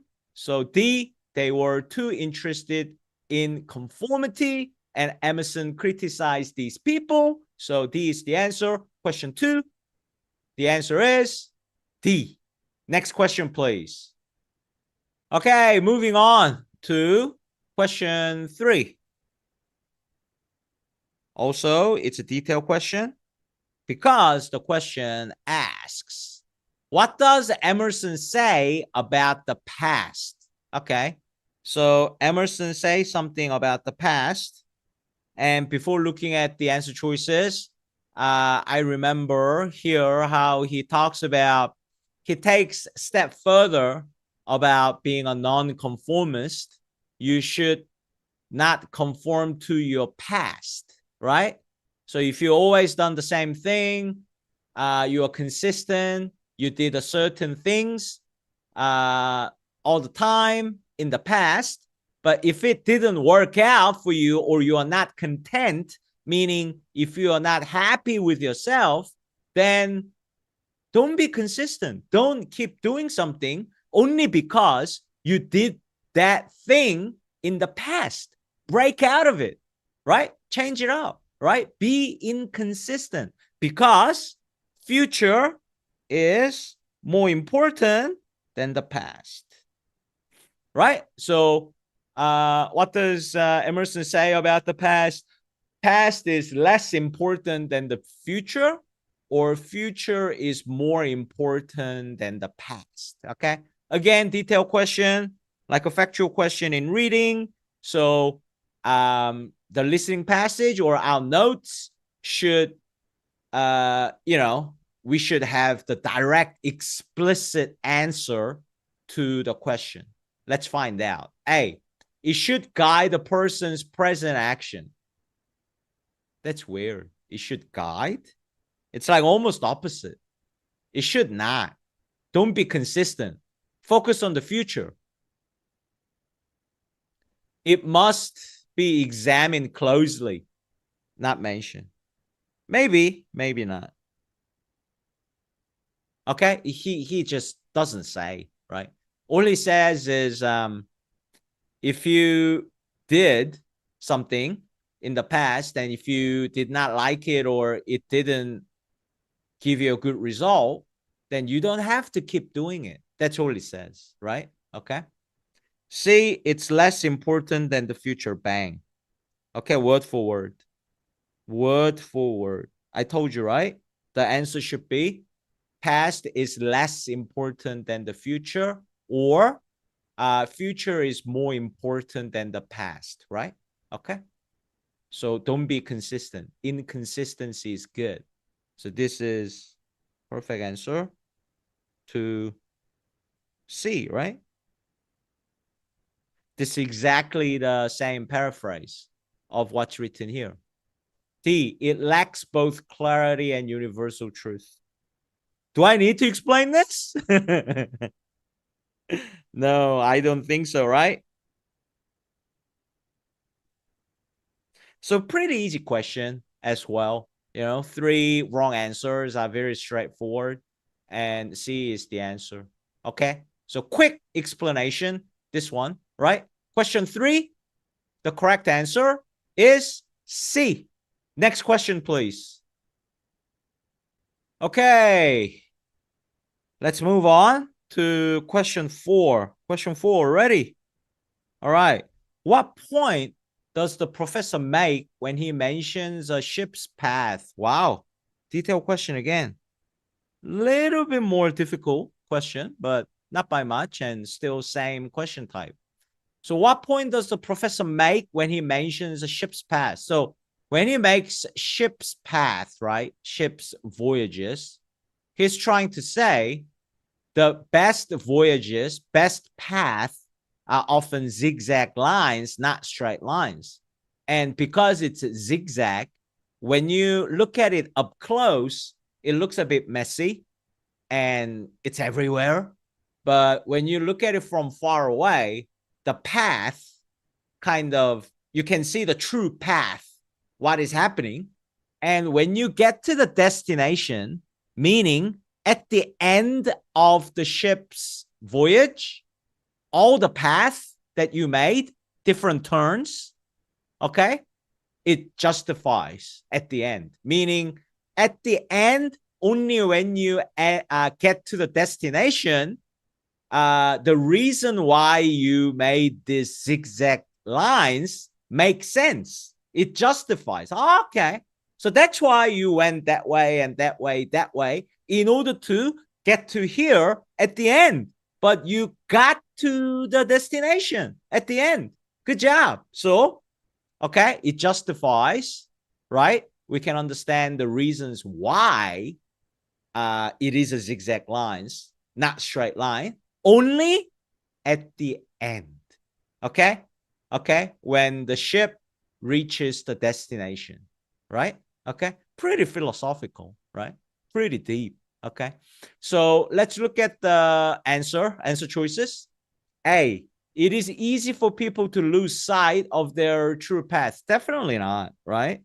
I mean, this is very generalizing and say, oh, they lose their true path. No, they don't lose the sight of true path, but their true path is not necessarily a straight line. Their true path may be a zigzag line that can be only seen clearly from far away. And that zigzag, their true path, only makes sense at the end. B, most people are not capable, they do not have ability of deciding which path is best for them. Definitely not mentioned. Easy no. Because for B to be right, professor has to say many people, most people, a lot of people in general, they do not have abilities to decide where to go. Okay? So B is saying many people, most people, a lot of people, they cannot, they don't have abilities. They don't have capabilities to choose the best path. They cannot do it for themselves. So it's almost exactly opposite to the main theme of self-reliance by Emerson, because what is the main theme Emerson is saying again and again and again and again? Trust yourself. Believe in yourself. Okay? Then at the end, what will happen? It will all work out. Okay? What does that mean? Do people have capabilities to make good decisions or not? Yeah, they do. Just be true to yourself, listen to yourself, then you make the good decision. And at the end, you find out, right? So B is also, A and B both are quite opposite to the answer. Okay? C, the path a person takes can only be seen, so true path, the path a person takes can only be seen clearly after the destination has been reached. So this is paraphrasing of at the end, only at the end, your path will be justified. Okay, right? So your path will be justified at the end is paraphrased as after the destination has been reached. Okay, and the path a person take can only be seen clearly. Yeah, that's what we said. So the path a person can take only be seen clearly. It justifies different turns when after the destination has been reached. What does that mean? Only at the end. Okay? Perfect, right? Perfect notes, perfect answers every single time. All right? D, a person should establish a goal before deciding which path to take.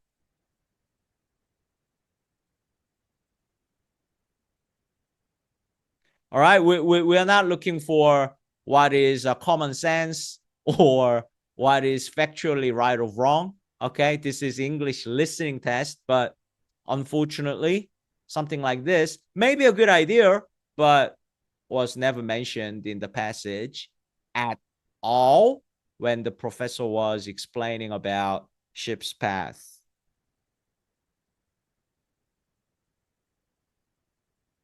Right? Okay, so question 4, the answer is C. Next question, please. Okay, moving on. The next question. Question number 5. What does the professor imply about himself when he recounts? Okay, so it's imply, so it's inference question type. And let's talk about this now before we read on. So it's inference question. So the hint to the question may not be shown directly or explicitly in our notes or from the passage, but still, to make an objective inference in TOEFL environment, right? We need to make an objective, logical inference based on our passage, based on our notes. So we cannot just use our imagination to infer naturally, right?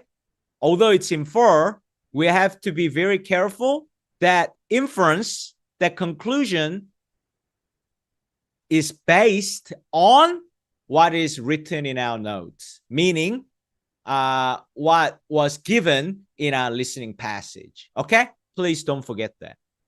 What does the professor imply about himself? Okay. When he recounts some life experiences he had before becoming a literature professor. So that is right here.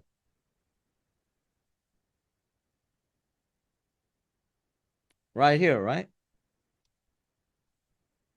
So when they're talking about ship's voyage, the true path can be only justified at the end. And professor says, so don't worry about your long-term goals. Just be true to yourself, right? And I can attest to that, meaning I'm the great example for that. So before I was professor, I was accountant. I was newspaper reporter before that. So I had a different experience, different turns, but I'm very happy with those experiences in the past and how those experiences in the past brought him here as a literature professor now, right? So just trust yourself, okay? So that's what he said. A, he did not consider the consequences of his action. Wow, his decision, sorry. He did not consider the consequences of his decision. Wow. Pretty good wrong answer. I think this is a wrong answer, definitely, but this is a tricky one. I'll tell you in a minute. Let's go through all four and let's cancel out some obvious bad wrong answers if we can. B, he did not plan to become a literature professor. Yeah, that's for sure. Because, yeah, it's almost like he didn't know he was going to become literature professor, right? Because he did different things. So B looks right, okay?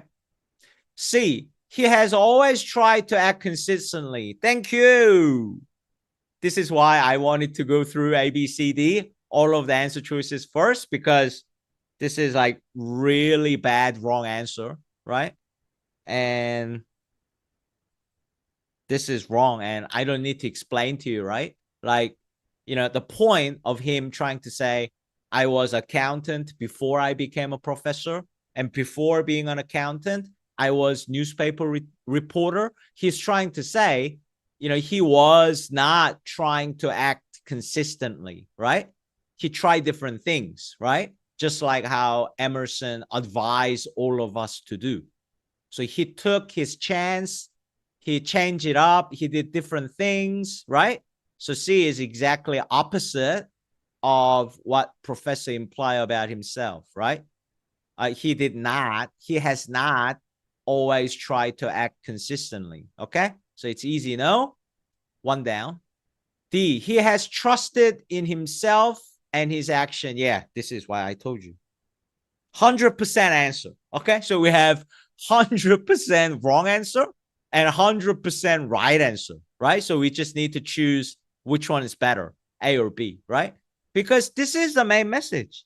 The whole reason he's talking about, before I was professor, I was accountant, I was newspaper reporter, I took different turns in my life, like ship's voyage, but I'm really happy with those experiences in the past I had, and those experiences I feel helped me get to where I am. So what's the whole point? He's saying this. So trust yourself, because if you trust yourself, at the end, it will be a happy ending. If you just trust yourself, rely on yourself, be self-reliant, rely on yourself and trust your talent, then at the end, it will all work out. So this is the main message from Self-Reliance by Emerson, but also professor's main idea about professor's example. So D is the perfect answer. All right. So why? I'm pretty clear. B is the answer, right? But let's talk about a little bit more in detail to help you out, just in case some people were a little confused. Although A looks wrong answer, some may want a little bit more explanation as to why, right? If you look at the difference between A and B, B is very clear based on the evidence. This evidence show that he did not originally always plan to become a literature professor. He became literature professor, right? Okay. It wasn't his original grand plan because he started out as a newspaper reporter. Probably he planned to become a newspaper reporter. I don't know. It doesn't say. But he became an accountant. So this is like a business and accounting. This is a finance occupation, job. But what is he doing now? Something very different. Not just a professor, not a business professor, not an accounting professor. He is literature professor. So this is reasonable. If you ask 100 people, all 100 people, based on right comprehension, can say, yeah, it's kind of true. Yeah. Logically, objectively, he did not plan to become a literature professor. He did not plan to become a literature professor. And the evidence is here. He was an accountant before. He was newspaper reporter before. So obviously, yeah, he did not plan originally to become a literature professor. Yeah, I can accept that. 10 out of 10 people, everyone. So this is logical. This is objective inference based on this information. But look at A. This is very subjective. I call this, in my own language in TOEFL, over inference. Right? What does that mean? You are being subjective. What does it mean, subjective in TOEFL? In my terms, without evidence. You're just thinking things based on your own will, not based on what's written in the passage or what you heard in listening passage. Okay? I'll show you why. He did not consider the consequences of his decision. Now you see, right? It's not mentioned this way. There's no evidence. Like he started out as a newspaper reporter, and then he became an accountant, and then now he became a literature professor.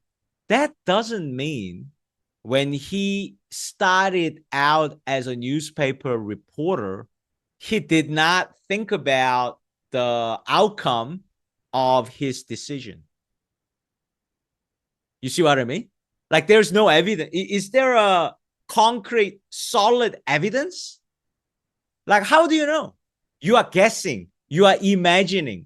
Like, how do you know? Is there any evidence when he took a job as a newspaper reporter? Oh, I don't care what will happen. I don't know. I don't know what will be the result of this, but I'll just start as a newspaper reporter.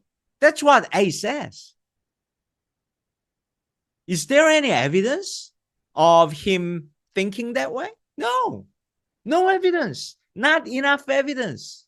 So don't be subjective. Okay? So when he became an accountant, are you sure? Like, is there evidence you can use to say objectively, he did not think about the result of becoming an accountant? Really? No. I'm not saying it's right or wrong. It doesn't say. There is not enough information. There is not enough evidence in the passage for us to say, okay, A is the answer. There's not enough. It's not mentioned.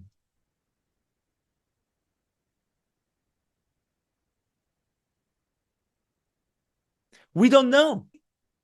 As I explained it in detail, I hope and I'm sure this is very clear now why A is not the answer, because there isn't enough information, enough evidence for us to choose A objectively.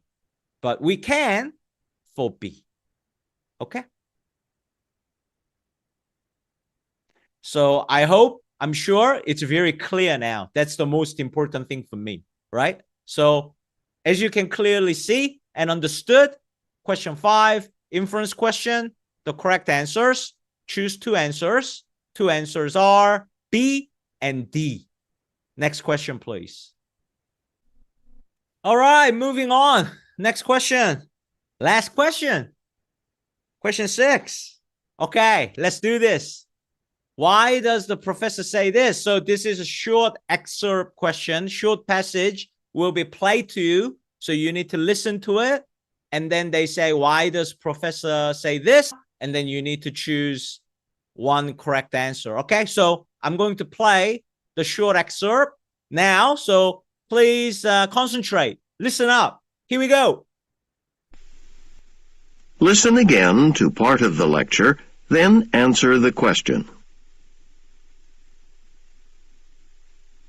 Remember, this is 1838. Self-reliance was a novel idea at the time, and United States citizens were less secure about themselves as individuals and as Americans. Why does the professor say this? Remember, this is 1838. All right, let's solve this question, okay?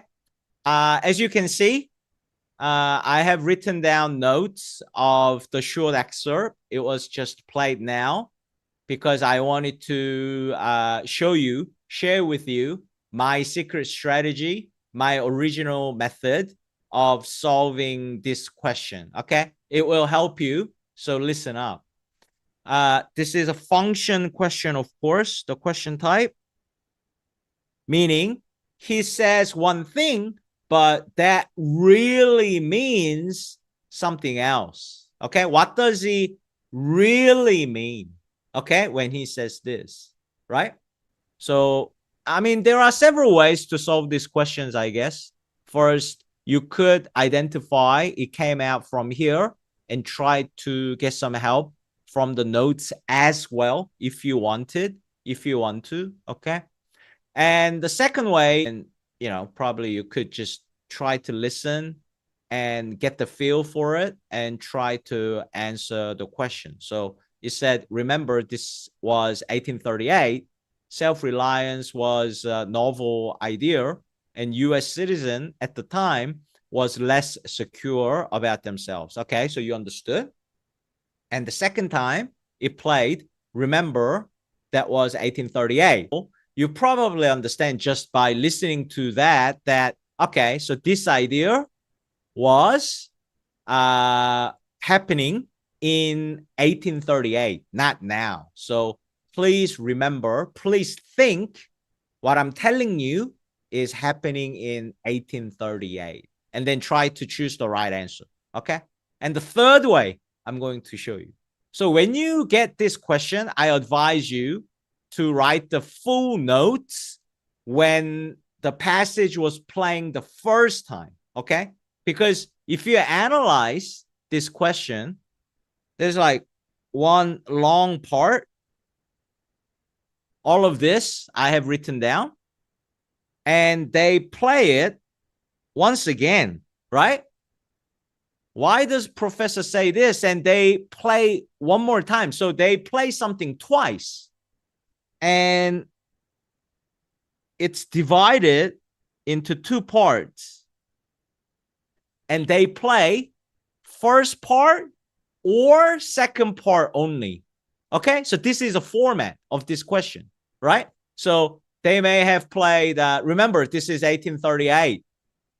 Self-reliance was novel idea, and U.S. citizen was less secure about themselves at that time.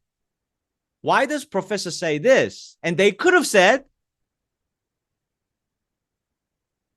self-reliance was a novel idea and U.S. citizen, okay? Or, remember, This is 1838. This is a format, okay? So they play once and they play twice, but they play first part or second part. Okay? And if you have written down the whole thing, when they play you the excerpt, the listening passage first time, you can actually get some hint from the part it does not play second time. You can get some extra hint. Okay? Okay? This will help you greatly in TOEFL listening test, especially if you get some difficult question. If you cannot quite get the answer 100% by listening to this part, you can remember second part and use it as a hint to make sense of your answer. Okay? Let me show you. So why does professor say this? So we now know it's a pretty easy question to tell the student, remember, this is 1838. So think 200 years ago, not now, please. Okay? So that's the answer. Okay? To suggest that United States citizens have not changed much over time. Not mentioned. And common sense wise, probably wrong as well. Okay? Probably if we want to guess, US people are more secure about themselves now, 2024, compared to 1838, but that's a wrong way, bad way to solve this answer choice. It's wrong. Why? Because it's not mentioned. Okay? It's not mentioned. This is English test. Okay? B, to encourage the class to find more information about this time period. Wow. It may look a little bit tricky to some people, but if you really understand and read this answer choice, this is really funny. This is very, very wrong. Because if B is right, when he said, remember, this is 1838, like why professor is saying that? To encourage class to find more information about this time period. So if B is right, professor is saying, remember, this is 1838. To what?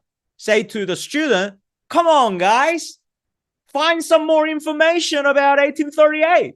You need to research and know more and get some more information. That's why he is saying, remember, this is 1838. No, this is why my tip, my strategy, my secret original method works. Because if you written down the second part, you can link this to the first part. Okay? Remember, this is 1838. That's the question. But if you written down the second part and if you use it, self-reliance is a novel idea and US citizens were less secure about themselves, and you need to link this to one to get the answer. So answer is, professor is trying to say, blah, blah, blah, blah, blah, blah, blah, second part. But don't forget, this is happening in 1838. It connects. Okay? So if you can do this, you can clearly cancel out B as the wrong answer, right?